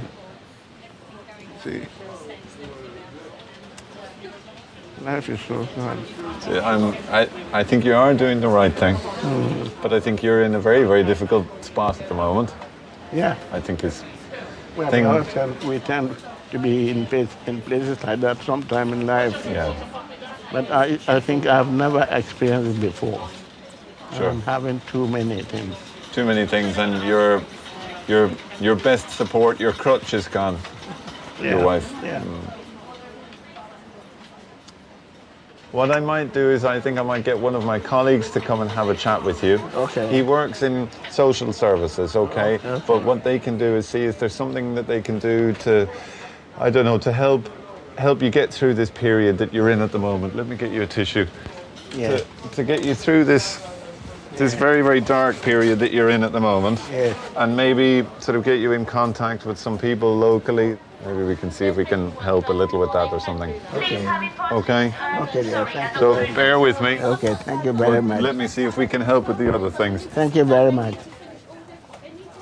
Thank you very much. Not at all. I'm just going to go and talk to this chap and I'll come back to you and let you know how we're getting on. Okay? Thank you. Yeah, okay. All right. Okay. Good night.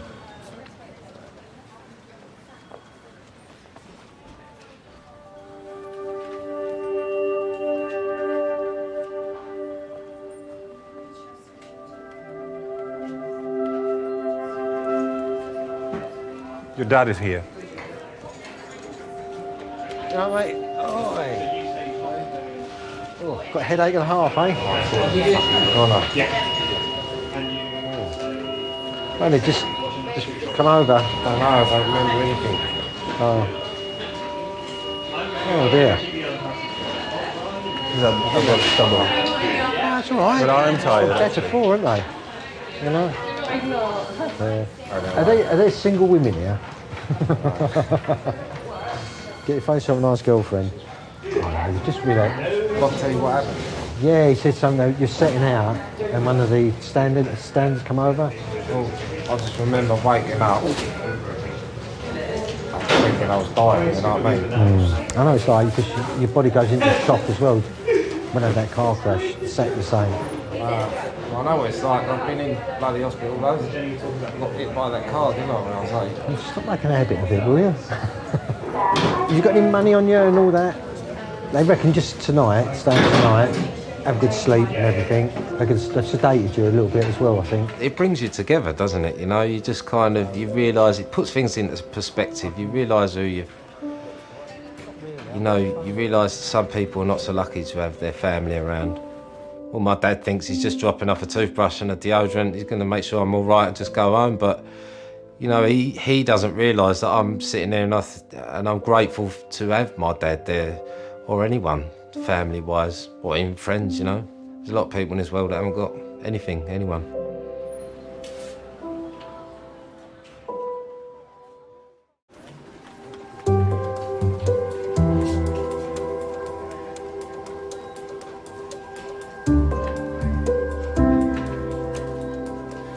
Right, do you want me to leave you and then I'll call you tomorrow? And once you've got the all clear, then I'll come up and get you, all right?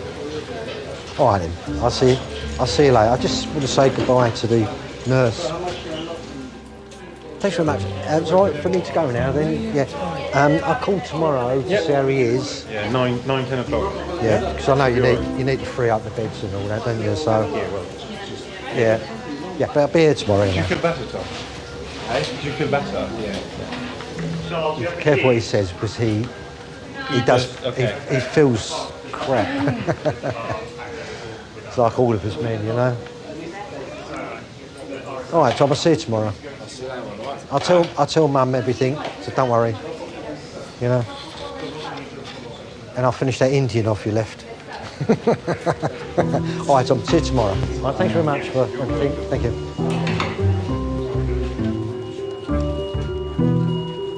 I didn't do very well at school.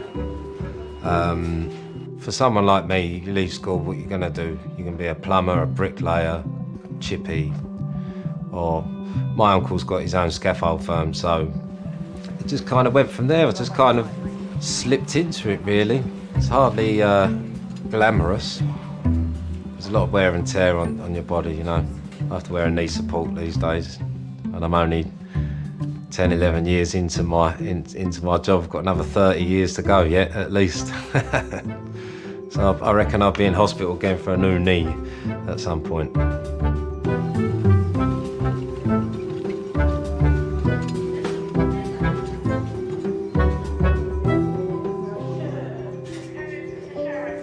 My husband was a colonel in the Polish army.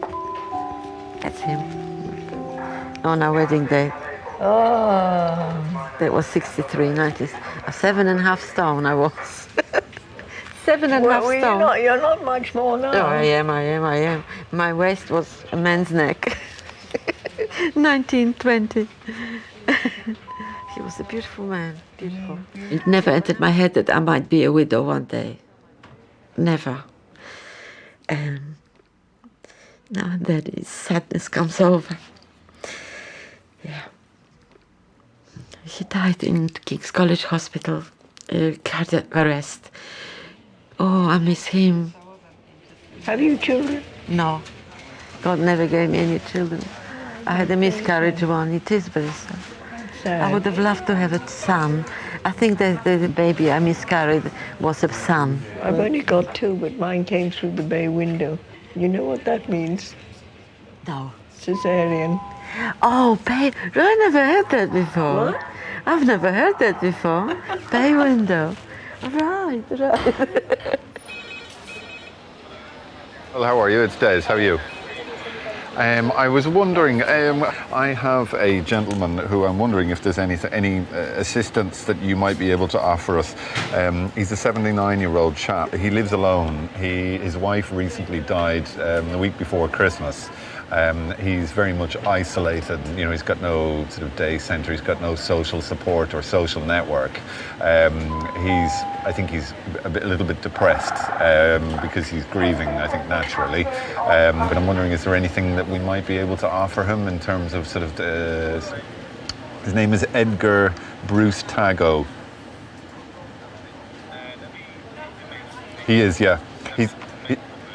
Brilliant. Okay. Thanks a million. Appreciate it. Bye.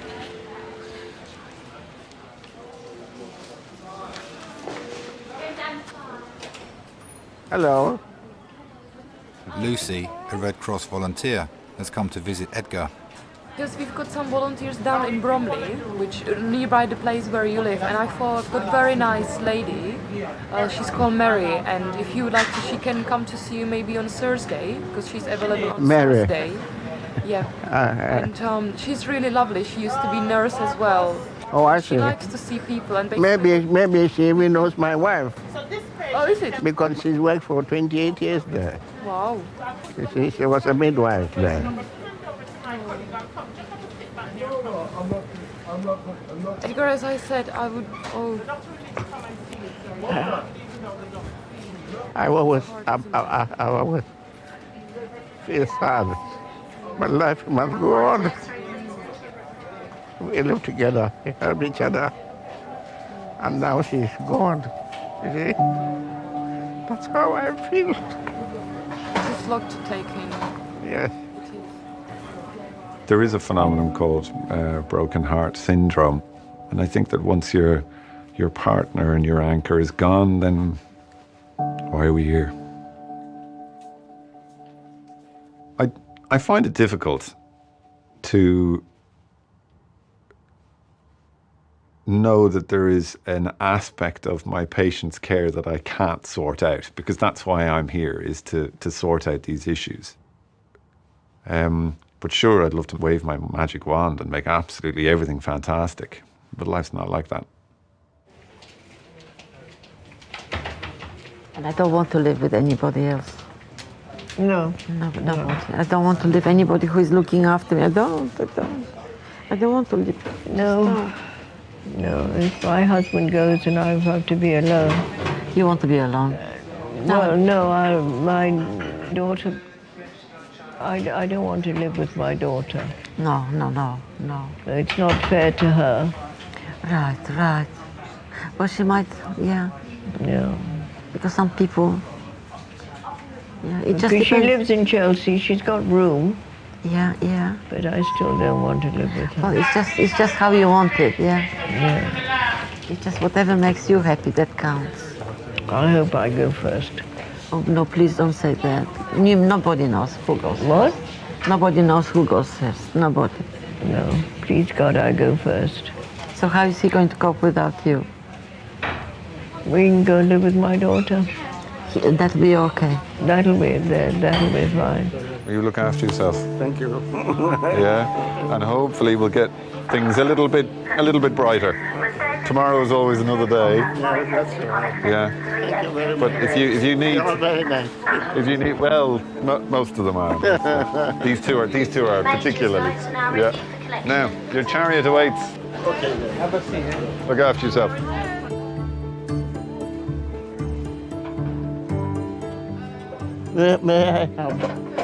May I have one tissue, because I'm crying, you see? Hold that box. Yeah, no, a little bit. I'll have one little bit. And leave some for somebody else. Good man. You got Yeah. enough? Yeah, that's enough. I lived with my wife for 45 years. But I'm now looking. And I hope, all being well, I might find another one. But then I will be possibly too old. Thank you. Bye-bye. She was so lovely. And that's life, isn't it? We have to carry on, whether we like it or not. And I'm still here. When God wants me, He will have me.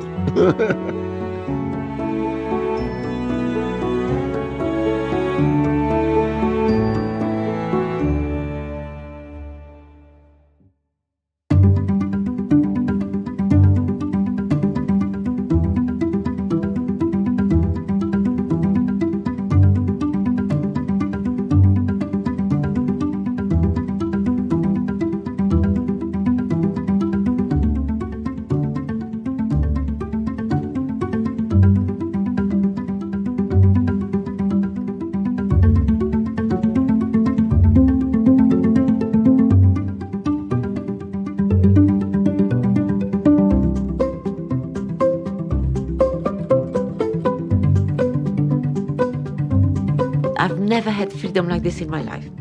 That I can do whatever I like. I'm completely free. And even now, I'm completely free. I cannot go with a married man. That's the only thing. But I can, if I fancy anybody who is completely free, then I will go with him. No, I won't, but I could.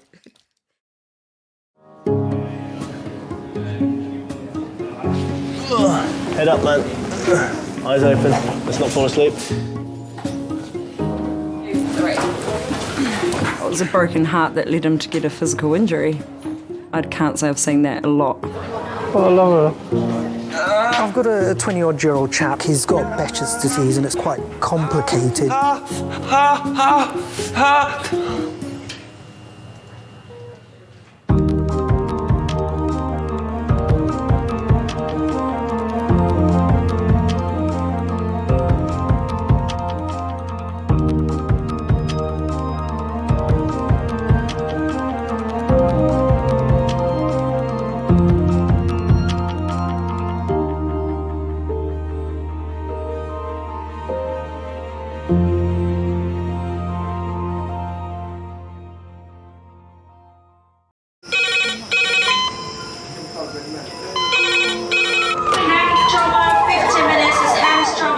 Ortho, surgery, we're just going to get on through this. Not scare him, get you all sorted, all right?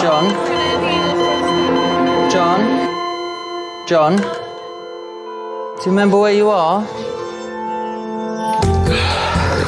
King's College Hospital, London. Thank God. A major trauma centre. Hit the curb, jackknifed onto the verge. Have we got a good pulse? Have we got an output? You know? And one of the busiest A&E departments in the world. He will probably scream, but he won't remember. No, stop! A place where love. Come on, sir. Let's go. Up you go. No. Yeah. Life. There you go. I love you. I love you too. And loss. It's all right. Unfold every single day. Don't cry. And we'll make sure Mummy stays with you. Will you send her? Right, who's not busy? Squeeze that. We can't give up on her, come on. We've got to be strong for Mum, if it is the last bit. Hey. All the patients you're about to see were treated in one department. Well done. In just one 24-hour period. I never cease to be amazed at the robustness of human beings. I love you. And the strength of their relationships. Love, it's a reflex. It's what you do. For many of the families, despite the devastation that they may be facing, they give unconditional love.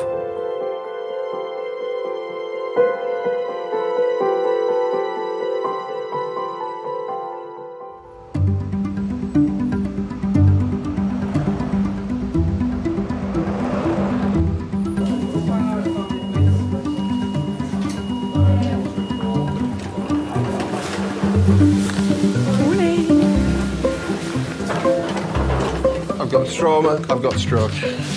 Well, in half an hour's time, you'll be on your way out, won't you? You live in Peckham? Yeah, go to working in center, there's no waiting in there. That little sore throat can be dealt in the area. Okay?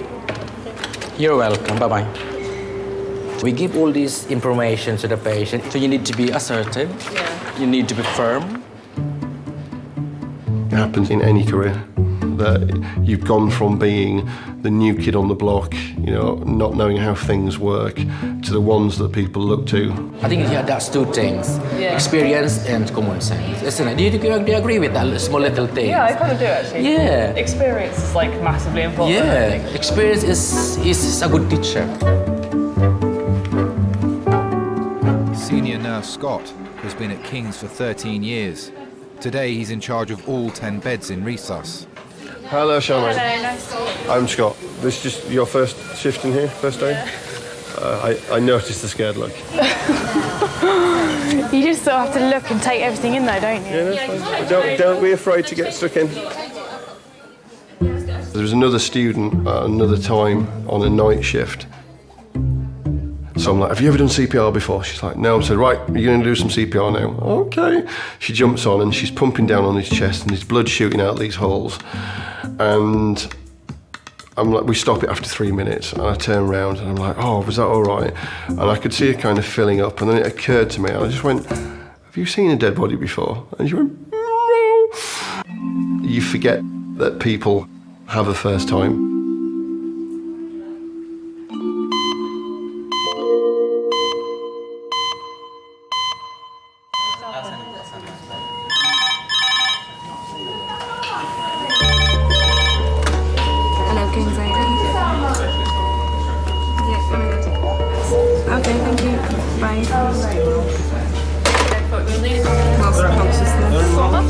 Fall from about 3 metres, head injury, LOC, GCS now 15, facial injury, C1 to C7 tenderness. Hello, everyone. Hello. Hello, pay attention. Get you oversleep. Mum of 2, Pauline, had a fall at home 40 minutes ago. Pauline's 56, had a mechanical fall at 10:30 this morning. She fell down 5 steps, landing on the table. Pauline does not remember the full events. Lovely, thank you very much. Yeah.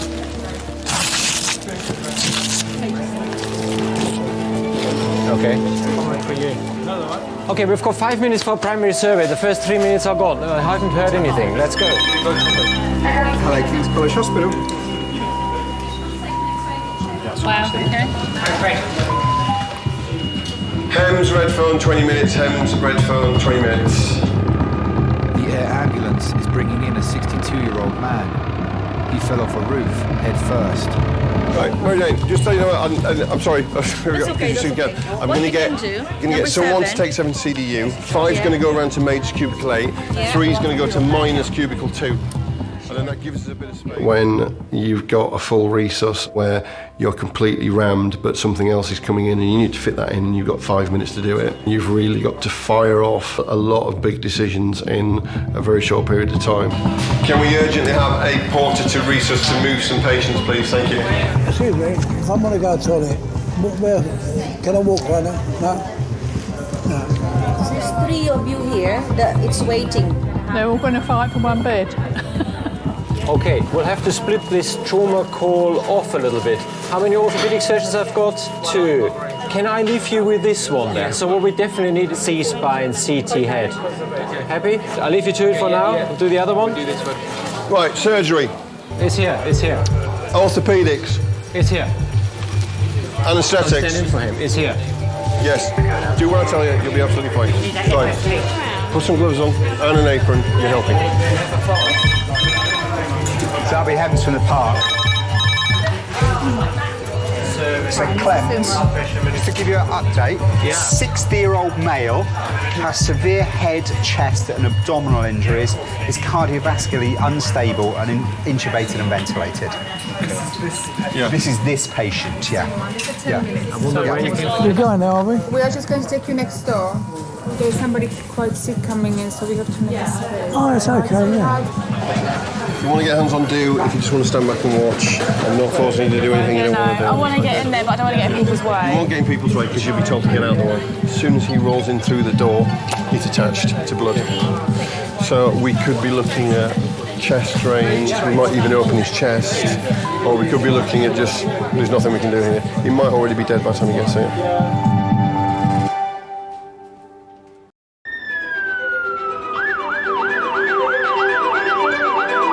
Can everybody else sign in that's here before we start, please?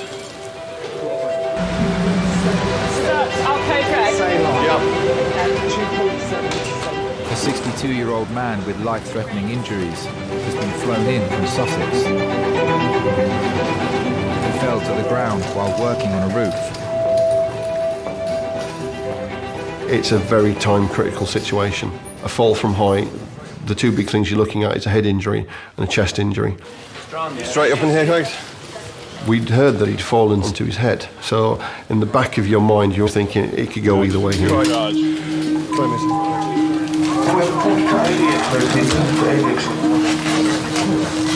Okay, so it's on Mark's count. He's got the tube at the top.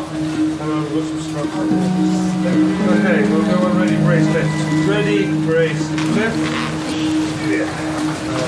Coming out.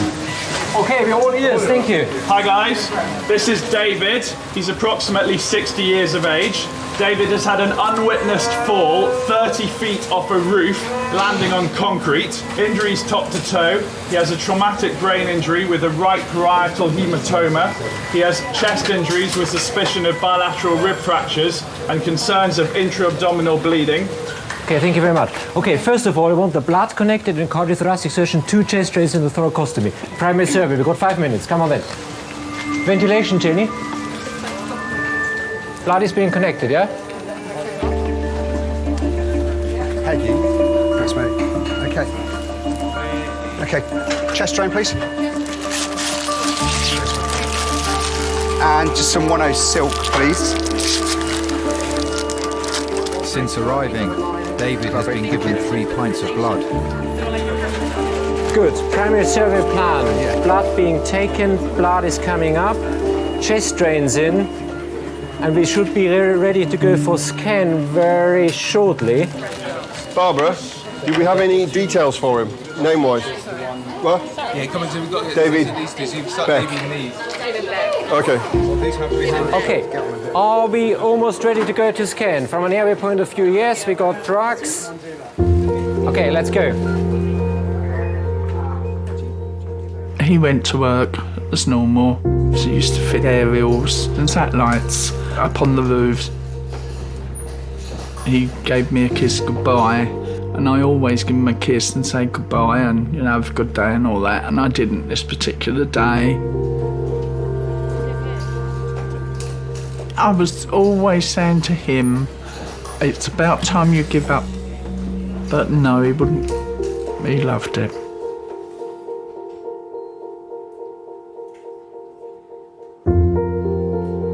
Got a phone call. Police car pulled up and he sort of said, Mrs. Beck, I said, yeah. And he said, oh, we're taking you to London. And I honestly, truly thought he was already gone.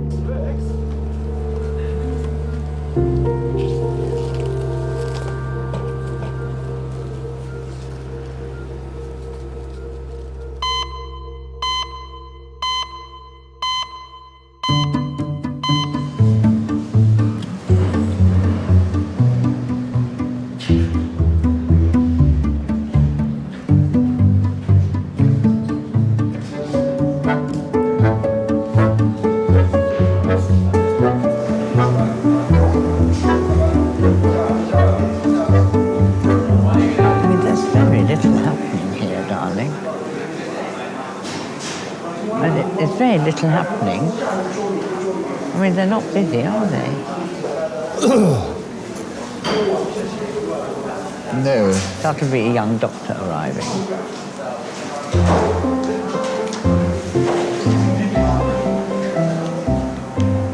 And I don't know what the delay is. You know, it's not busy, is it?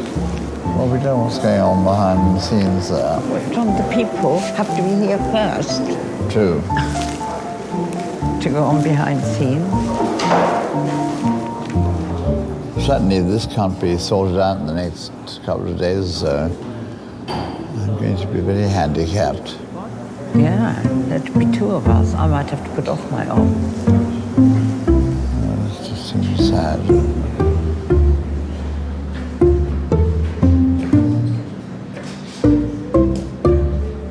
I haven't got a space or a nurse.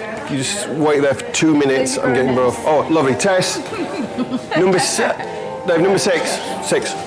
Tess, can you just take this new one? Status. Okay. Lovely. Thank you, Tess. Well, his CT is going to be delayed, isn't it? Unless we find out when it's because they're going to be chocker with these 2 now. The CT. 56-year-old Pauline's been given pain relief. She's now waiting for a CT scan to show the extent of damage to her spine and neck. Just arrived status. Just needs to go into CDU. Medics. Just arrived, gone to AAU. Yeah, thank you. No, that's I know.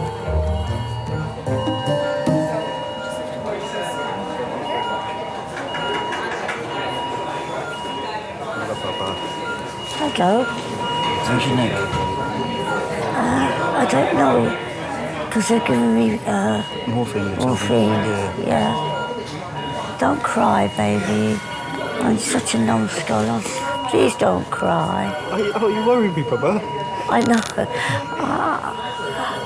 You do worry me. It just happens so quick.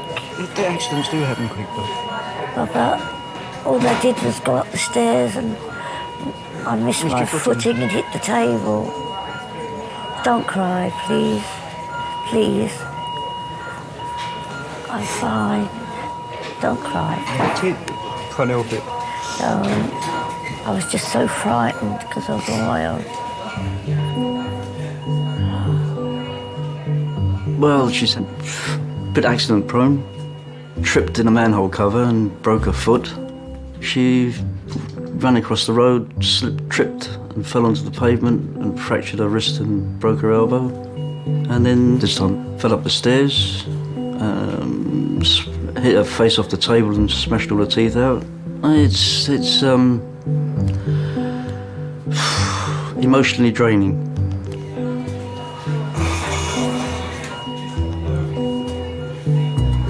Well, I keep trying to tell her that, just slow down. You're getting old now, you're older, and just slow down and try and take things easy, rather than dashing across the road and falling over and falling up the stairs and, all the stuff that's happened to her.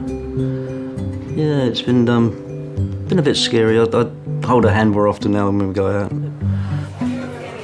Have you seen the bottom teeth? No, I don't particularly want to. Oh, man. It's just my teeth. There's not many of them left.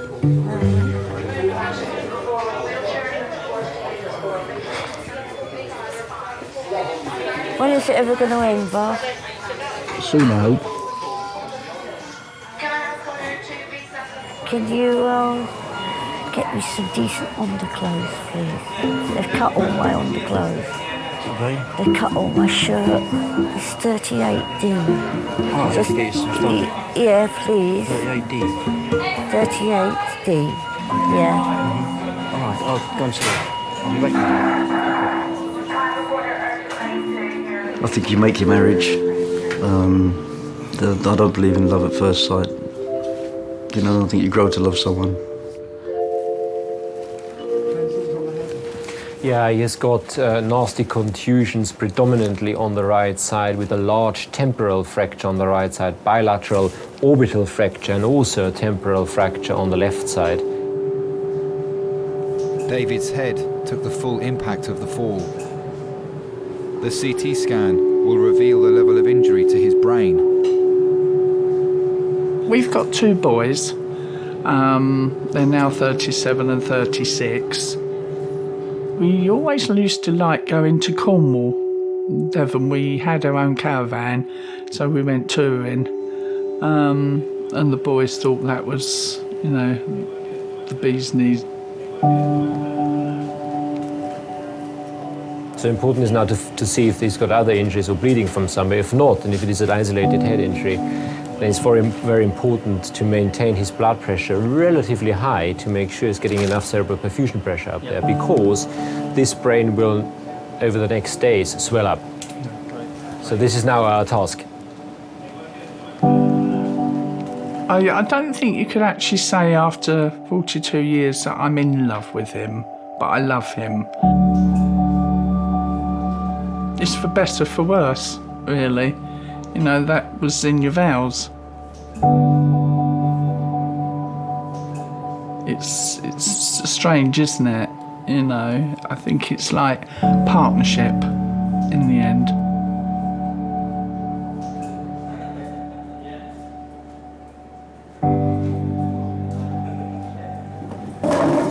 Right, you're going to roll you again. There you go. Madam, you can sit in one of this chair. Okay. Opera critic John injured his ankle while on a skiing holiday. Right, you're John Bakan, is that right? That's right. And how young are you now this time? I'm 78. Right, good. Right, how can I help you today, mister? Well, I found the second morning running that my left ankle is so sore I can hardly put any weight on it. Right, okay. Fall in love, don't forget we were in our 30s, you know. It wasn't romantic love, oh, here's the love of my life. It was just a very interesting man and very charming, very easy. He asked me to go to an opera, the English version of Wagner opera, and we've been going to music ever since. I've been married to John for 42 years. So we tried massaging it a bit with oil and did not make the difference it made yesterday morning. So you're being oil massage? Yeah. And pain relief? Yeah. Sorry, I didn't take any pain. Oh, right, okay, just the massage. She wear the trousers, do you think? Yes, I think probably she wears 1.5 of the legs of a pair of trousers, yes, I'd say so. Do you have any medical problems, sir? Yes, I'm suffering from prostate cancer. That's been treated. It's got out a little bit of it onto the pubic bone. Yeah. So he's on female hormones. Okay. Casodex. Daily. Many men die with cancer rather than of cancer. And that seemed to me a fairly encouraging thing to keep in mind. And I've never had any pain, so I've been lucky perhaps. Just stay on the chair. Yeah. And someone... medicines, if you need to know them. Oh, we got simvastatin as well. We got blood pressure. We got cholesterol as well. Where I look at it. Cholesterol is under control. Good. Plus your diet, I think. You need to get your diet the done. diet, we eat extremely well. You need to limit your level of oil, basically. The only thing he takes too much is... Yeah, fish is less oil. That's all. My husband would say that I rule the roost. In everyday matters, there's absolutely no doubt. You know, he's not interested enough, really. Right, sit you back to the waiting area. Okay.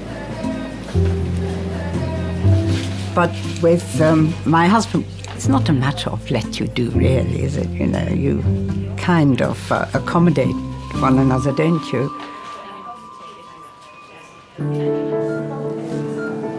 Right, I'm going to get something to eat. I know you can't have anything, so I'll eat it out there. Too right, you will. Okay, I won't be long. Don't kiss me. There is kiss you, don't be silly. I mean on the lips. Yeah, you're having a laugh, isn't it? Wait a minute. Do you have any relatives at all yet? Apparently there's a wife who is being blue lighted in by the police. She's expected, yeah. So should we send her to surgical critical care if I think that would be very good. Yeah. We would talk to her there. Yeah. Thank you. No, Jane, did you get that as well? David's CT scan has revealed significant injury to his brain. He's obviously sort of gone like that, hasn't he? And sort of as he's landed, sort of then slipped a bit more further like that. on the... Yeah. But I'm surprised his chest and everything. Chest is, It's not even a rib, well, not an obvious rib fracture I can see. Gosh, well, gosh, that's an hour really from getting here into scan and back out again. It's not bad, I've seen some people fall from great heights and bounce. I've seen people that have fallen from standing and had a big bleed. But usually, the higher up they've fallen, the more chance you've got of them having some brain damage. Once you've stabilised the patient, there's not that much more to do for them. He was on a life support. He was in a coma. We all moan about our partners, but you just don't realise until something like this happens.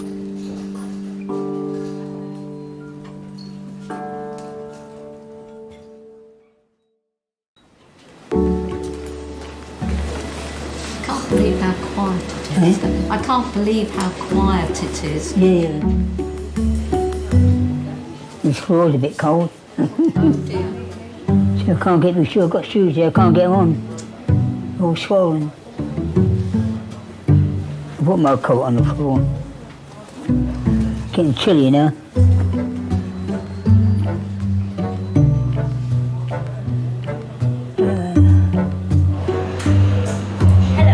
How can I hide your Daniela? I'm going to Jamaica tomorrow. Oh. Say hello and goodbye. For how many? Like a month? Just for a week. With your girl boyfriend? I hope so. Enjoy your holiday. All right, enjoy. Oh, I love it, that Daniela. It's one of the FY2 dog. This is quite sweet. You got a boyfriend? No. Really? Yeah, good girl. Continue with your studies and the rest will follow. Sounds good. Yes. Hello. Oh, yeah. How can I help? Well, I'll be next, nurse. You know? You're next, yeah.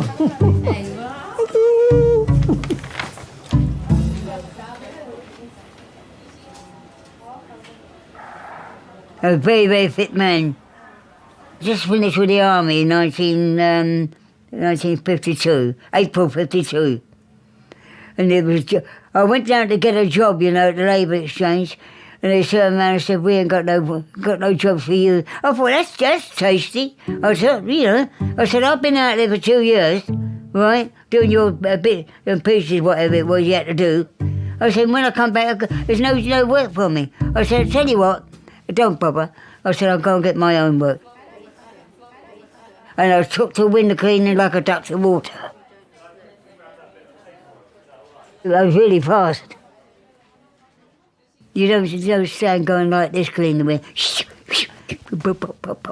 Come, finished, next job. And that was it, you know.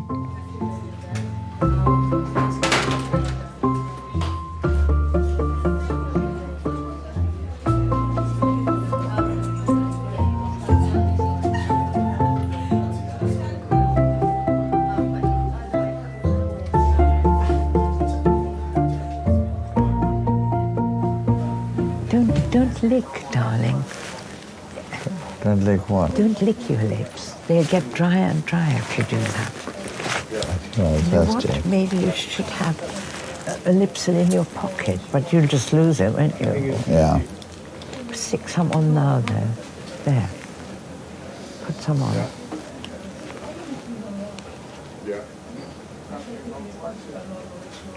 See? That's better, isn't it? Yeah? Mm-hmm. She's probably cared for me better than I've cared for her.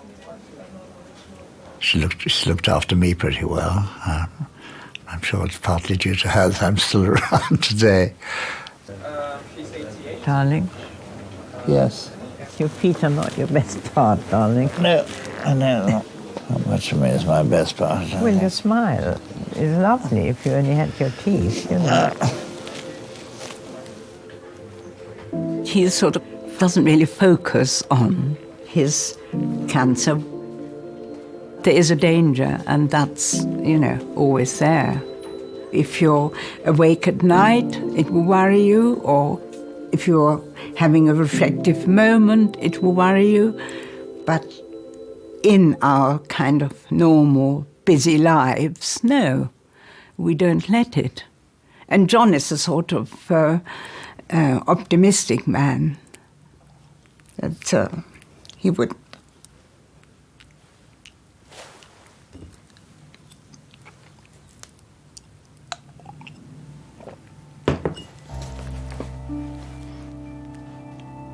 So it's more around your ankle.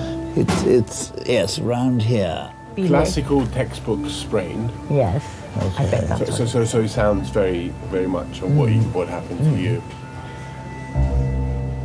We have good times and the not so good times, and you work through them together.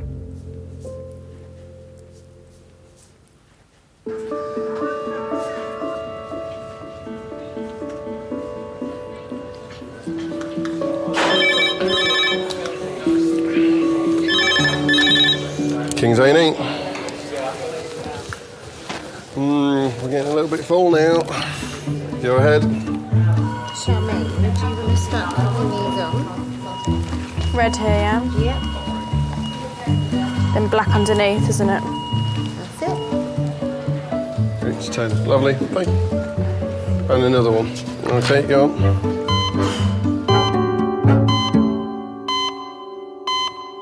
You've done very well being stripped down for such a long time. It's this that's giving me... Oh, right, yes, it's very dry. There's a bit of crusted blood around there. Well, The results from Pauline's CT scan are back. Did you say it was just one crack in the bone? Right. It's a bit further up, a bit higher up than the coccyx bone. Right. We call it the lumbar region. All right. Lumbar spine. Yeah?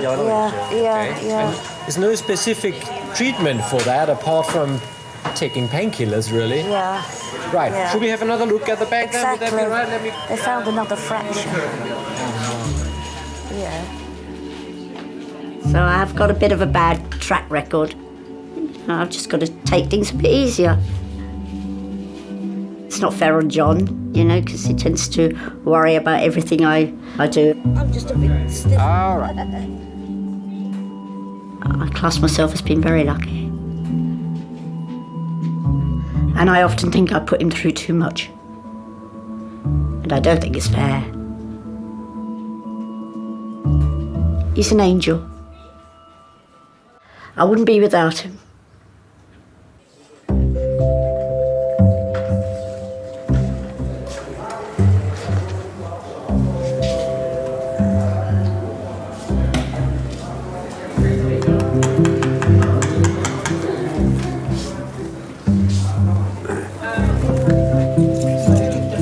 Hello, is it Mr. Runcorn? Yes, it's me. All right, would you mind coming through this way? Yeah. Anyway, see him. Oh, okay. All right, come through this way. You don't seem to have any shoes. I know, I couldn't get them on. All my feet are swollen. Okay. All right, do you need any help? Yes, please, with legs. Let's get those legs up onto the bed. Oh. Oi, well done. Oh. Right, well, very nice to meet you. My name's Josh, I'm one of the doctors here. Oh. So tell me what brings you into the emergency department today? I've got swollen ankles to start. Mm-hmm. Okay? And my private parts, you know, I think maybe you've got a blockage there somewhere.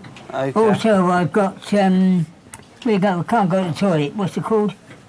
Constipation? That's it, yeah. Okay, so three things today. Yeah. You got family? Yes, I've got 2 sons. Are they And still... my wife died Boxing Day. Boxing Day just gone? Just gone, yeah. Oh, sorry to hear that. I met her in 1950. Father was a right sticker, I tell you, you know. But one day, she was indoors crying her eyes out. I said, what's happened to you? She said, my dad hit me last night. Well, I said, it'd be the last time he'll ever touch you. Because I went man after him.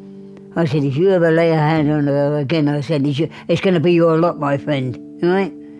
Believe me, I was really annoyed. I said, I'm going to marry her shortly, right? And that was it. He packed it up after that. Never touched her after that. Over 58 glorious years, no problems. Fantastic. You don't see that so much these days. No. Well, I got married on the 3rd of August, 1952. I was waiting at the bottom inside the church for her, you know, and her father brought her in. Then he brought her down the aisle, you know. I never see him move so quick. I thought he might change my mind. Had she been at home with you, or...? Oh, no, she was in a private, a nursing home just round the corner from me, you know. Okay. Beautiful place. Oh, what a terrible Christmas for you. Yeah.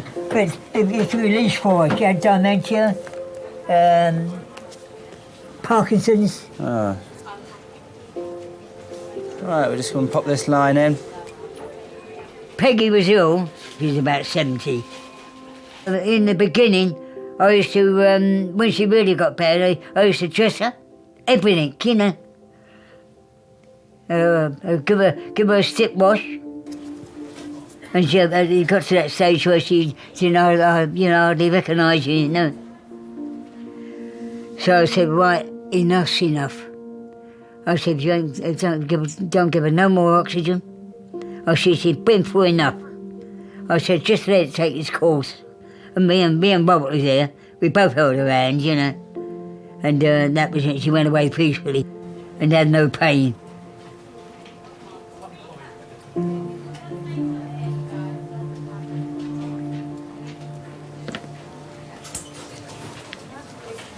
Who does all your cooking for you? I do it. You do it yourself? Yeah.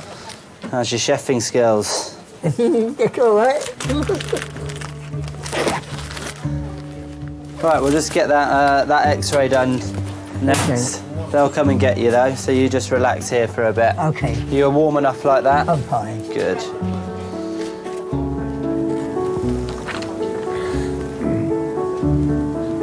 Thank you. And that's your water. Yeah.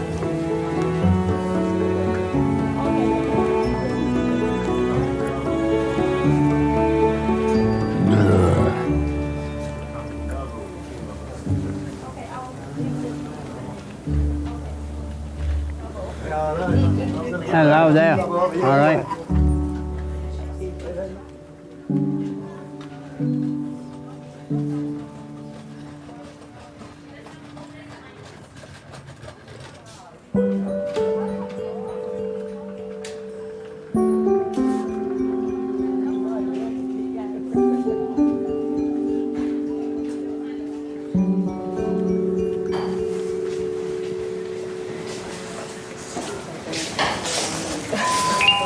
Yes.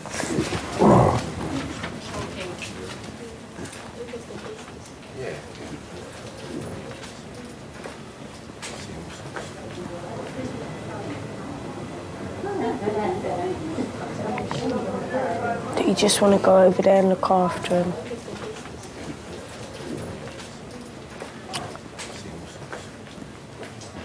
The old man. I know, I hate leaving him in the room. I want to go talk to him.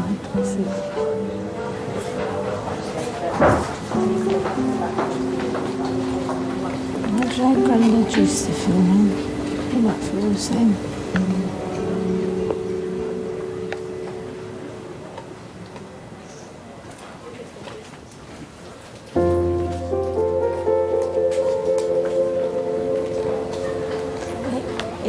It really hurts, man.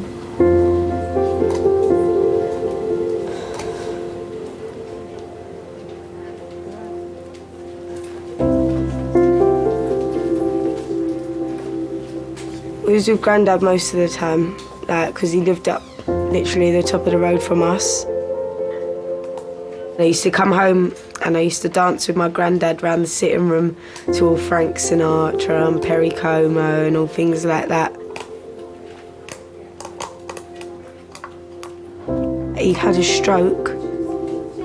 He became ill. I started to take up care for him. I gave up dancing, college, social life. I think that's what I might do. Work with old people.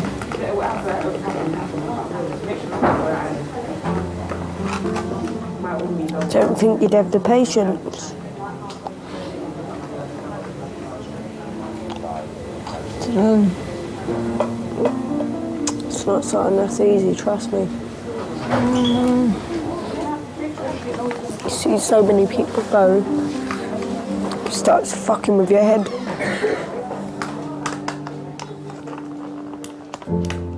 Doing care work, it's not really the life of a teenager, is it? But that was my life. Just had to kind of deal with it, and I enjoyed it, so I didn't really... Didn't feel like you missed out? Nah. I feel like I'm missing out now my granddad's gone, because I don't really have that routine no more of I've got to do this and I've got to do that, and it's like I ain't got that smile no more to look at when I come home, and I miss it.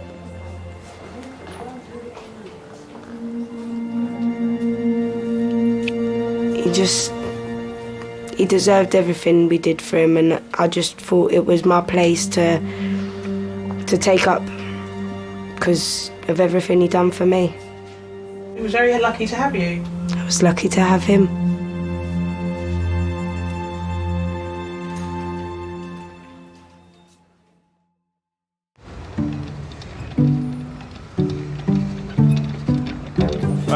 Is this the trauma one? The fall down the stairs. It's up in 5, but I'm not sure if the bay's ready yet. Oh, we've had a bit of anything close. Are you right? Cardiac arrest, which means like a full resus. Which is... A lot of the sisters are amazing. Their knowledge is just... It's not a patch on But any... then I just think, sometimes, am I ever going to get to that level? Like, obviously you will. Traumas are reasonably simple to look after. If you're trained right, it's exciting, it's gory, it's the stories you take home. But if you want to be a proper A&E nurse, you know, show me how to look after a really good chest pain, sort out an asthmatic, being able to manage a good miners area, sit out and triage for 12 hours and triage 140 people and get it right all the time. Good A&E nurse is an all-rounder. Thanks for a lovely birthday. Yeah. Make sure you come back for a second one.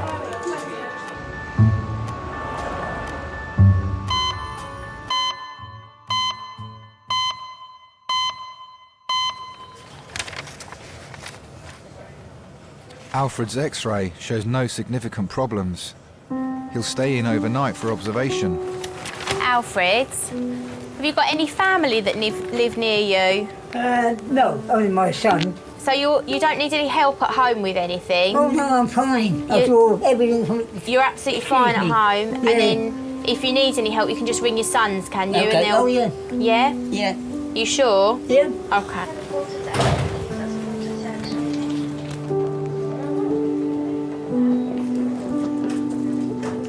Can cook, sew, iron, all the jobs that a woman can do. Yeah. The times I've heard some people, oh, I wish I had you for a husband. Oh, I wish I had you. But you can't have me, I'm spoken for.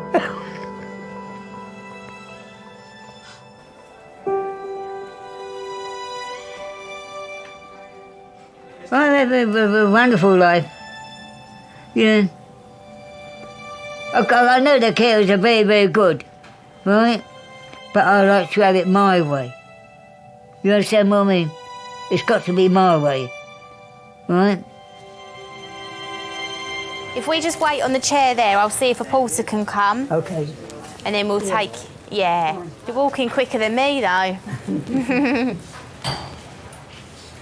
All right, sleep them there. Yep. And I've got a couple of paracetamol for you up here. There you go. Was that then? Just paracetamol. Okay, fine. All right? Yeah.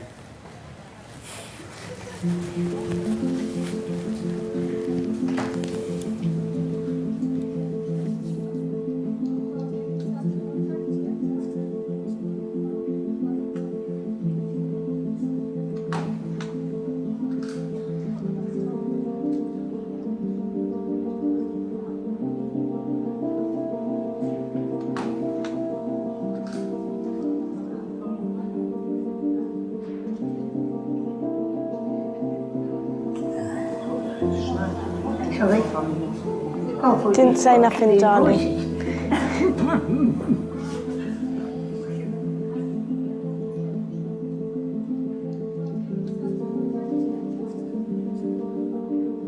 My granddad passed just like literally before my 18th. It was like, is it my turn now to be the adult? Is this where it's time to choose my path? Because I'm 18, granddad's always told me, don't do this, don't do that, go and do this, go and do that, and he'd always advise me, and it was like, well, now I've got that option. What do I do?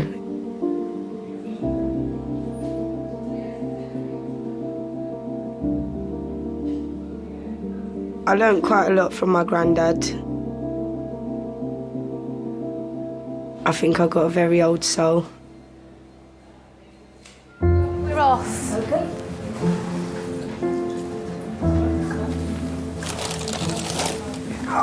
Oh. Can I put them on your lap? Is that all right? All right. Yeah. So much stuff, isn't there?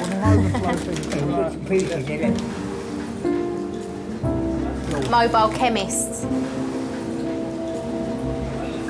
I know he's up above watching over. So, I'm blessed. Are we going to wait in reception? Well, we're going to wait just out there. What, Nicole? What? Oh, it's cold.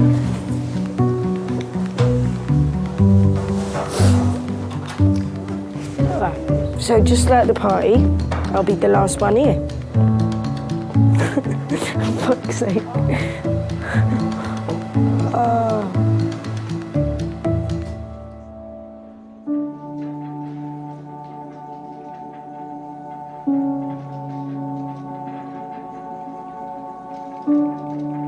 Everything that happens to me daily is new to me, and you work with it or work round it or whatever. I just want things to be normal, but it won't happen. I know that, and people have told me that. So only time is a healer, isn't it? Being with Pam, it helps me immensely. I couldn't do without him, I'm sure. He's infatuated with me now. I'd sort of say to him now, I like going to bed. You know, if you're tired, go to bed. No, I'll wait until you come to bed. He won't do anything on his own without me now. Which is sometimes, I think it's nice if I could have a quiet 5 minutes. Even an hour.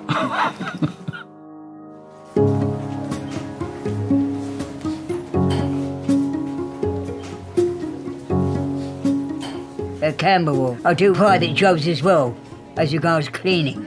I've been going there 30 years. They think the world of me and don't want to get rid of me. I threaten to leave them, you know. You're not going anywhere, you're not going nowhere. But I've had enough, you're not going anywhere.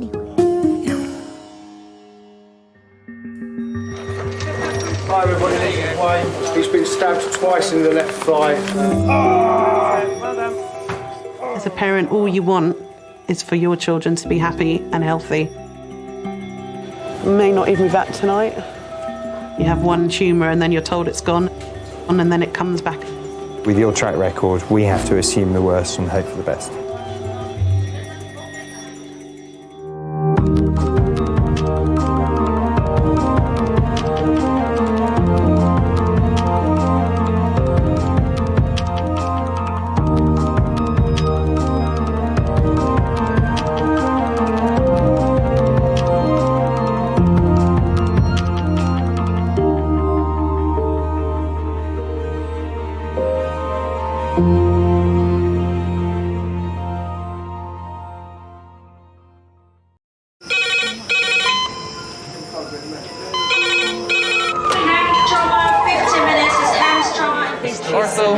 Surgery.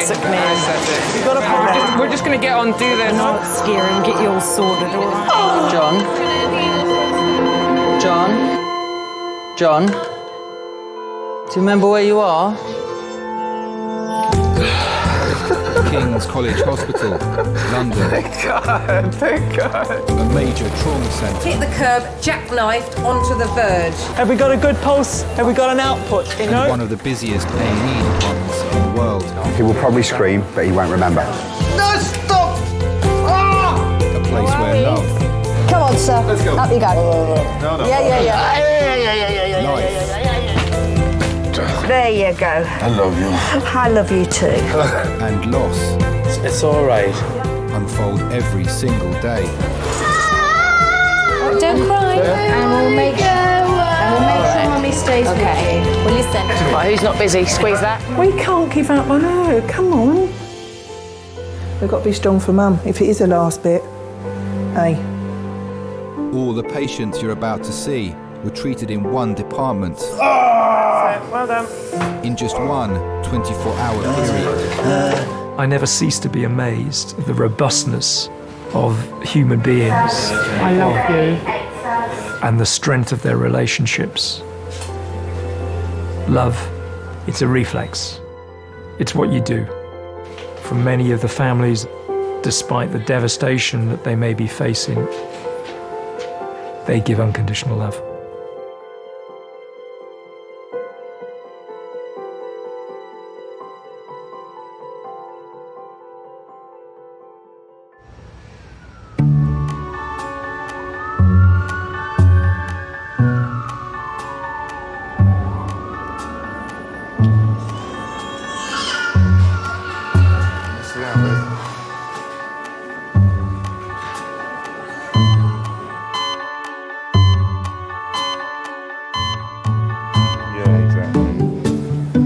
These socks have been hanging around a bit too long now. I wonder who they belong to. I'm better now.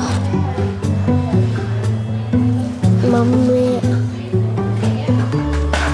is nice. It's nice. It's nice.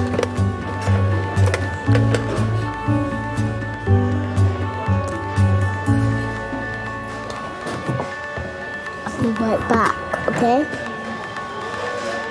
When I was just a little girl, what will I be? Will I be pretty? Will I be rich? Here's what she said to me. I like working with children. Could be a future anything in that room, can't there? That's the great thing about it. It's like when you're at school, you could look at who might be the next Prime Minister and who could be the next Marilyn Monroe. What were you like as a child? I think I was cheeky and a little bit rebellious, rather than, criminal. If you'd have asked me what I wanted to be when I grew up, I'd have wanted to be a fairy or a mermaid. I thought I wanted to be a hairdresser, but the odd occasion in high school when I've cut a friend's hair, it's probably a really good thing that I changed my mind, because I'm not very good at it. I want to be a fireman, I think. Although I can't go up ladders, so that was out. And then a policeman, I think, the second one. Truthfully, I wanted to be a car mechanic. The fact that I could come home absolutely head to toe in grease was my idea of heaven. What were you like as a teenager? God, you don't want to know. Awful. Yeah, I was quite wild. Any stories? Oh, no, probably not.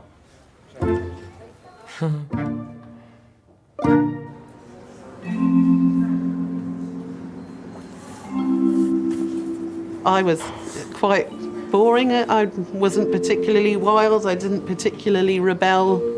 You know, when I got to sort of 16, I started going out. And when I got to 17, started to notice a sort of ongoing headache. It's a weird thing to describe. I call it my tumour headache because I don't have really the words to describe it. Just sort of like a hot poker searing through your head. Just really quick, short bursts. And then it would go, and I'd think, oh, okay, it was a bad hangover. But yeah, it was way more than your average headache.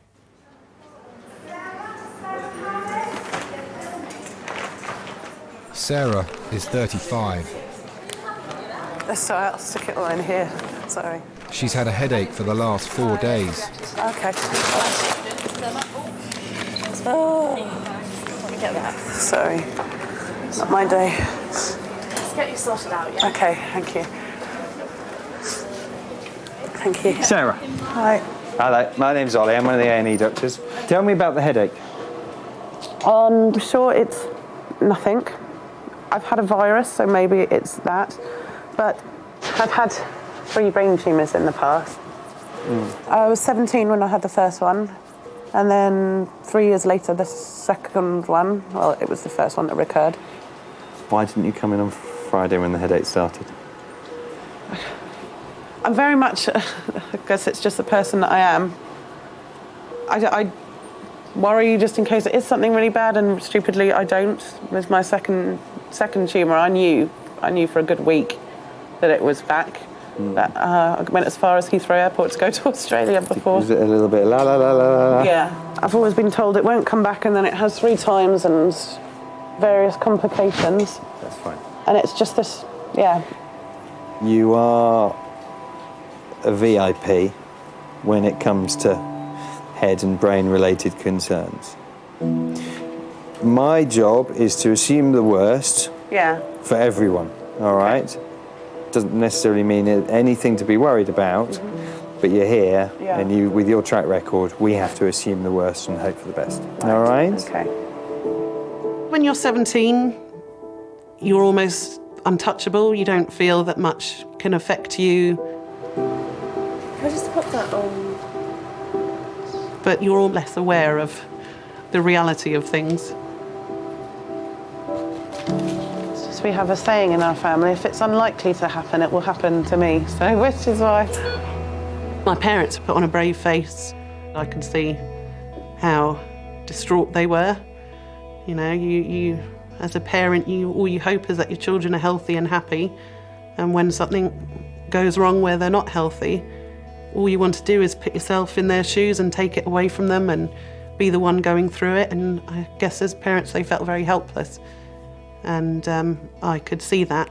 So I sort of made a vow to myself then that I would do as much as I could to never let them know how I was feeling. I thought if there was something I could do for them, it would be to put on a brave face, put on a smile, and just not ever let them see how upset or how scared or how worried I was. Okay. Oh, right, okay. Excellent. Because I've spent so long, you know, pretending that everything's fine, everything's okay. It's sort of a role you become used to playing, and then it doesn't become a role anymore, it just becomes who you are and how you deal with things.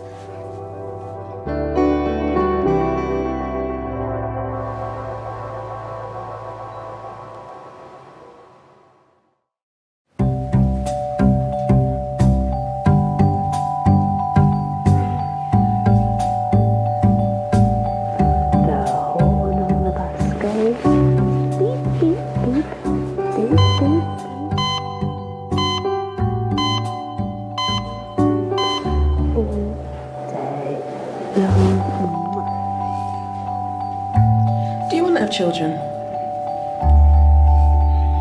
Yeah, I'd love to have children. Have you always wanted to have children? Yes, I used to want to have 5 children. But I think my partner might have something to say about that one. He's probably slitting his wrists. As long as I get my little girl, then I'm all right. Yes. It would have been quite nice to have had a girl. I think probably each time before they were born, if I'd been able to choose, I might have chosen to have a girl. But you know, the whole thing to do with motherhood is often quite mixed emotions, isn't it? Here, why don't you sit down? Sit down, darling. Sit down. Oh, precious love. Helen is 47. She's brought in her 10-month-old son, James. I have 2 boys already. Ben's 15, Joe's 12, but I think I always wanted a 3rd child. I think 3 is a nice number. But I think Mark, who is the boy's father, was not very keen, actually. So that was always a little bit of an issue. I think Mark and I split up, and then in due course Pat came along, and then it seemed to be the right time because he didn't have any children of his own, and he was, you know, very keen and very happy. But of course by then I was a bit older, so we thought that the IVF route would be the best one to take. Do you want to come through? Yes, that's lovely, thank you. Come along then, tiny man. James was conceived on the 3rd attempt. Shall we sit here? I'm Ella. Hello, I'm Helen. Hello, hi. Are you mum? Yes. Okay. And what's the problem? Well, the problem is that James has been vomiting since it's about 11 o'clock this morning. And normally I wouldn't be concerned, but he's got an absolutely horrendous medical history. Let's just start with but he is a bit grumpy. Yes, the medical history is long. Okay, start from the beginning. Okay, he was born at 36 weeks, but I had preeclampsia and he only weighed 1.67 kilos. He had a hole in the heart and a multicystic kidney. Okay, has that hole in the heart been repaired? Yes, that's right, yeah. The whole pregnancy was terribly difficult from start to finish. Every time we had a scan, the room would fill up with all these experts, and that's never a good thing, is it really, in that circumstance? At 18 weeks, they realised that he had only one kidney. Then 2 or 3 weeks later, we had a detailed cardiac scan, which showed that he had a hole in his heart. I could have really written a textbook about abnormal pregnancies after that. So once James came out, I was really thinking, oh, that's going to be fine now, he's going to... I do tend to be on the optimistic side, and he came out, he looked normal. Obviously they took him straight away to special care. It was all good the first couple of weeks, really. And then suddenly, when he was about 2 weeks old, everything went completely pear-shaped because he was so tiny, his fetal circulation didn't switch over. Suddenly he was getting breathless, he was distressed. And then the consultant came to me and basically said that they believed that James wasn't going to make it, he was going to die quite soon. And I remember just walking in the corridor and tears just, they just poured down your face. And I met this really nice consultant, and I said to him, it looks like James is going to die, and he just gave me a big hug. And he said to me, where there's life, there's hope. And you have to believe that. And it's such a cliche, but you can't imagine how powerful that felt on that particular day. I'm sorry you don't feel good. By the end of that day, he was maintaining his blood pressure, and I look back on it, it's dreamlike. It was an experience that you don't forget. Are you a happy boy? Yeah, aren't you? So yes, with that history, you can imagine that I would be very, very protective. There was absolutely no way that I was taking any more chances with him.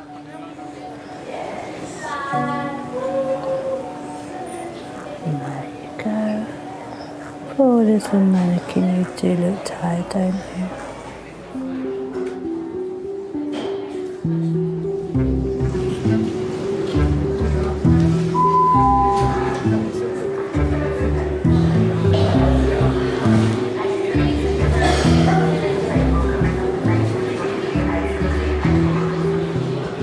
This is what I'm saying.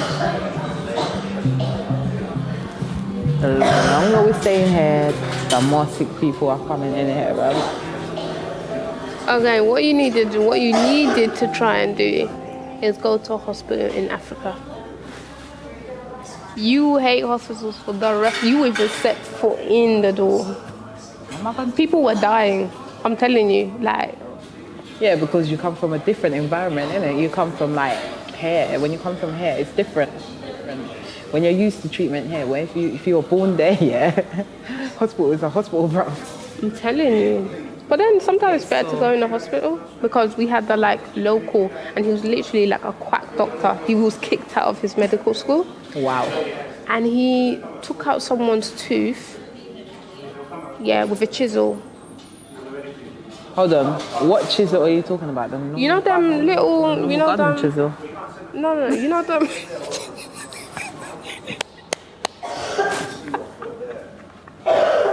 No, literally. No, because he said chisel. And then he tried to inject someone in the head. Literally. Ain't that back in the day treatment, bro? No, bro. When the doctors were next to the butchers, oh my God. And he even he killed someone, and they spared him. I remember somebody saying about when he killed someone. And he killed the lady at Kolikunda, And then they spared him because basically they don't have enough money to go to the hospital. So... How did he kill her again? He gave her a wrong injection and her daughter was left without no mum. He was a quack doctor. I'd never let that man treat me. Never. That's what I'm saying. I prefer the NHS. Even if you're dying, bruv, go to the hospital. No, I do. I prefer the NHS.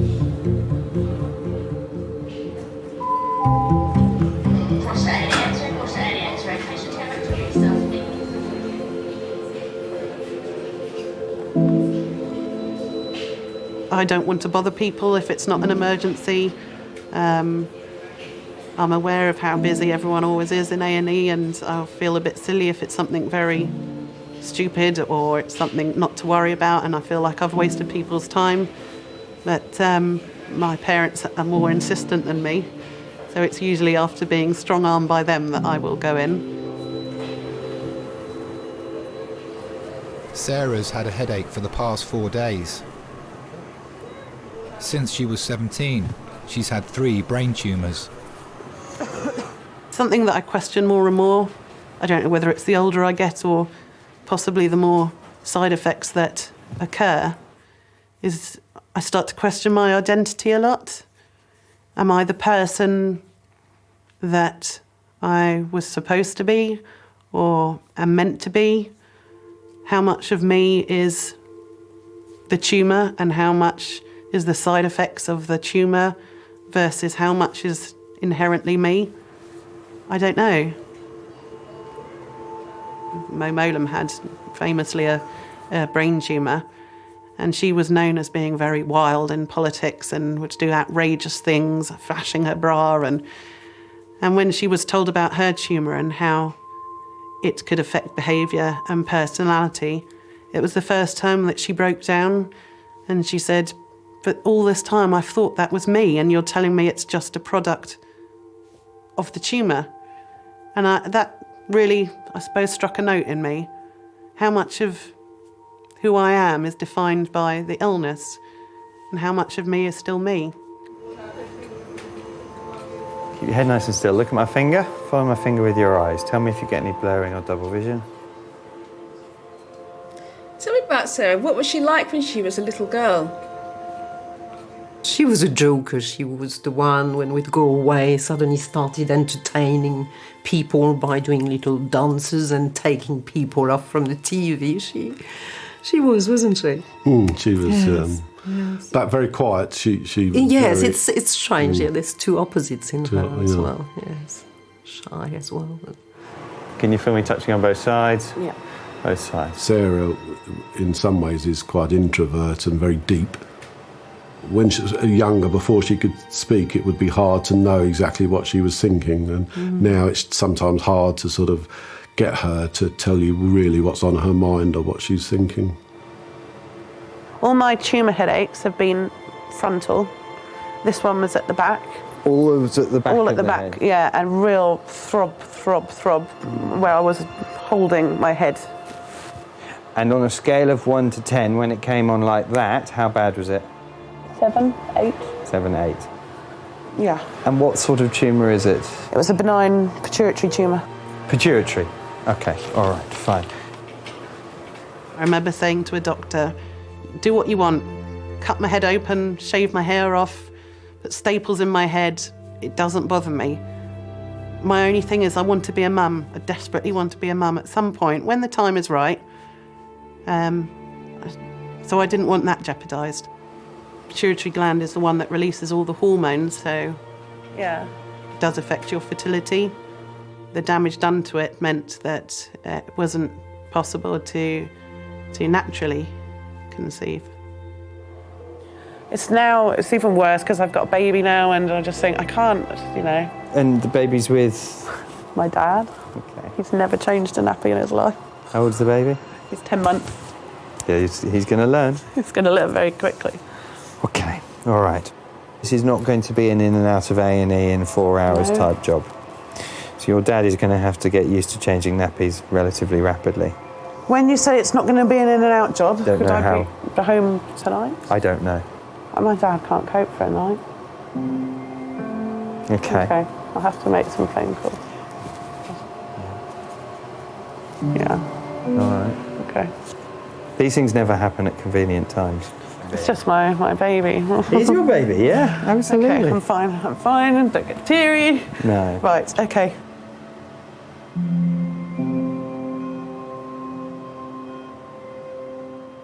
It was around a time which personally wasn't great for me. I was going through a lot of things. I had to move back home with my mum and dad. Press 9 for an outside line. Thank you very much.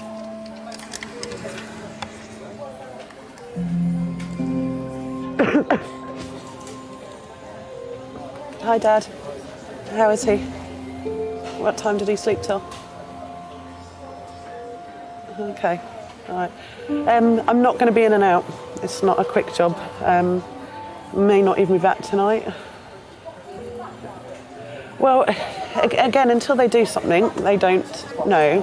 But basically, with my, if somebody forget my history, if someone had come in and said, this is what's happened, coughing fit, blah, blah, blah, they would assume a small bleed at the back of the brain, like a blood vessel. It might not be, but that's what they would assume. He said, obviously, given my history, yeah. My concerns pre-Elliot used to just be, well, if something happens, then it happens and I'll deal with it. But the minute a child arrives, it suddenly changes your priorities and your perspective. But yeah, you're going to have to get Kerry's help or something, Dad. Okay. Bye.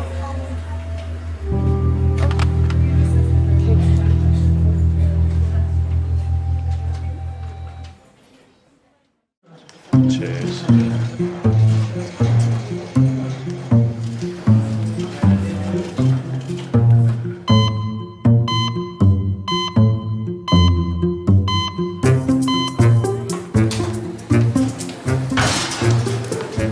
Is it worth even remotely trying to move it in any direction to try and ease it?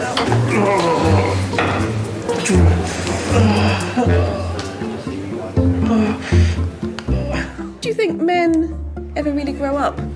No, not at all. Not at all. You kind of imagine that there's a certain age where everything becomes simple and I remember thinking, when I was like 13, I remember thinking, oh, those 16-year-olds, they've got it all sorted out. And I would get to 16, I would think, and then I'd look at the 18-year-olds and it'd be all over again. I'm still doing it.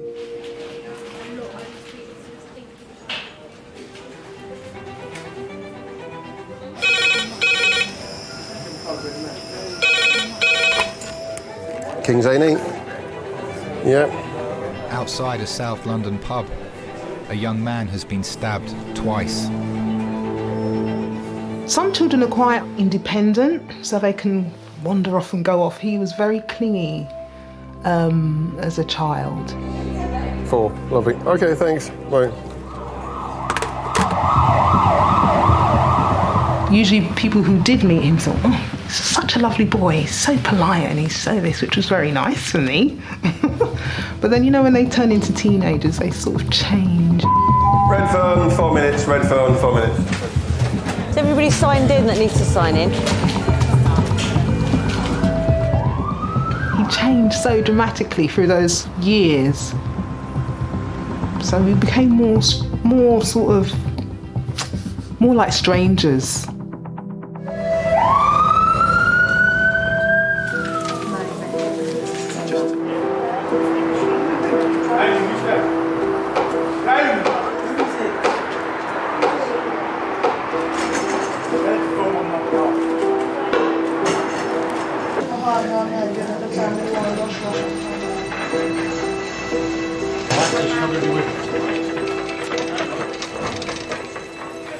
Hi everybody, this is Wayne. He's been stabbed twice in the left thigh. Done. Going. Fucking hell. Hand back on. When we've arrived, there was one wound which is about 4 centimetres long and actively bleeding. There's a secondary wound which is about 1.5 centimetres, not actively bleeding. Hi Hi Wayne, my name's Emily, one of the doctors. Who's going to check you out all over. Can I have a quick look under here? Just check this. Turn your hand over this minute. I've been checked his pulse. Doesn't matter what they've done and what you've gone through, you're always going to be protective about them. And here's something happening which you have absolutely no control over. Fuck it. Well done. Alright.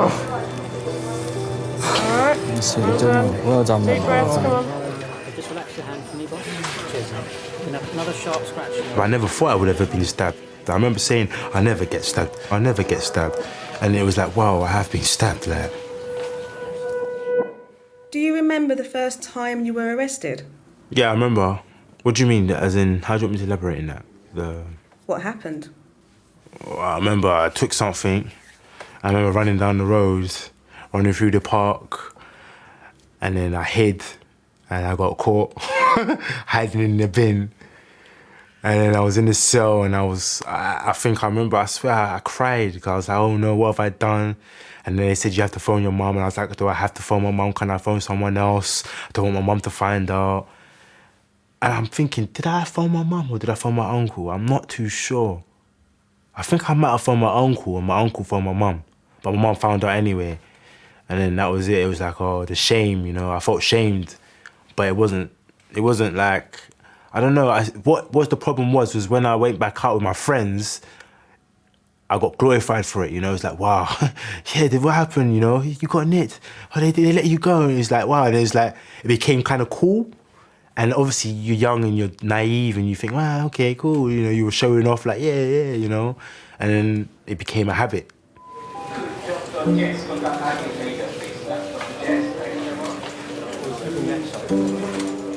One thing I always said to my mum, don't ever blame yourself, because you haven't done anything wrong. It was down to me making my own choices. You know, she always gave me the choice to make. I knew right from wrong, to be honest with you. So you could never say it's down to my mum was a bad parent or anything like that. It was all down to me. You still want to give up one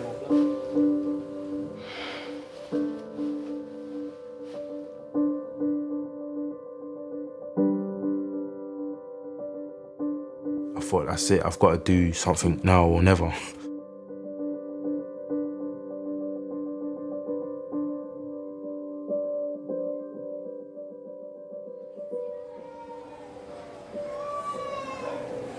Precious babe.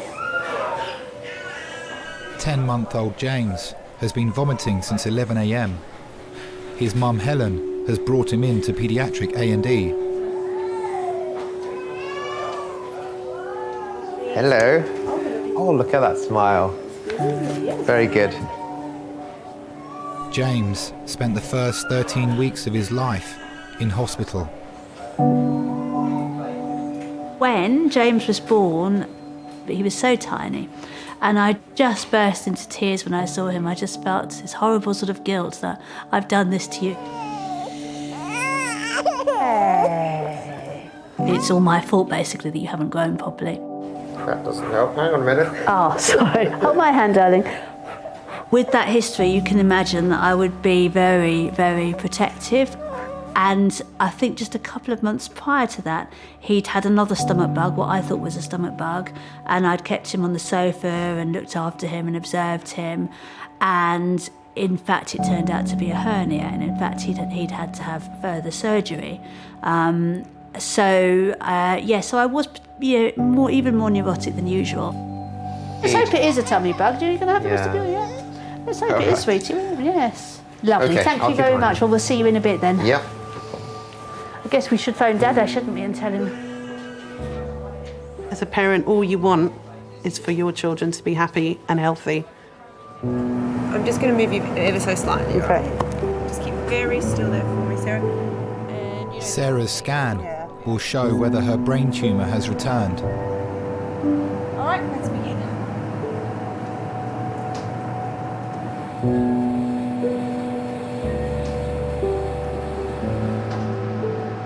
Now, I've always said in a weird way, I'm glad I was a person going through it. Okay. And not the person watching someone that I loved going through it, because because I'm sure it must be 10 times more difficult. Okay, do you want to chat with the man? Here he is. Talk to Daddy. Say hi to Daddy. That's Daddy.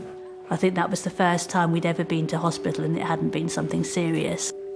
It was, it was really the beginning of not having to worry about him and really the beginning of treating him like a normal baby after everything that happened.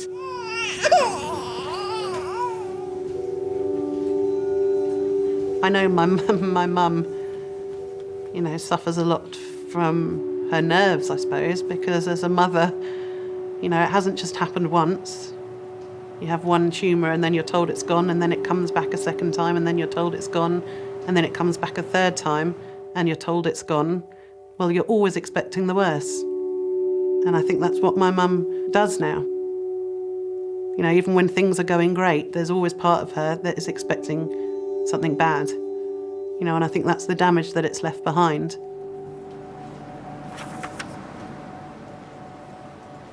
My feeling at the time was we must be in the best hands. They know exactly what to do. But the first operation didn't go too well because he told us that it was terribly vascular and it bled quite a lot, so he removed what he could. And obviously it came back. And that second time, they operated again, but this time was a huge operation whereby a skull was open and it was horrendous. It was so frightening, so frightening. And she was very lucky to make it, very lucky.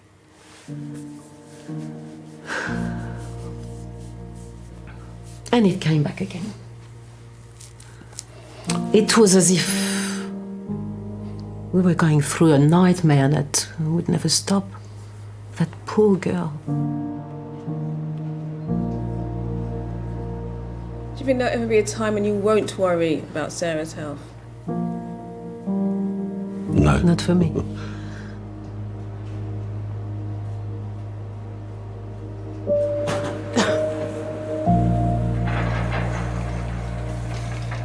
I read an email that my mum had written to someone once, and it was after the second operation. And she said, "What have I done? What have I allowed them to do to my daughter?" And it's just that horrible moment of clarity, thinking she blames herself. And, she was nothing but amazing and wonderful, but she still blamed herself. So it's, I'm fine. It's okay. It's not a problem. It's partly lying to myself and partly lying to other people. It's not wanting to face if it is back or if something has happened again. Especially now that I am a mum, the thought of going through it again whilst I have Elliot is sort of 100 times more scary.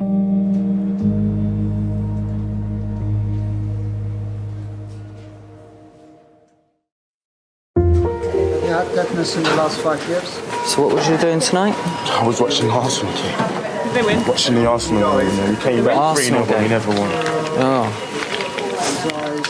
So a double downer, eh?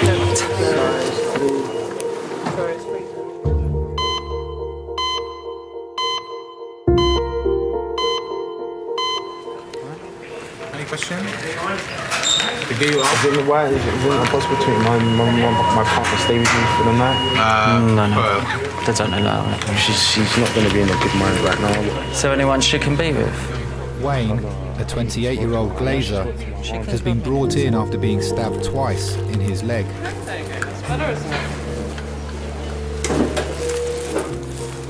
Okay, what I'm going to do is I'm going to give you a tetanus injection. All right, so we've covered everything just as a precaution, all right?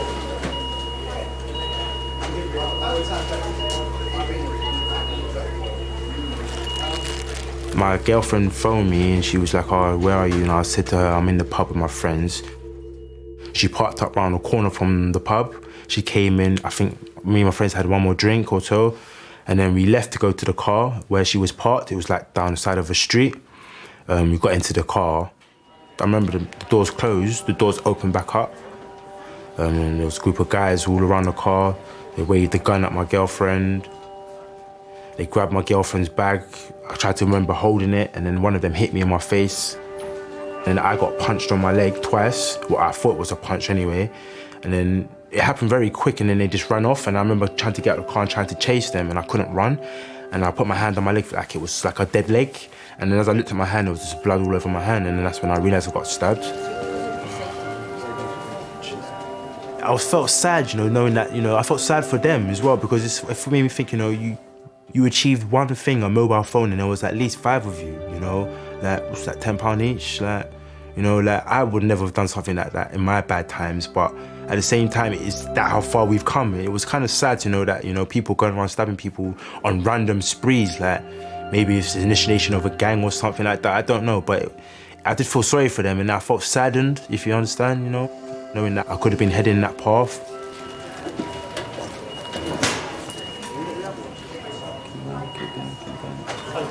Came in with more rolls than you had to start off with, eh? More stabs from us than from anyone else. I don't know who's worse, you or the bad guys. You have to put up with us as well. I got to about age of 24 and I realised, like, enough is enough. Excuse me, man. Thank you very much, man. It's all right. Thank you for your help. How you look after yourself, all right?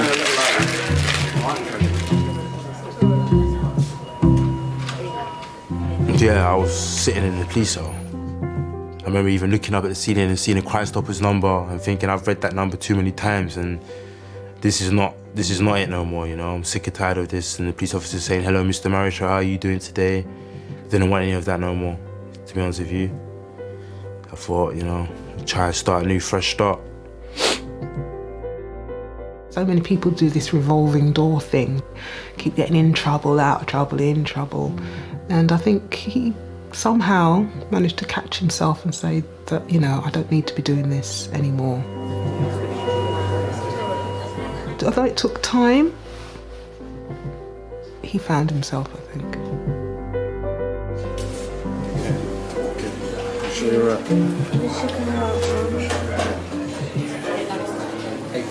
It was all a blur to me. Yes, that's what happened. To the lady, I didn't know what they're asking me. As long as you're okay, that's all I care. He took positive steps, Went back to college, did some courses so that he gained some skills, so that eventually when some work came along, he would be able to be, ready to take on a career, really. Yeah. I remember the day my mum said to me she's very proud of me. It almost made me cry. It's like, wow. And I remember I said to my friends, yeah, my mum said to me she was proud of me. And it's like, it felt a lot, to hear my mum say, you've come a long way, She let me make my own mistakes, and it's made me who I am today, It's made me a better person, I might have gone through it the long way and it took me 10 years, but it's got to that stage where, I've learned who I am.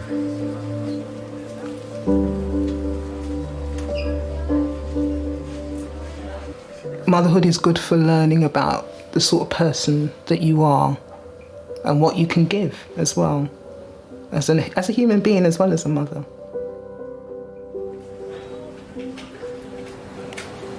Hi, is that neuroradiology? I'm just trying to chase up a CT scan report for a head CT on a young lady that's come in with history very suspicious of a subarachnoid hemorrhage. I think I pace when I worry.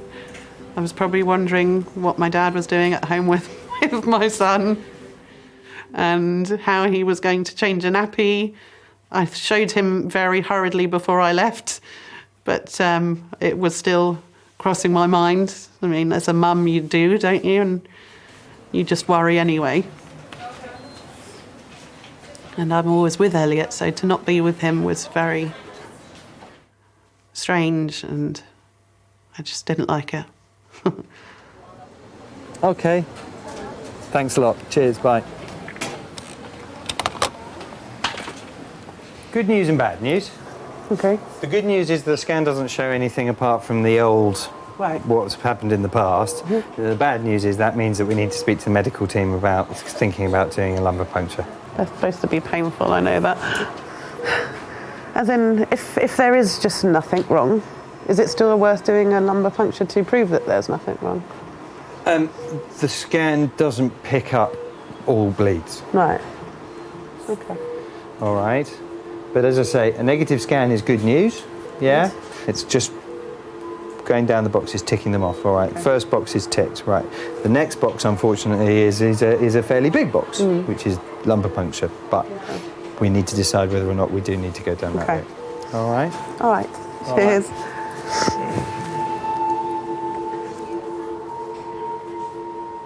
I'd happily give up all the bad health for a life of good health. But then, in a way, it has made me who I am. If it hadn't happened, would I have my son? I might have other children, but I wouldn't have Elliot.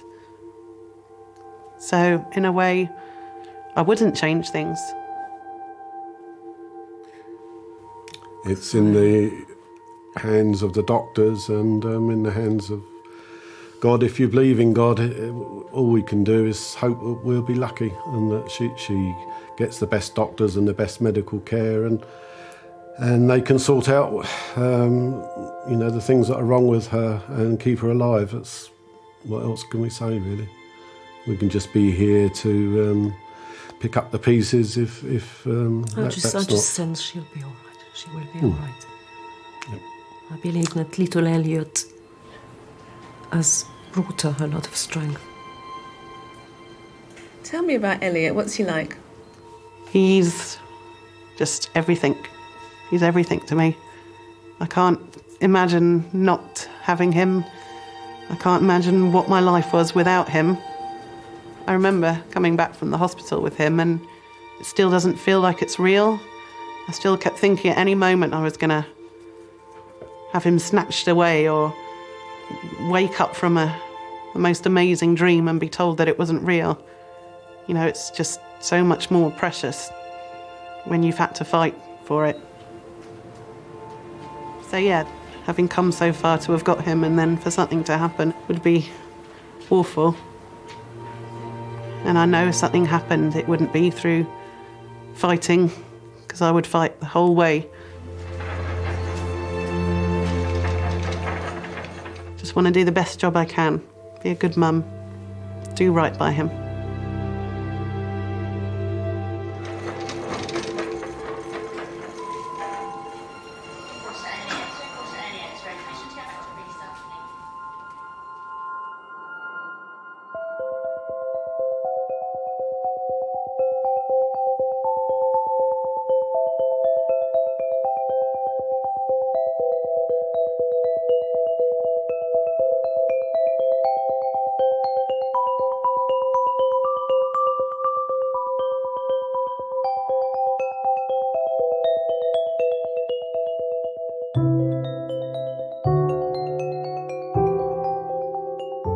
I never really had my dad in my life. Not saying that he's not in my life, but growing up I don't really have any memories of him being in my life, so I'm going to make sure that my child has me until the day I pass away. You know, guide her through all the hard times, bad times, support, best friend, everything. Yeah. So that's what I will try to be. I'll try my best. That's all you can do, really.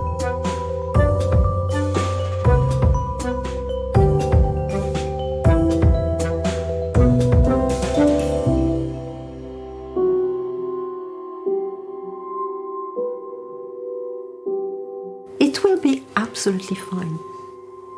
Yeah, there's a lot of room for optimism, and I think you have to make the most of what you've got today and dream about the future. I think that's what makes humans the way we are, that you live for the future as well as today. And you need to dream. Yeah, you do. Dream. Everyone needs a dream. Yes. I dream about Kate Bush, but there you go.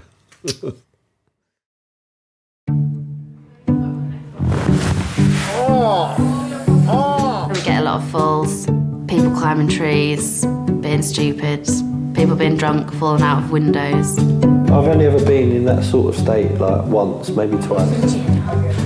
He says he's got a knife on him and he's been really aggressive to us. I've just called the police. Do you know where you are? My guess is a hospital. Yeah.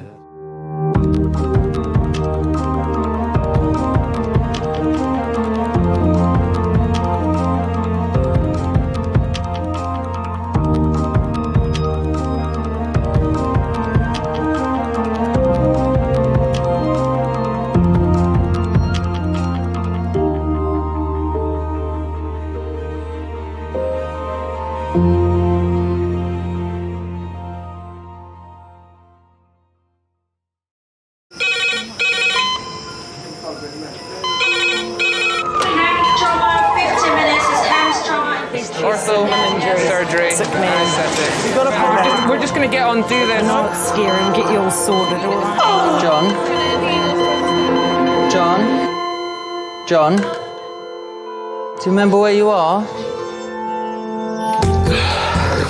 King's College Hospital, London. Thank God. A major trauma centre. Hit the curb, jackknifed onto the verge. Have we got a good pulse? Have we got an output? You know? One of the busiest A&E departments in the world. He will probably scream, but he won't remember. No, stop! A place where love, Come on, sir. Let's go. Up you go. No. Yeah. life, There you go. I love you. I love you too. and loss It's all right. unfold every single day. Don't cry. And we'll make sure Mummy stays with you. Will you send her? Right, who's not busy? Squeeze that. We can't give up on her. Come on. We've got to be strong for Mum, if it is the last bit. Hey.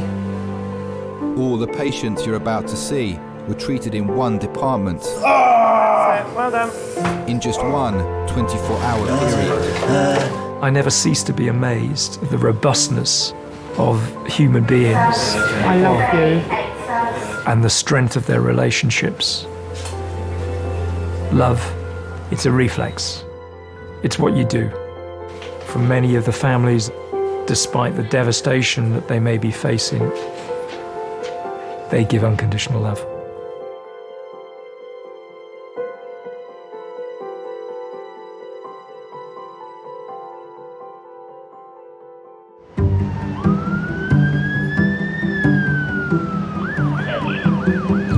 Yeah, just keep your eye on the guy that's sitting on the chairs near the phone. Charlotte was having a word with him when I come down. He's definitely as drunk as a sack. And he was irritating people, so I've told him to quiet down, but he's on the phone. The perception of security is people that couldn't make it in the police force. I wanted to be a police officer, I'd be out there, but it's not like that. Hospital was different, 100% different.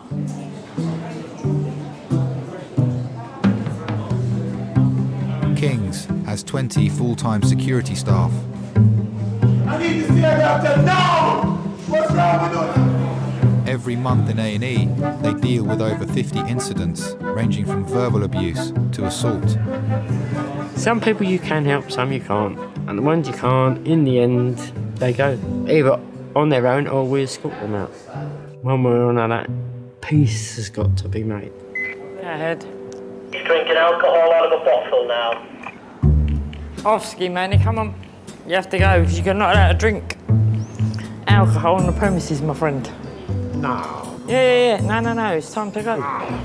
You can willingly walk out by yourself, otherwise I'd have to get my colleagues down here and they will sort of kind of carry you out. And you don't want that, do you? Because I don't want that.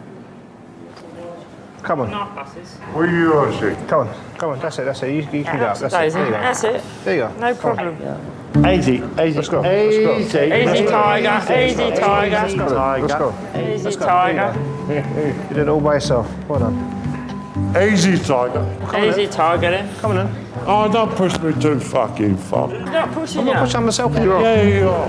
When they're drunk, then they could walk in front of a bus, you don't know. So then you're responsible now for this person. Don't push me. I'm not pushing you. I'm helping you. I'm helping you out. Caring, isn't it? Mothering. Because it isn't grabbing people up and chucking them out. Go on, he can take it from there. Because if he gets knocked over, where's he going to end up? Back inside, and that's where you don't want him. You're always making new friends, isn't it?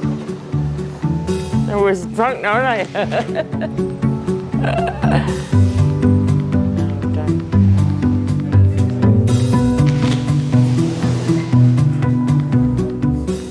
Yeah, control that gent's left now and he's gone on the bus to Croydon. Jolly good.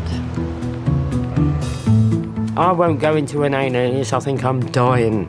And that's what it is, an accident. What is an accident? And an emergency.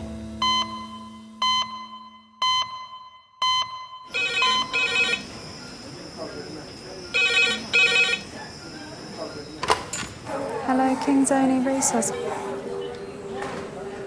Slightly sluggish. Okay, did you know if she had a loss of consciousness or anything like that? Bye. Pediatric trauma call in 8 minutes. That's pediatric trauma call in 8 minutes. What is it, lovely? Oh, nasty. Hello, can you please put out a pediatric Fall 3 meters onto diving board? 8 minutes. So has she fallen off this higher board onto that board? Must have done. The trauma call is for an 8-year-old girl. She has a head injury after falling from the steps of a high diving board. Can we have everyone sign in that hasn't signed in so far, please? Thank you. She's being brought to King's by her mum. 8-year-old fallen 3 meters, GCS not stable, but left pupil sluggish. I mean, it's about our ceiling, isn't it? Just about, she's fallen the height of our ceiling.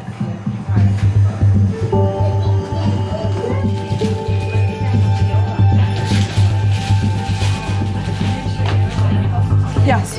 Yeah, if you're happy to, thank you. Leading the trauma team is paediatric intensive care consultant Tusha. This is Abby, she's 8. She was going up the 5-metre board. She actually got to about the 3-metre board. She was seen to fall back down to 1.5 metres down the steps. So it's a slip? It's a slip. GP on scene tried to see the nosebleed and laid her on the floor.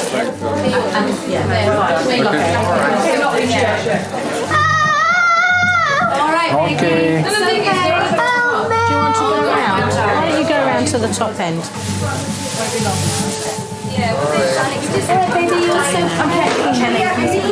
Take a deep breath. Hey, baby. Alright, look at mummy. Look at mummy. There's a good girl. Yeah. Head injury in children always makes me worried. Abby, you want to sleep? Do you feel any pain here? Okay, Abby, don't worry. Here, any pain? Okay, here. Here. Seeing her getting drowsy was not good. Her brain could be under pressure from a blood clot. What does that mean if it's sluggish? Normally you expect it to react very quickly to light. So if it's not, I just want to make sure that there's no reason inside her brain why it's sluggish. So what we're going to do is we're going to take her to the CAT scan to do a picture of her brain. If there is a reason inside her brain, then we need to deal with that reason. And that reason could be a bleed. A bleed. What would be the procedure if that were the case? I think we should deal with that if we need to. Thank you. I noticed the sheer look of panic and that bottled up emotion that every mother has when they're scared. You're such a brave girl. Yes, you are. I'm so sorry, sweetheart. Abby, calm down. Breathe, okay? I know it seems frightening, but I'm here and you are doing brilliantly. Wanting kind of, please tell me this is going to all be all right. And I can't. All right. Look at mummy. Look at mummy. There's a good girl. Because I will not give false hope.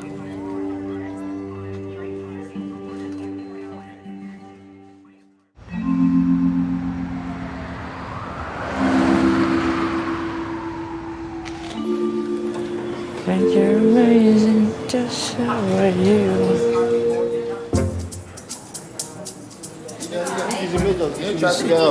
Hello? You need to get up from the floor. Can you do that for us? Nah? Can you get up from the floor? Sit on the wheelchair.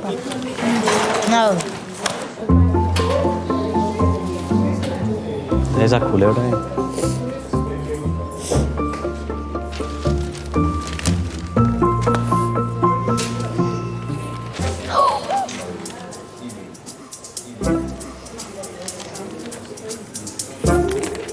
Still smell alcohol.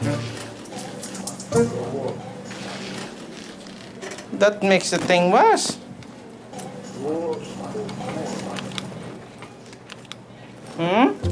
Did you have a drink today?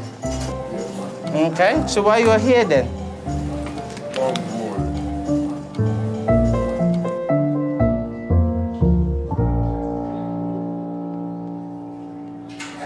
We're doing this thing at Crises, yeah, where they talk about you have the right to die. They can't force you. What are you trying to say? No, this is Ian Brady. Ian Brady. Yeah. There's been a hunger strike since '89. Yeah. They force feed him, don't they? Yeah, you know, against his human rights. No, because they say he's mentally impaired, so he can't make a rational decision. So that's why. If you're not mentally impaired, they can't force feed you. If you're deemed not to be of a mental state to make a rational decision, they can force feed you. Okay? Okay. What? You didn't listen to one word? I did, but you didn't, did you? I did. You didn't, did you? I did. No, you didn't. I did. You never do.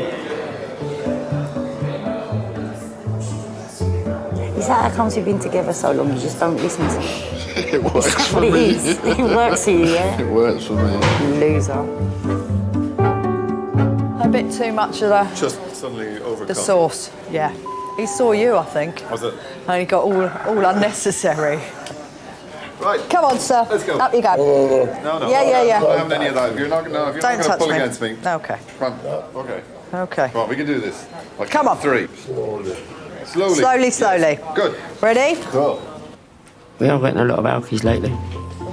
And what do you think to yourself, why are they like that? I don't know if it's because of the life the way it is in London now, I don't know. Or in the country itself or the world. But it's not good. Come on, you're a big man. Come on. Big grown man. Up you get. Good man. Well done. Brilliant. Excellent. Well done. Well done.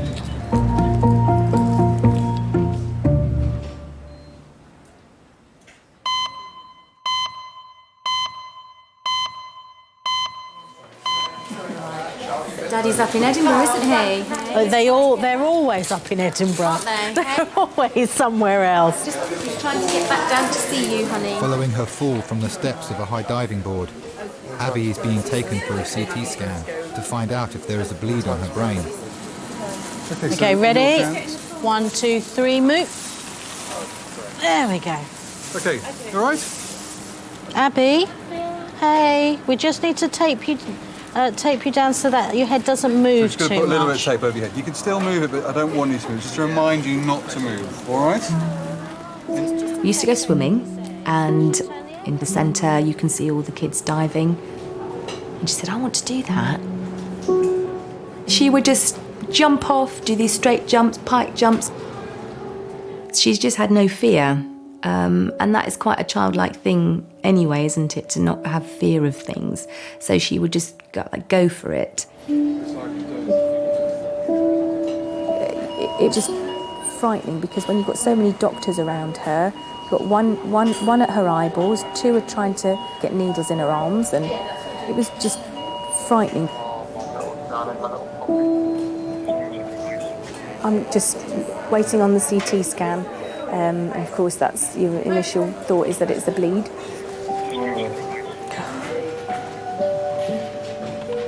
I'd missed the last train. I had no passport. I couldn't fly. I just remember just sitting on the floor, just trying to figure out some way that I could possibly get down to London right away. It's worse than agony.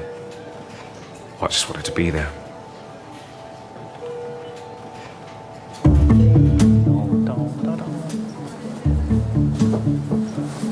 You okay? Oh, you got you working here, eh? Yeah.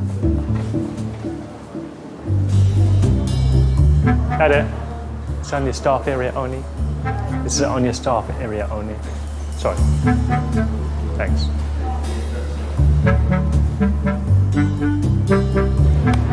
I think my brain's not functioning. That's nothing new though, is it? I'm being serious. So am I. This is so stupid. No, I mean, it's my thoughts are getting all scrambled.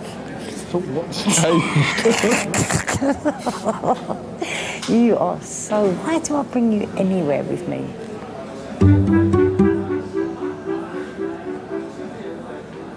You should have stayed at home. You could have hoovered, made the bed, washed up, cleaned the sides. None of it got done today. Oh, it's a hard life. Phone Billy and tell him to clean up. Yeah, okay. Please. I will do. Thanks. I don't want to go home to a mess. See the chap in the corner, sitting in the corner with a hood on. Is he booked in?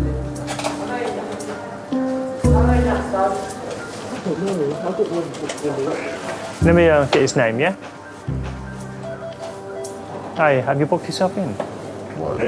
Well, people here are booked in to see a doctor. I'm asking you. Okay. I ask you.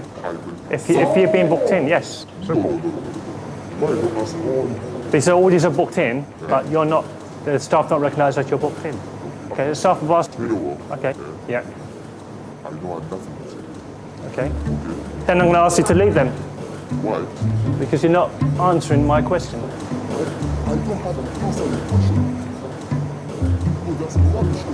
Are you booked in? Yes or no? So you're not booked in? All right, I'm going to check with the staff now. Again. Why's that? It's just asking to see if you're booked in, that's all. It's not a big deal. If I ask anyone else, I don't have no problem saying, yep, I'm booked in, this is my name. Simple. There you go. Sorry? We'll ask that question 100 times a day, especially at night. Sorry, hey, excuse me, sorry. You're in uniform, you've got security across your chest, you're going to be a certain type. I mean, I get it all the time. You're being really intimidating towards me. Why? I'm not. I'm just talking to you.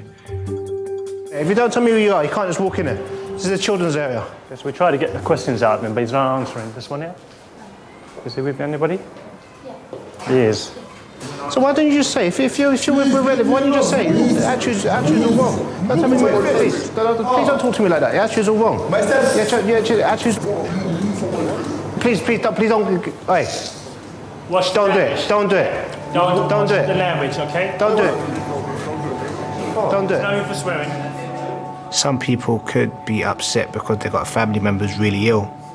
You got to be a little bit sensitive about it. And those type of people you want to try and give a chance. That we finally figured out why he was there. But I mean, that took what, 10 minutes, when it should have really took 10 seconds. Okay, but you got to understand he's got to do checks. There's a reason why we do checks, okay? There's a reason why we do checks. It's a hospital, okay? You're here with your child. We ain't got no problem with that. All you have to do is tell us. It's not a big deal.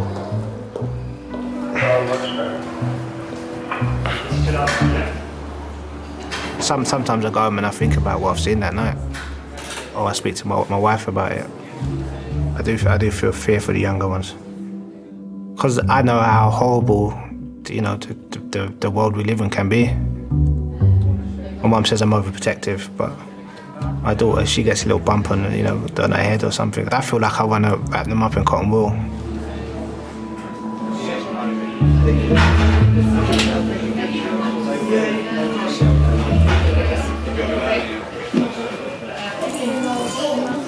There's this young girl, 8-year-old, who's just had a CT head, but she needs a C-spine X-ray, which is in resus.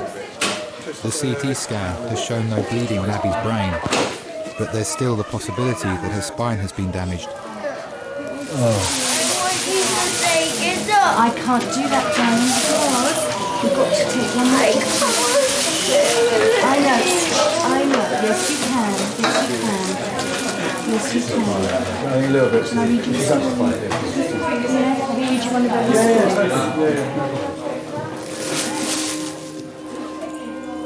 Well, you feel helpless. To actually face that your child could be paralysed, it's just the worst feeling ever. Wilma and Beth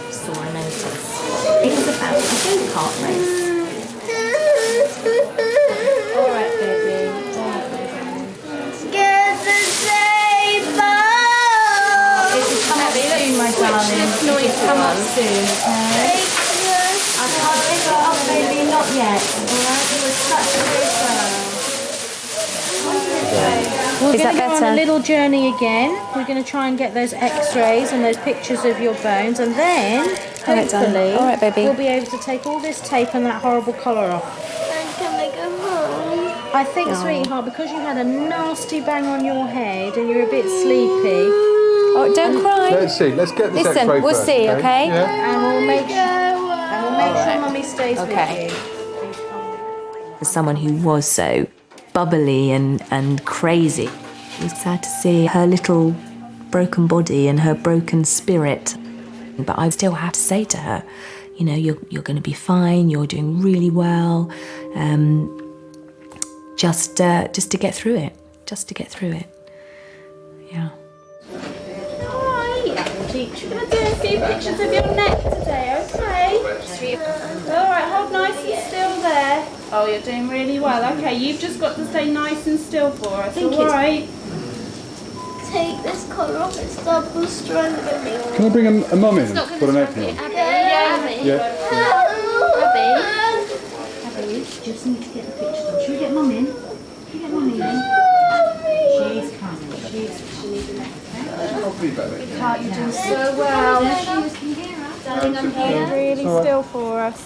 Brilliant. That's fantastic. Just enjoy the Good feeling girl. of coming up. Oh, is that nice? Don't- Stay don't still. move, don't move. So you must stay still, darling. Good girl. Keep nice and still, okay? Abby, listen to me. Make my hand go up and down with your breathing. In, nice and still. Abby, listen to me. Right, it's going to be 2 minutes, okay? See if you can be a statue. Okay? Brilliant. Can you make my hand go up and down? That's it, up and down. Good girl. Imagine you're on a nice warm beach, okay? The sun on your face. See, can you hear the waves crashing on the beach? Okay, it's lovely and warm. Oh, that's a good girl. Yeah. Well done. That's a good girl.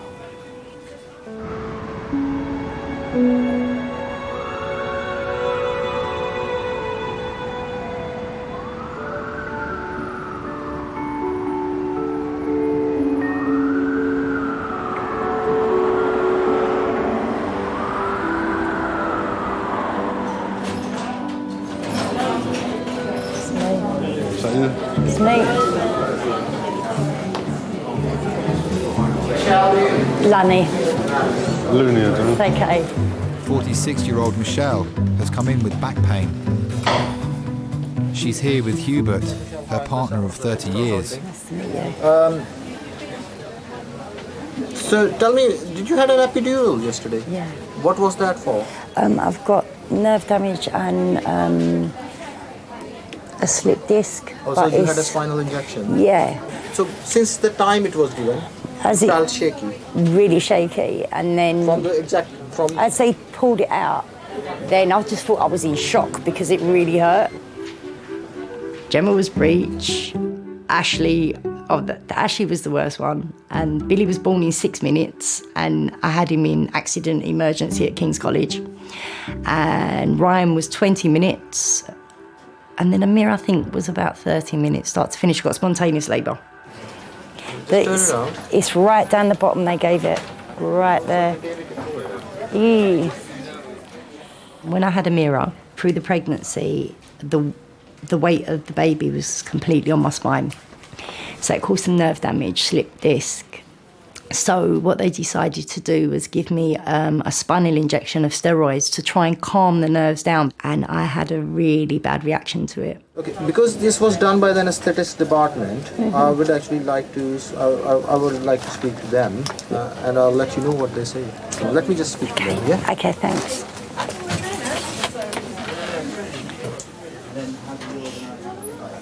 You meant to put that in there. Yeah, it says domestic waste on there. Jump in then. So funny. What if I could ask them about my knee while I'm here? Oh, you better get a grip. I'm being serious. So am I.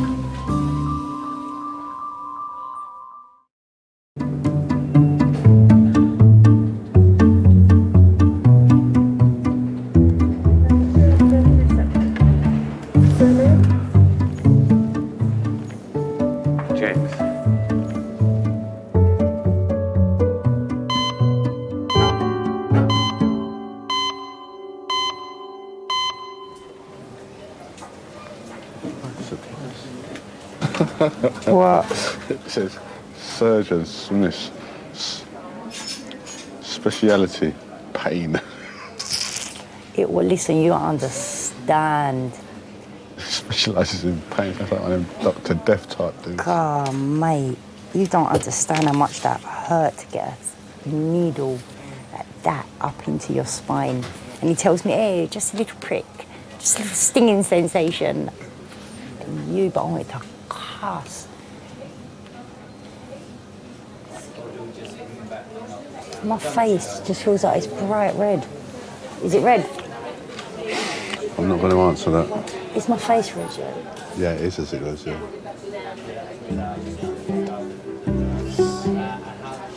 We were lucky enough to meet each other at a very young age. Sometimes relationships are as long as ours. With as many kids involved as ours, you sort of lose sight of each other. And we always manage, you know, to pull it back in and enjoy each other's company. We still argue. I feel a little bit better. Should we go home You, would you go home if it was you? I wouldn't come here. Why are you such a fronter? You bang your toe and it's an emergency call to the hospital. You're the biggest hypochondriac I know. Oh, my knee. Oh. You're not even listening to me, are you? Did you say something? Yeah, I thought so. We will not argue in front of the kids. We won't do it. That's why I hit you so often, you know, because you just don't listen. Call that spousal abuse. I'll go in one room and he'll go in another room and we'll text each other abusive texts until we make each other laugh. Right, I won't be a minute. I'll be back.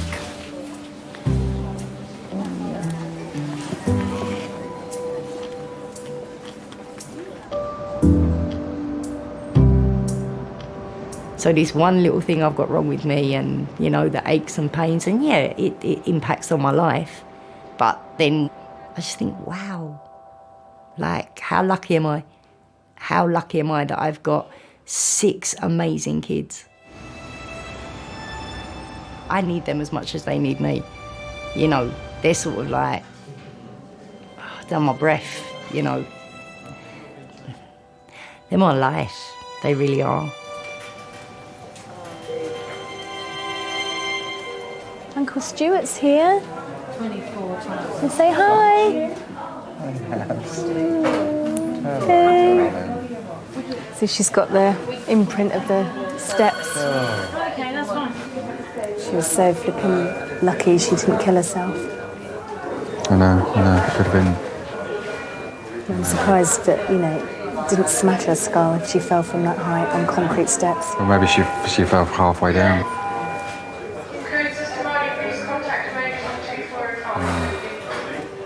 Abby's X-ray shows no injury to her spine, but she's fractured her eye socket. You all right, baby? Think you're going to be sick? All right, darling. All right, my baby. All right, baby. All right. It's all right. There you are, darling. This is to be expected, the vomiting, okay? No, they can decide what they want to. All right. Just rest. So you just just relax as much as you can. She's got a fracture of the orbit, which Max Fax needs to see. Okay. What can happen, however, which is why you're staying in, is that, imagine if you fall over and hurt your knee, it swells up before it goes down. You can get a bit of swelling. That's what we're looking for. And that's why we'll be poking and prodding her to wake her up. Yeah. She's been really good, really well behaved. She is a testament to you.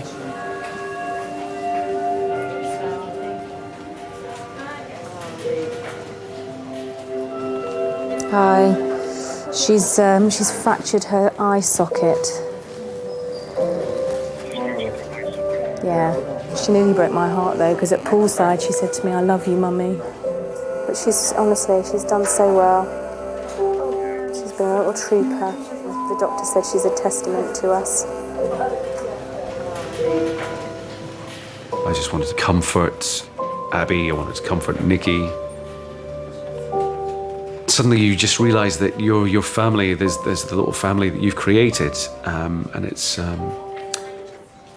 bigger than anything, really. And you just feel as though you want to make everything better, you know, just to look after them, protect them.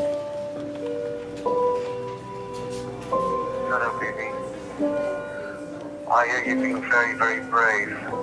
You're a very good girl. You're a very brave girl, darling. Oh, my little darling, my little poppy.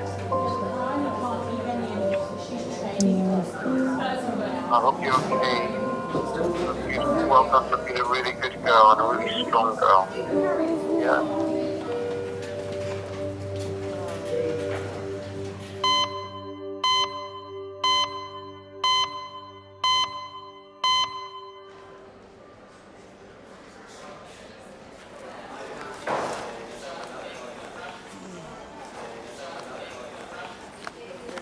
Go buy Banty.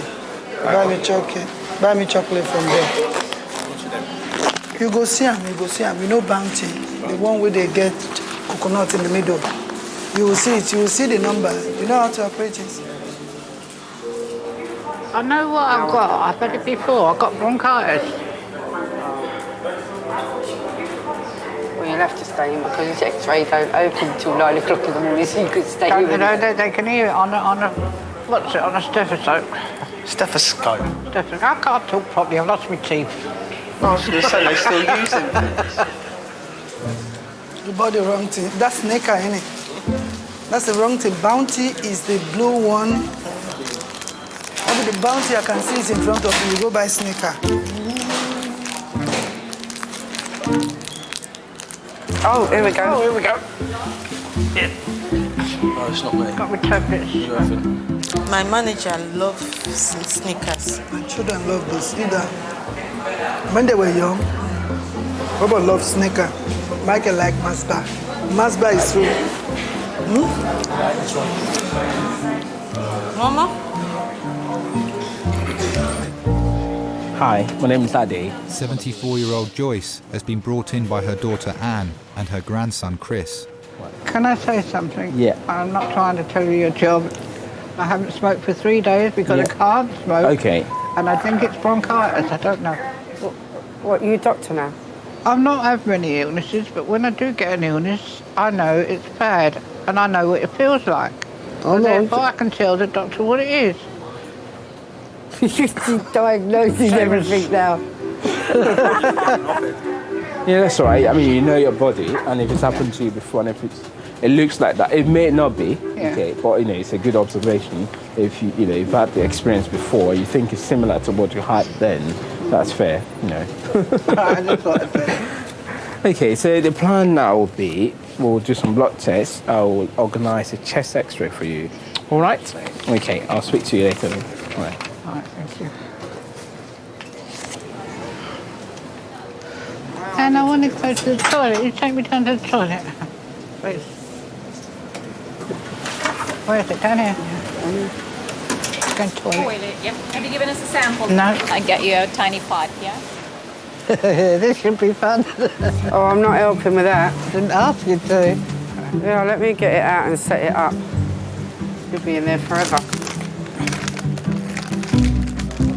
She's coming home, gutted. You have no manners. No, she's coming. No, they discharged her, yeah. Michelle has no infection as a result of the epidural. She's going home and being asked to come back if symptoms get worse. Did you hear that? You have to stay home and care me. Did she say that? That is what she said. Oh, I didn't hear that. She did. That's a pity. I would have done it if I heard it.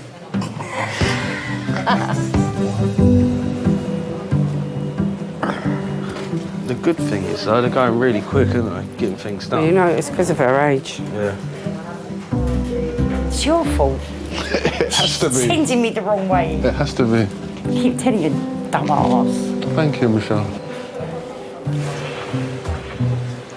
He's fine. The ambulance driver said he can walk. Stay in there. The security team has been called to help a drunk and disruptive patient don't touch me. with suspected mental health issues. Stay in there.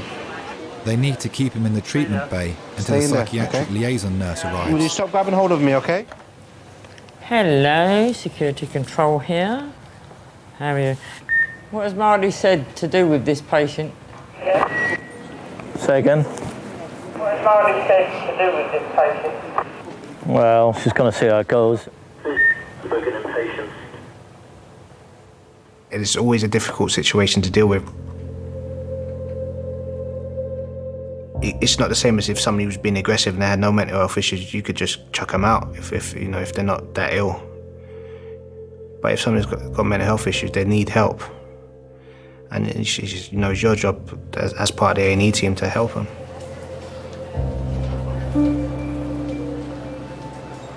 I hear voices in my head. I hear voices in my head. Yeah, the PLN's going to come out and see that patient. Yeah, they're probably not because he's intoxicated. What that person's doing, that you know that that person is not aware of what they're doing.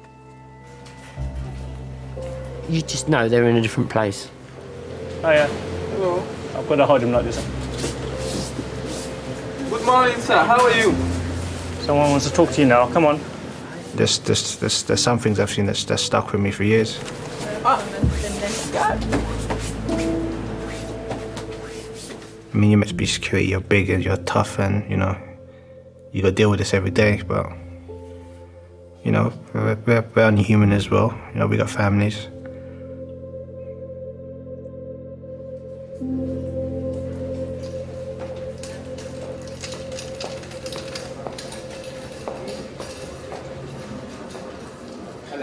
Hello. Your X-ray shows that you've got chest infection. Mm-hmm. So you will need antibiotics, and hopefully everything should clear out. Oh, all right? good. As long as I can go home, that's all I Yes, want to do. Thank you.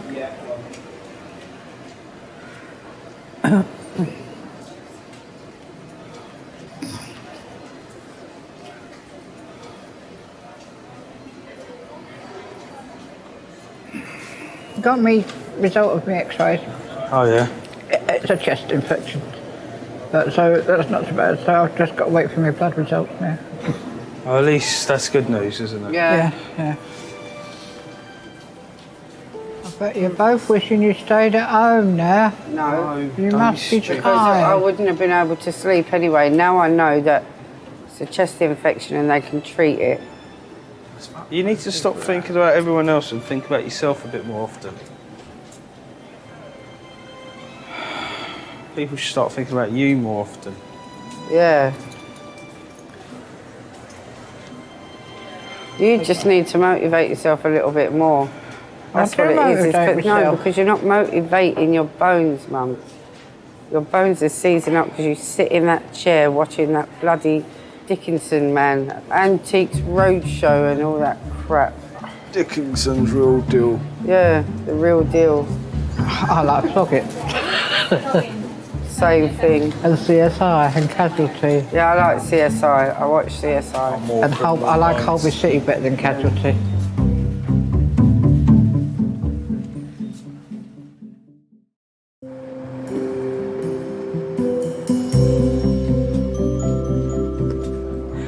You've got far to go?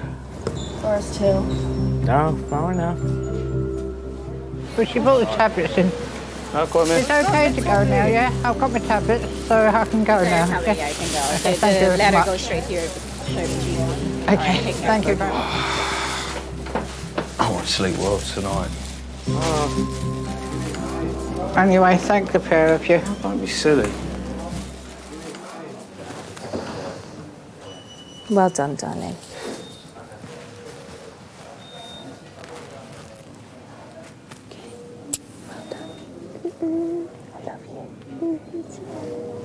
So much. I love you more than bacon. You're supposed to say something back. Sausage. Sausage.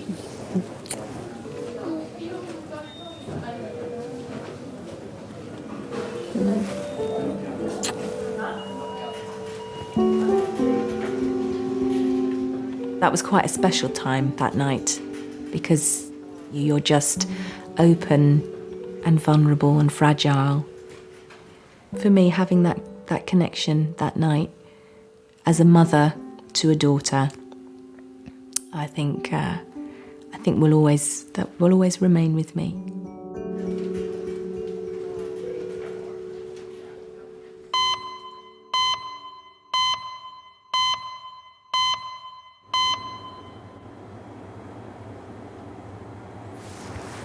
It's starting to get light outside already, isn't it?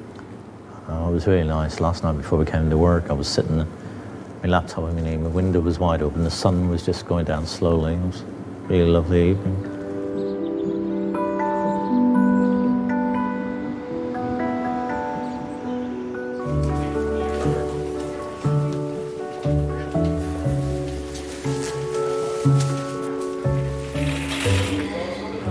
Book yourself on the desk.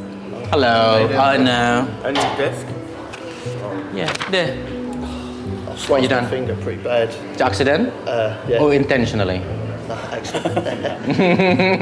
Which fingers? It's my thumb. Oh, this one. By what? By sharp? Standing on. Is it left thumb? Yep. Oops.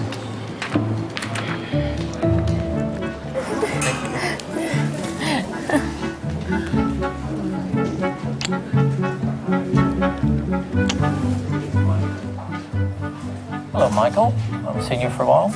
How's it going? Keeping busy? Hello. Morning. Good morning. Why are they passing you by what? Sorry? Why are you standing here? I was waiting for you. Yes, exactly. You got it right. See you later. See you, Mike.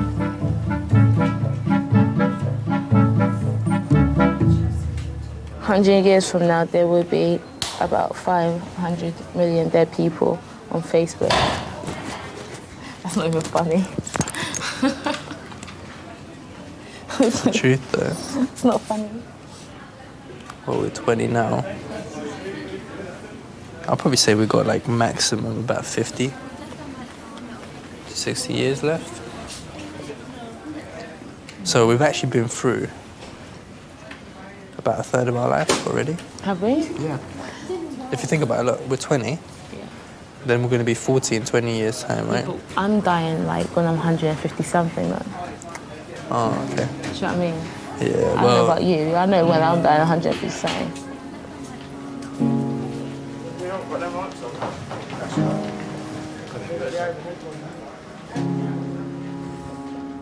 I don't ever want to die, so especially seeing it here, it brings it home. So you just go out and enjoy yourself. And you come to work and you can enjoy yourself by helping people. That's me.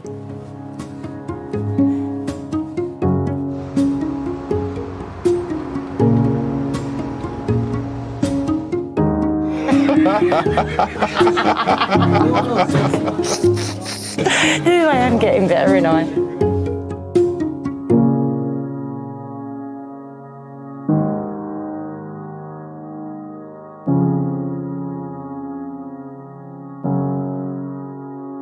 Probably a week after the whole incident, that both Scott and I would just burst out crying for no reason.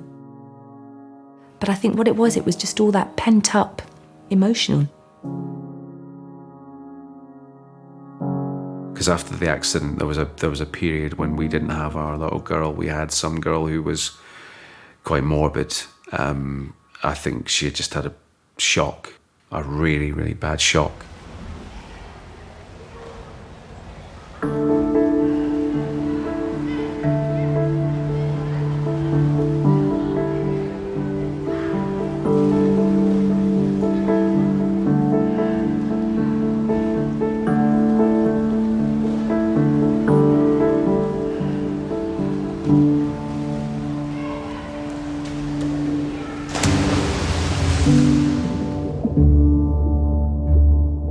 Diving off quite a height since I had the accident has been quite hard. And children kept coming up to me and saying, "How's your eye, how's your eye?" It was turning yellow and purple at the time. It turned lots of really weird colours. It turned green, purple, yellow and grey, black at first, really weird colours, and red. That was all the colours it changed into.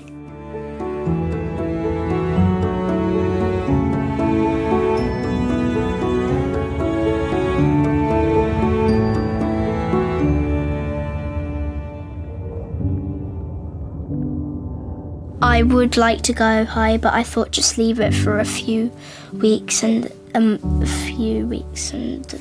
start doing 5 metre again.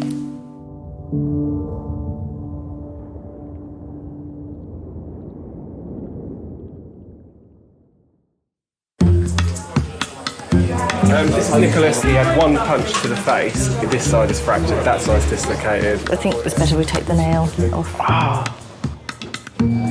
I feel like out of everyone here, I'm the most dramatic looking. There are many patients who have a dislocation. The longer it's out, the more difficult it is to get back in. No, stop!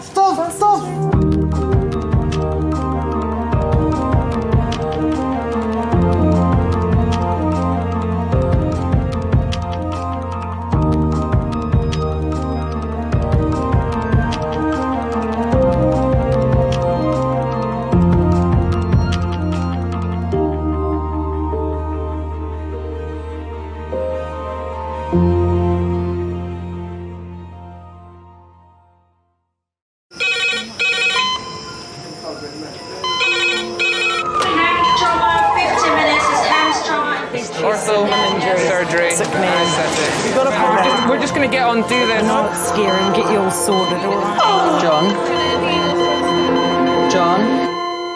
John? Do you remember where you are? King's College Hospital, London. Thank God. A major trauma centre. Hit the curb, jackknifed onto the verge. Have we got a good pulse? Have we got an output? You know? And one of the busiest A&E departments in the world. He will probably scream, but he won't remember. No, stop! Ah! A place where love, Come on, sir. Let's go. Up you go. No. Yeah. life, There you go. I love you. I love you too. and loss It's all right. unfold every single day. Don't cry. And we'll make sure Mummy stays with you. Well, listen. Right, who's not busy? Squeeze that. We can't give up on her. Come on. We've got to be strong for Mum, if it is the last bit. Hey. All the patients you're about to see were treated in one department. Well done. In just one 24-hour period. I never cease to be amazed at the robustness of human beings. I love you. And the strength of their relationships. Love, it's a reflex. It's what you do. For many of the families, despite the devastation that they may be facing, they give unconditional love.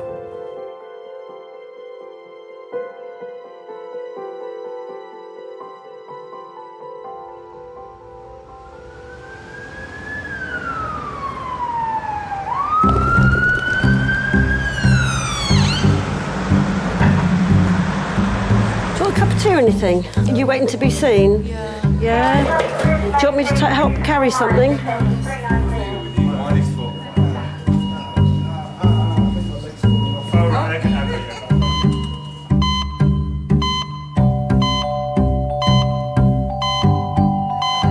Rugby? What exactly happened? I was tackled. Tackled. So you were the ball carrier? Yeah, but I was going through two guys at the same time and they went down. Looks like your kneecap's come up sideways, hasn't it? Are you all right looking at that? Of all the patients who arrive in A&E, 14% fit into one category. Young men. Do you remember about the family tree and where I said the family are from?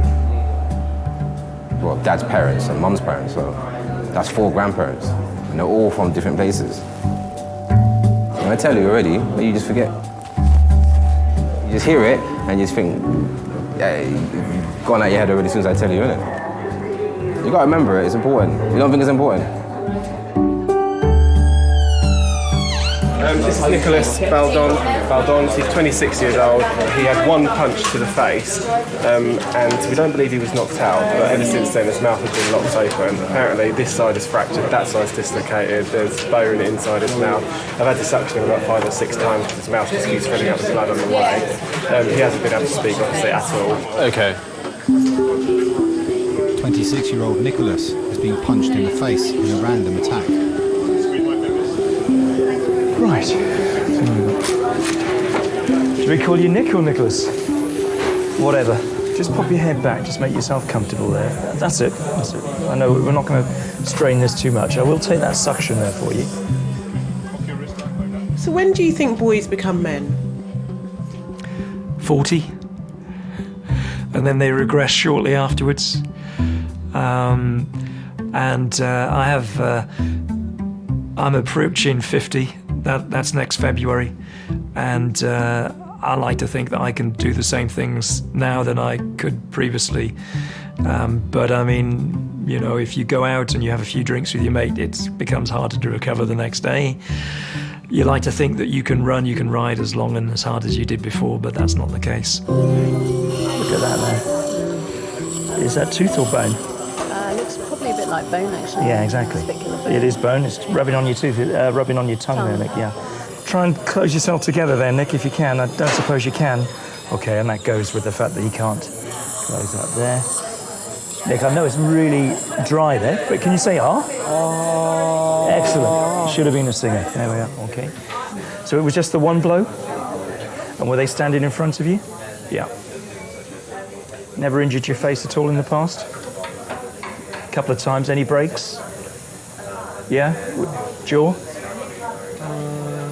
Oh, any treatment?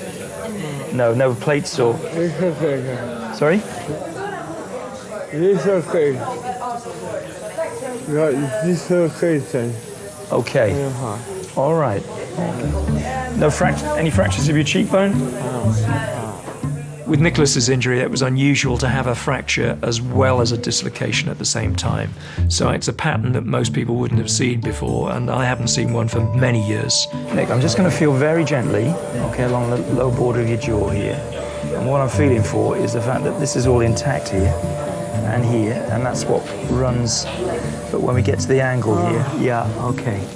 There are many patients who have a dislocation acutely on the rugby field, for instance, or sporting, which can be put back quite simply. But the longer it's out, the more difficult it is to get back in because of the spasm that the muscles go into.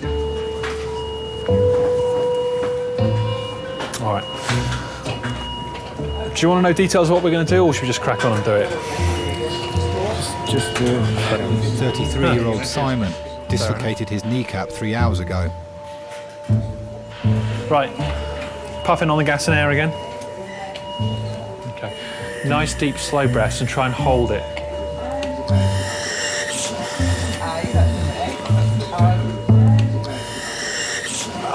Okay, all right, hold fire.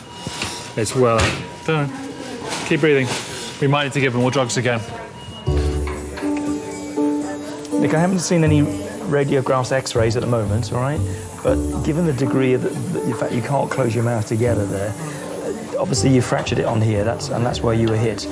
It's going to be difficult for you to rinse your mouth and the blood will be a bit dried there because you can't get your lips together. And if you can't get your lips together, guess what? You can't swallow. So that's why it's impossible to do that, all right? So keep going with the suction and whatever, and we'll get the x-rays and we'll get you treated as quick as we can. All right? Good. All right, Simon, this drug, it doesn't have a set dose. Everybody responds differently to it. So we give it little by little till we find the right dose for you, all right? Your job, very simply, is just to keep your eyes open, and then when we reach the right dose, your eyes will close, even, without whatever happens. So that tells us it's good to go, all right? So you'll just relax, nice deep slow breaths on that, keep your eyes open as long as you can, all right?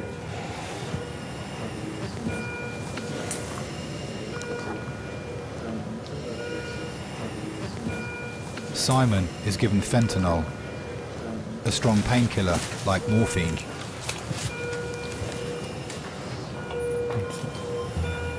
might be feeling a little bit lightheaded. Some people say this drug's like 2 or 3 neat shots back to back, and you feel a little bit woozy, a little bit out of it.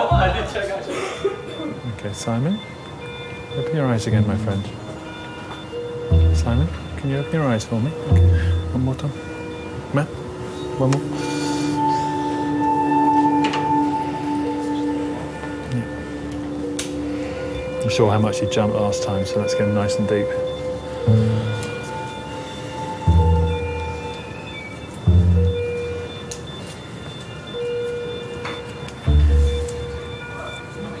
Straight back, Simon.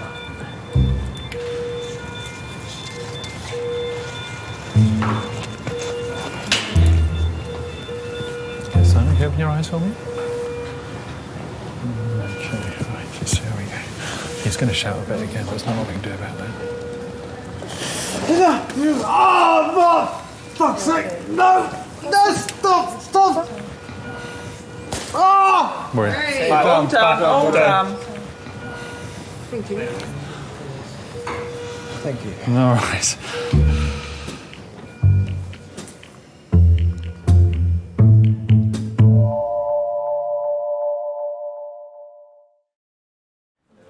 Right, so come back round this way, that's all right. So your sheet will be a bit wet, I'm afraid, where we've done the plaster.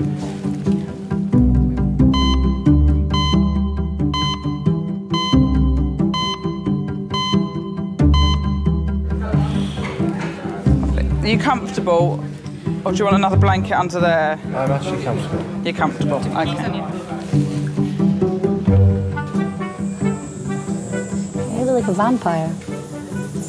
Messy one.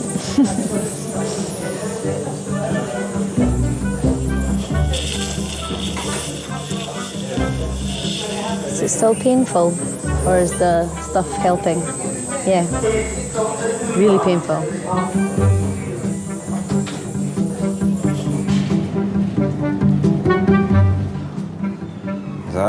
So how's it going at the college, football-wise? Football? Yeah, the last match. How did you guys get on? Lost 3-0. 3-0? Your team lose kind of often. That's the manager. He made 7 subs. 7 subs in one game? 17-year-old Terrell has come in with a damaged big toe, and his father, Adrian. He's going through that period in time in his life where he's been a bit independent. And it's the hardest thing. You say to your kids, hey, how's your day been? Fine. You know, what you been doing? Football. Then you're like, okay.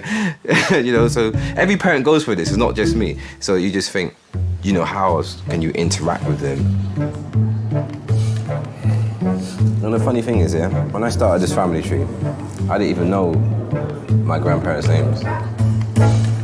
I didn't know what their names were.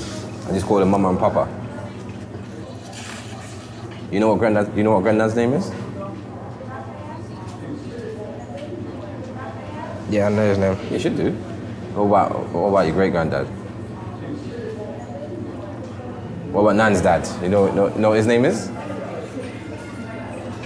No, I forgot. How can you not know? You see, that's what I'm saying. I never had a relationship with dad. I never knew him because my dad died when I was 7, and it's not until I actually became a father that I realized, wow, this is the impact a father can have. You know my mom's name. You know my dad's name. What about Nan's dad's name? Nah. Possible. But you know all the teams in the Premiership. You know all the teams in the Barcelona League. I don't know. Yeah, all you of that. do. And you know, yeah. And you know all the players in Barcelona or Spain. What team? What country they're from? Yeah, you do. But if I ask you where your family are from, you ain't got a clue. How does that make any sense? So all the players in the Premiership, you know what country they're from, yeah? Yeah, most of them. Exactly. So you know your team's history, but then if I say to you, all right, then where are you from? You'll be like, I don't know.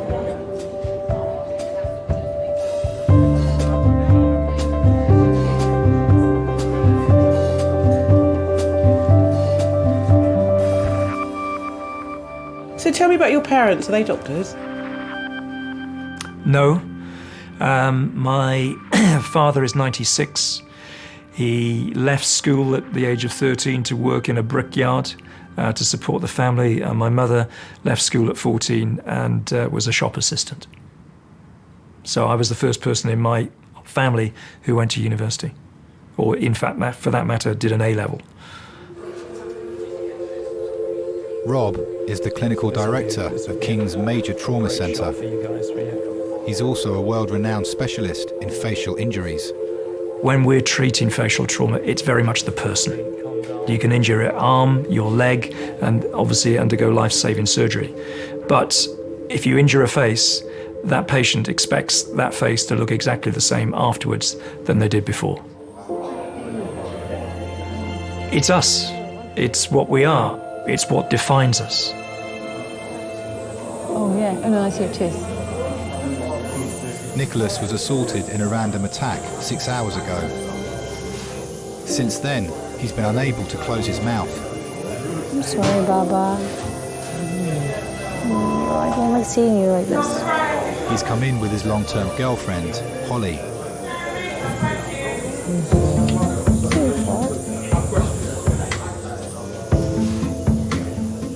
I hate fights.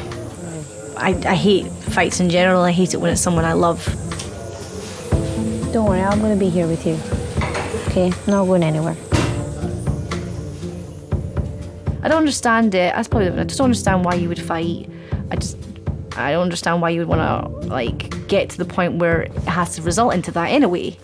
Like either walk away or like these people are just not right in the head that they go about looking for fights because it's like a macho thing, I guess. So I don't approve of it. So top your ear, okay? He's definitely not like the fighting type.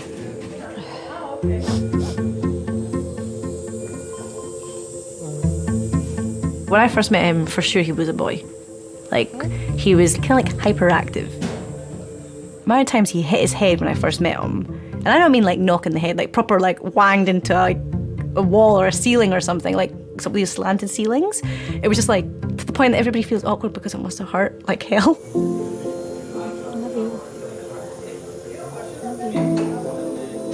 Sometimes I feel like a little bit like a mum. I'm like, can you slow down, don't run, or are you gonna hurt yourself? That sounds really terrible to describe your boyfriend as you're his mum, but that's the way it is. Now, if we look carefully on his right side, what's that? And what's that? So what's he got? He's got a dislocation. That's why he can't go over now, because he's dislocated on the right hand side. You can see he's sort of, now this will be good, there you go. What a shot.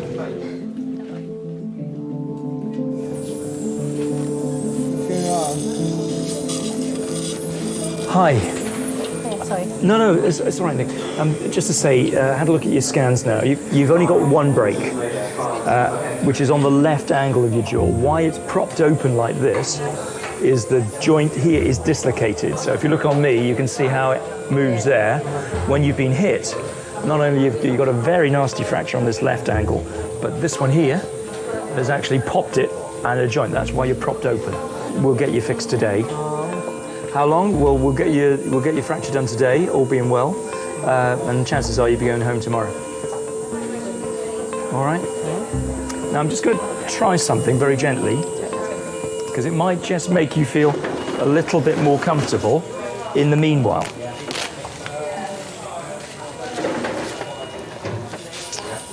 It's going to be a unilateral segment, so I'm just going to see, because I'm just thinking while he's here, we'll just see if we can make this a little bit more comfortable for you. I don't want to give him any sedation or anything like that. If that pops back relatively easily, which it might, it's going to be a lot more comfortable for him in terms of where he is at the moment.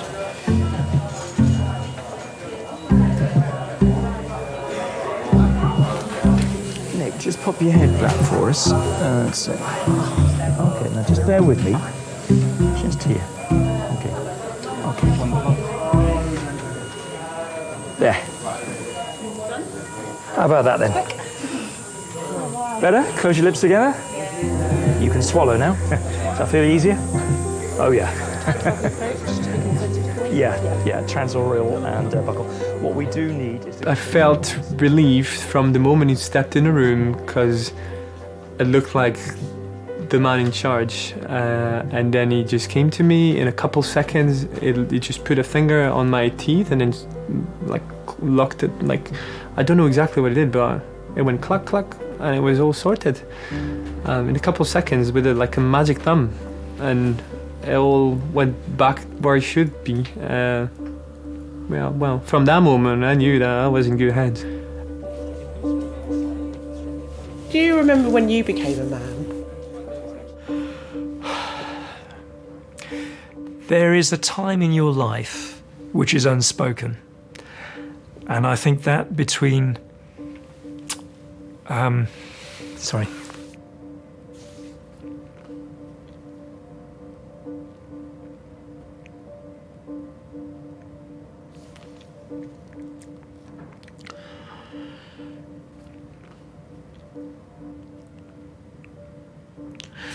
When the responsibilities change from your parents to you. And I think looking back visibly, I remember standing at the side of my father's car and he gave me the car keys. And something in that unspoken act said that that was that transition. And my father is now 96. He was a fit man until very recently. He now gets about with the aid of a wheelchair and his memory has gone. And I think that passage of right, if you like, it's the start of something. And now is the time to give back.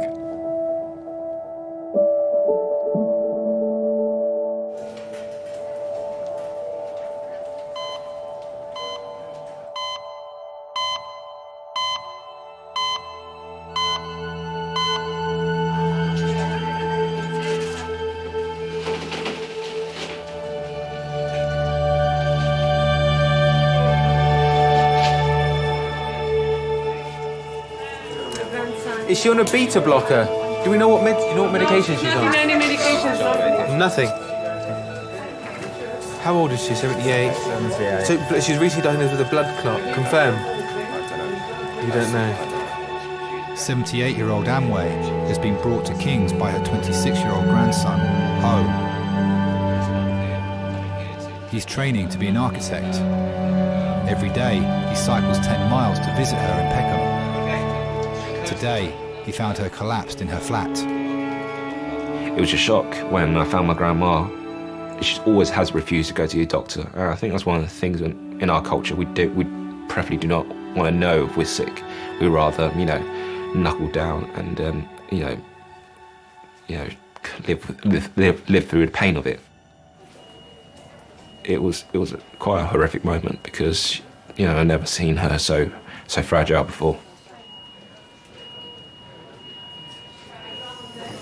唉，痛喎！等，打，要俾藥你㗎，唔係同埋內血，俾佢。唉，我痛喎！等陣，我痛啊我！黐，唉，我痛。食嘅。唉。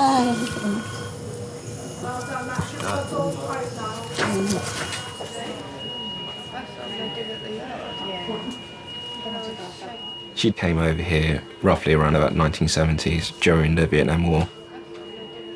During my childhood, my mum and dad, they worked in the restaurant business in Chinatown and they worked very late hours. So I never got a chance to spend time with my mum and dad. The person I call, the person I cry on is my grandma. Yeah, she's a mum figure.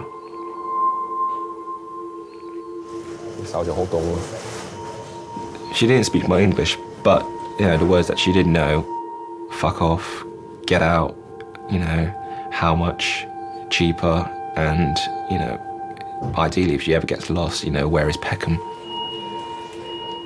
because I've been brought up in the UK, we shy away at asking something to be cheaper or freebies. But you bring grandma along, they knock off a few quid. I think that's a skill that I probably never develop over my lifetime.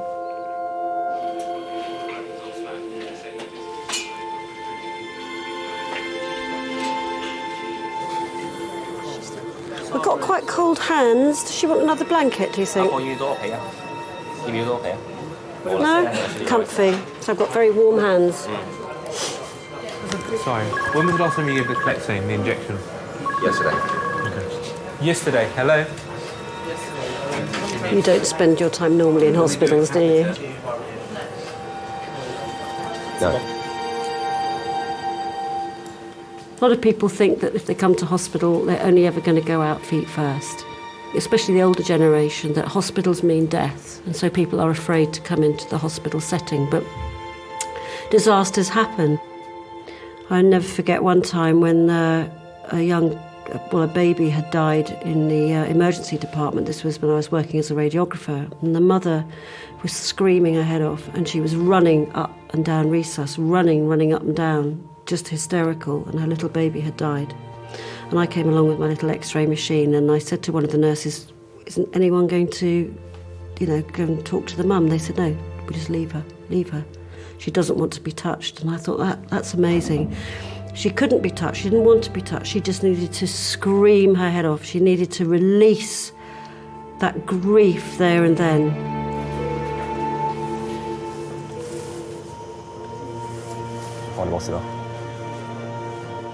I know the smell, the sight, the sound.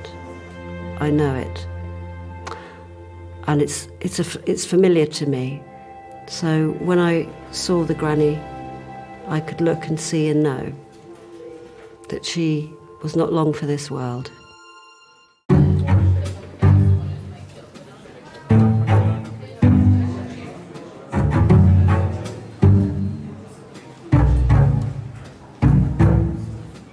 Oh, man. 17-year-old Tyrell has damaged his big toe playing football. Crazy. You kick the ball like that, they might have to take the toenail off.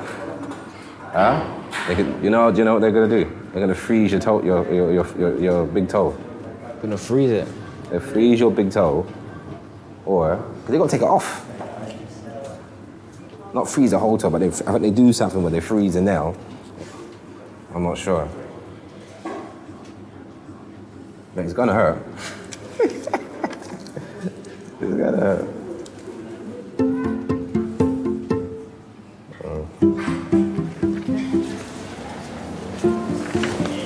Are you with someone or are you by yourself? Yeah, Dad.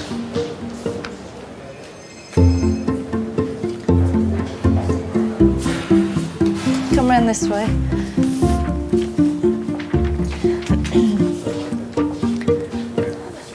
Tell me what happened. I was playing football. I had the ball. I went past the player, then he stamped on my foot. A player stood on it. Yeah. How much do you play football? Yeah, every day. Well, yeah. I think it's better we take the nail off. All right? Do that now? Yeah. Are you ready? Okay.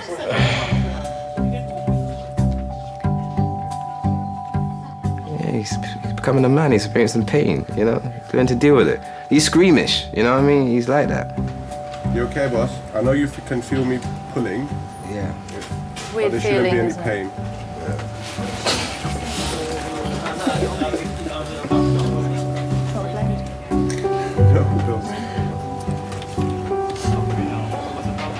It's gone off. It's gone. There's still the root. There's no nail there. Nothing there.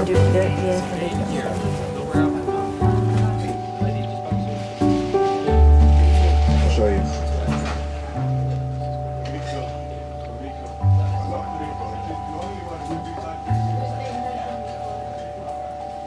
And I'll still say I love you. It's saying to him, regardless how big you are, I still love you. So. Does he tell you? No, No, he doesn't. He doesn't tell me.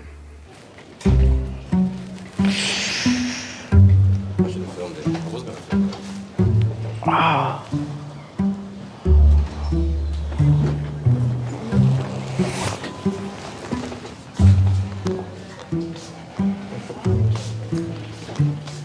Do you remember about the family tree and where I said the family are from? Nah. You gotta remember it, it's important. You don't think it's important?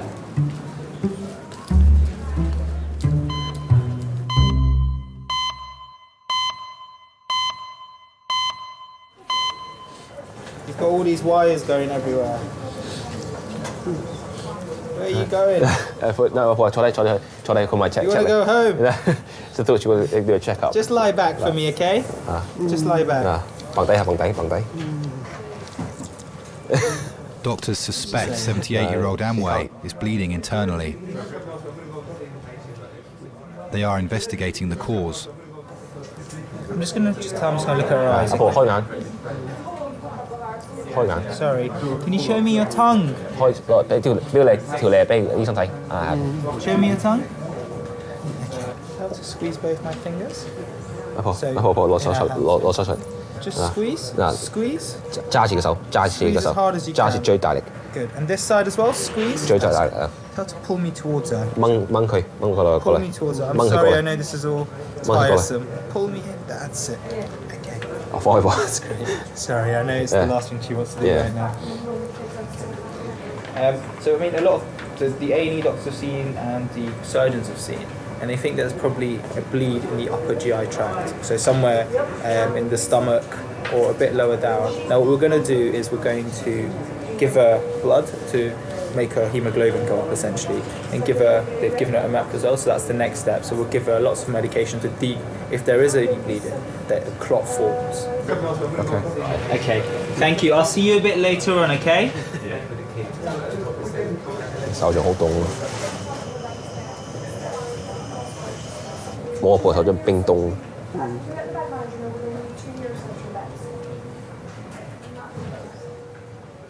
Hands actually explains a lot about the person's lifetime and what they've been through, and I have pretty, boyish, girly hands, unfortunately, but my grandma has very strong masculine hands, and you could tell that she worked hard, back in Vietnam. She was usually working in either factories or in the fields, and the wages didn't really pay, to support her children. So at times she did tell that she used to take stuff from the factory or from the fields as extra portions for the kids during that time to survive. But my grandma would probably want to go back for only one reason: is to have dog meat again. It sounds weird, but my grandma said if I want to go back to Vietnam, I want to have dog meat. And we did raise a dog when they were younger, and eventually when food supply was over, that got a chop. Don't be shocked. Come on, it's the way of life. She is a very tough lady. She's like Margaret Thatcher. She ruled iron fist.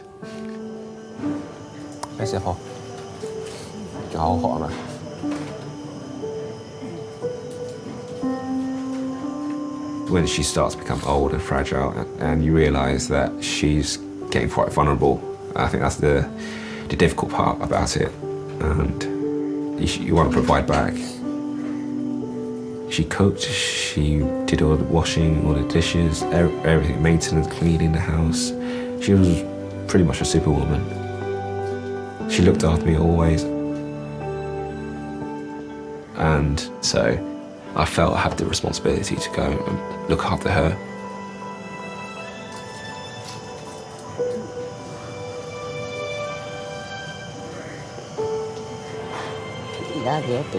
Bây giờ哪頭得過？休息啦。阿孫都冇嘢做，冇女朋友，冇工做，都冇錢，想點啊？阿父有女朋友係咪？佢話睇幾時食飯？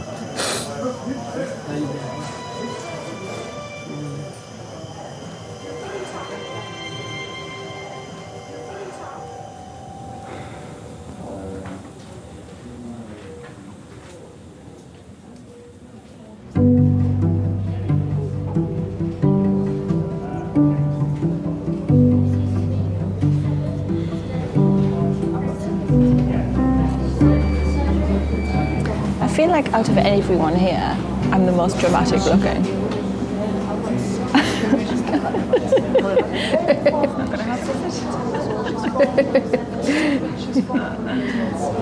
Tomorrow morning I'll be coming ice skating with my pass.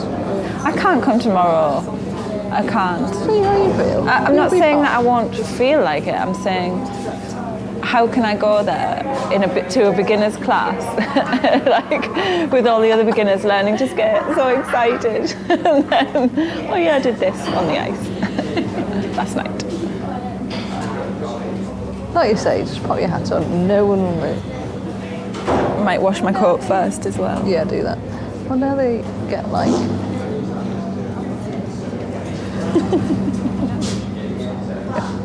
Was that what I thought it was?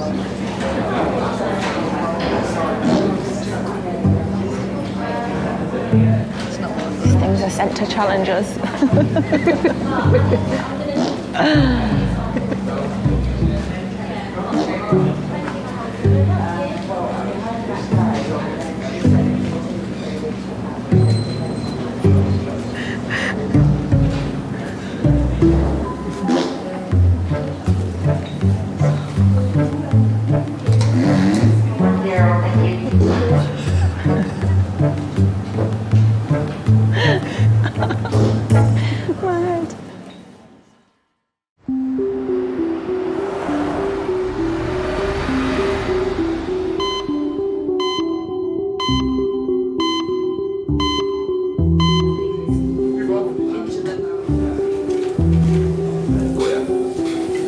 She's still cold. Yeah, she still wants a drink. What about another coffee? All right, I'll remember the sugar this time. All right, I'll go and get that for you. Since arriving at A&E, 78-year-old Amway has been given a blood transfusion. Further tests are being done to find the cause of her collapse. 我車你背啊，婆，我要翻嚟行落翻架車，落車翻嚟攞。咁啊，舒服啲啊？仲痛係咪？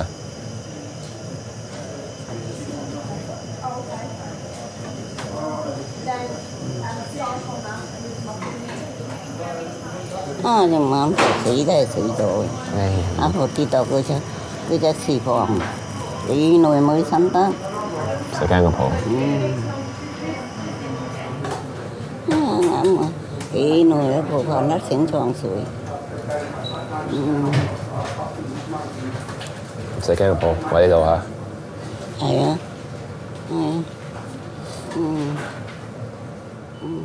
，I think with every elderly person, there's this mysterious factor about them.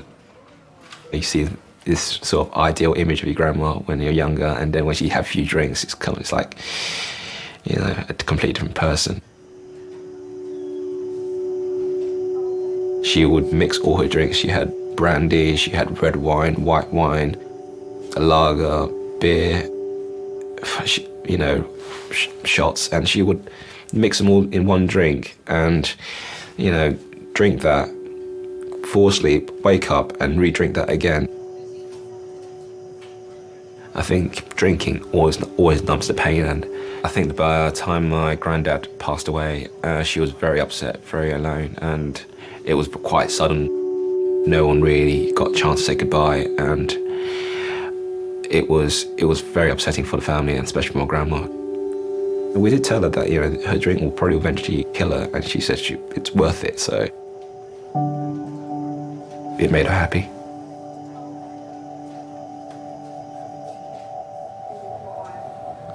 仲叫有你等咩啊？要 check 你個心臟有咩問題啊？依家冇事嘅，冇可能下次有事嘅。嚇？因為你屙血就流出嚟嘛。係屙血都有啊，婆，有好多血添啊。係咩？係啊，你屙屎嘅時候屙到好多血出嚟啊！你瀨屎嘅時候啊，真係好令人驚啊！有血有屎添啊，婆。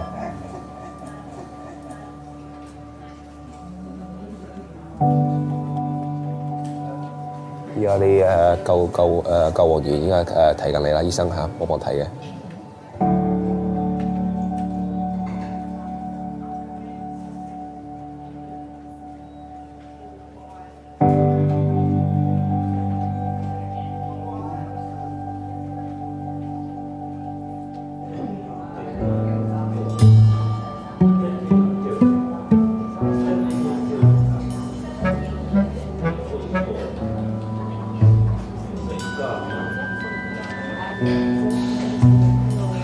This could be the end of my skating career.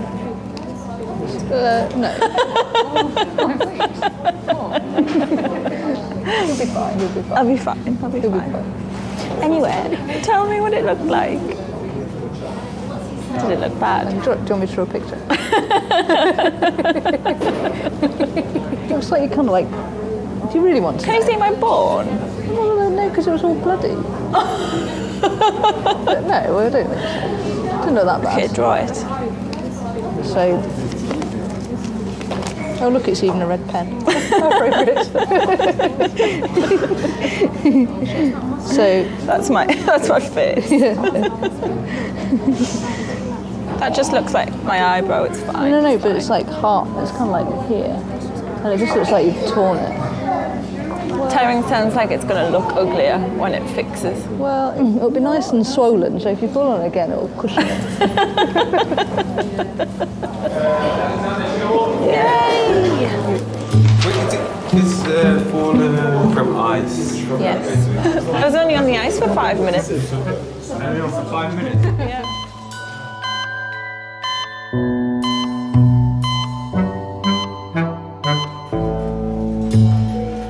Do you want your friend to have a look? Do you want to inspect it? Beautiful. Thank you very much.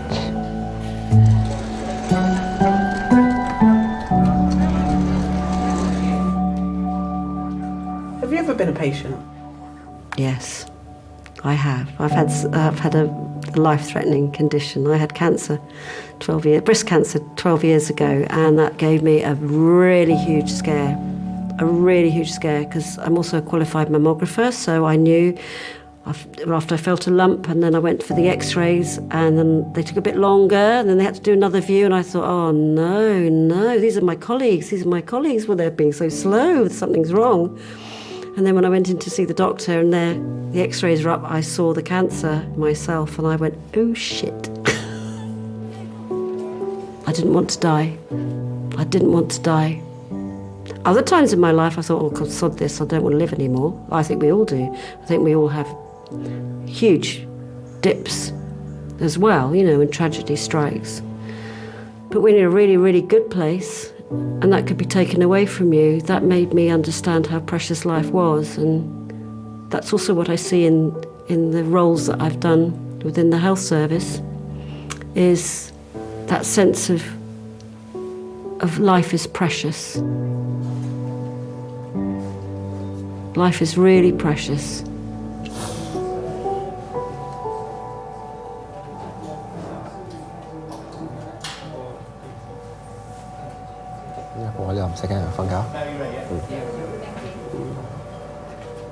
Last year, she lost a lot of weight.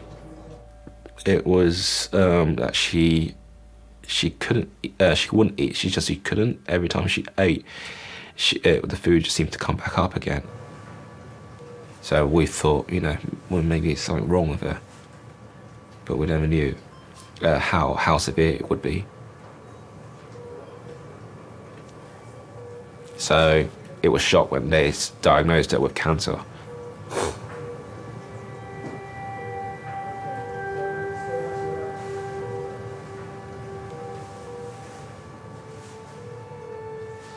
We all got very angry. I think anger for the fact that no one picked it up earlier, or anger the fact that we didn't ask her to go to hospital, or anger the fact that none of us could do anything about, providing her, a cure, and that was the toughest part. You always believe that your grandma's so strong-willed that she will make it through.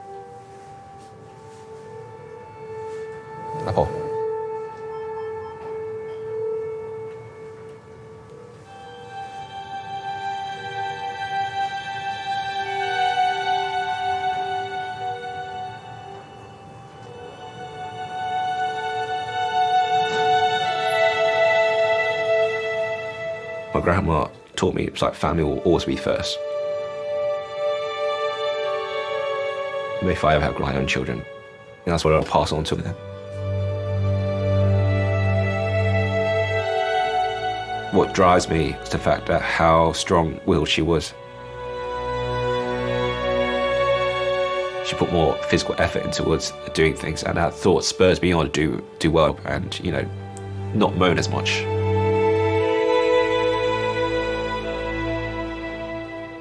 I always miss her. She made me the man who I am today.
Oriental people have a lot of kids so that one day one or two of them might do well in society.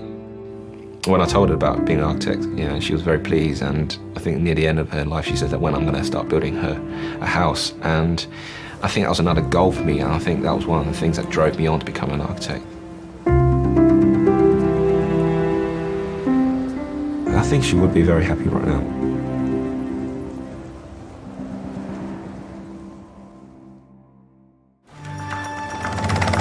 Adult male trauma. We have got food rid patient. You're thinking what will kill him first? You got a pulse on the groin? No?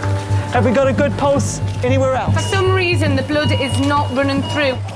When you do that job every day and you realise how short your life can be, literally nothing's taken for granted.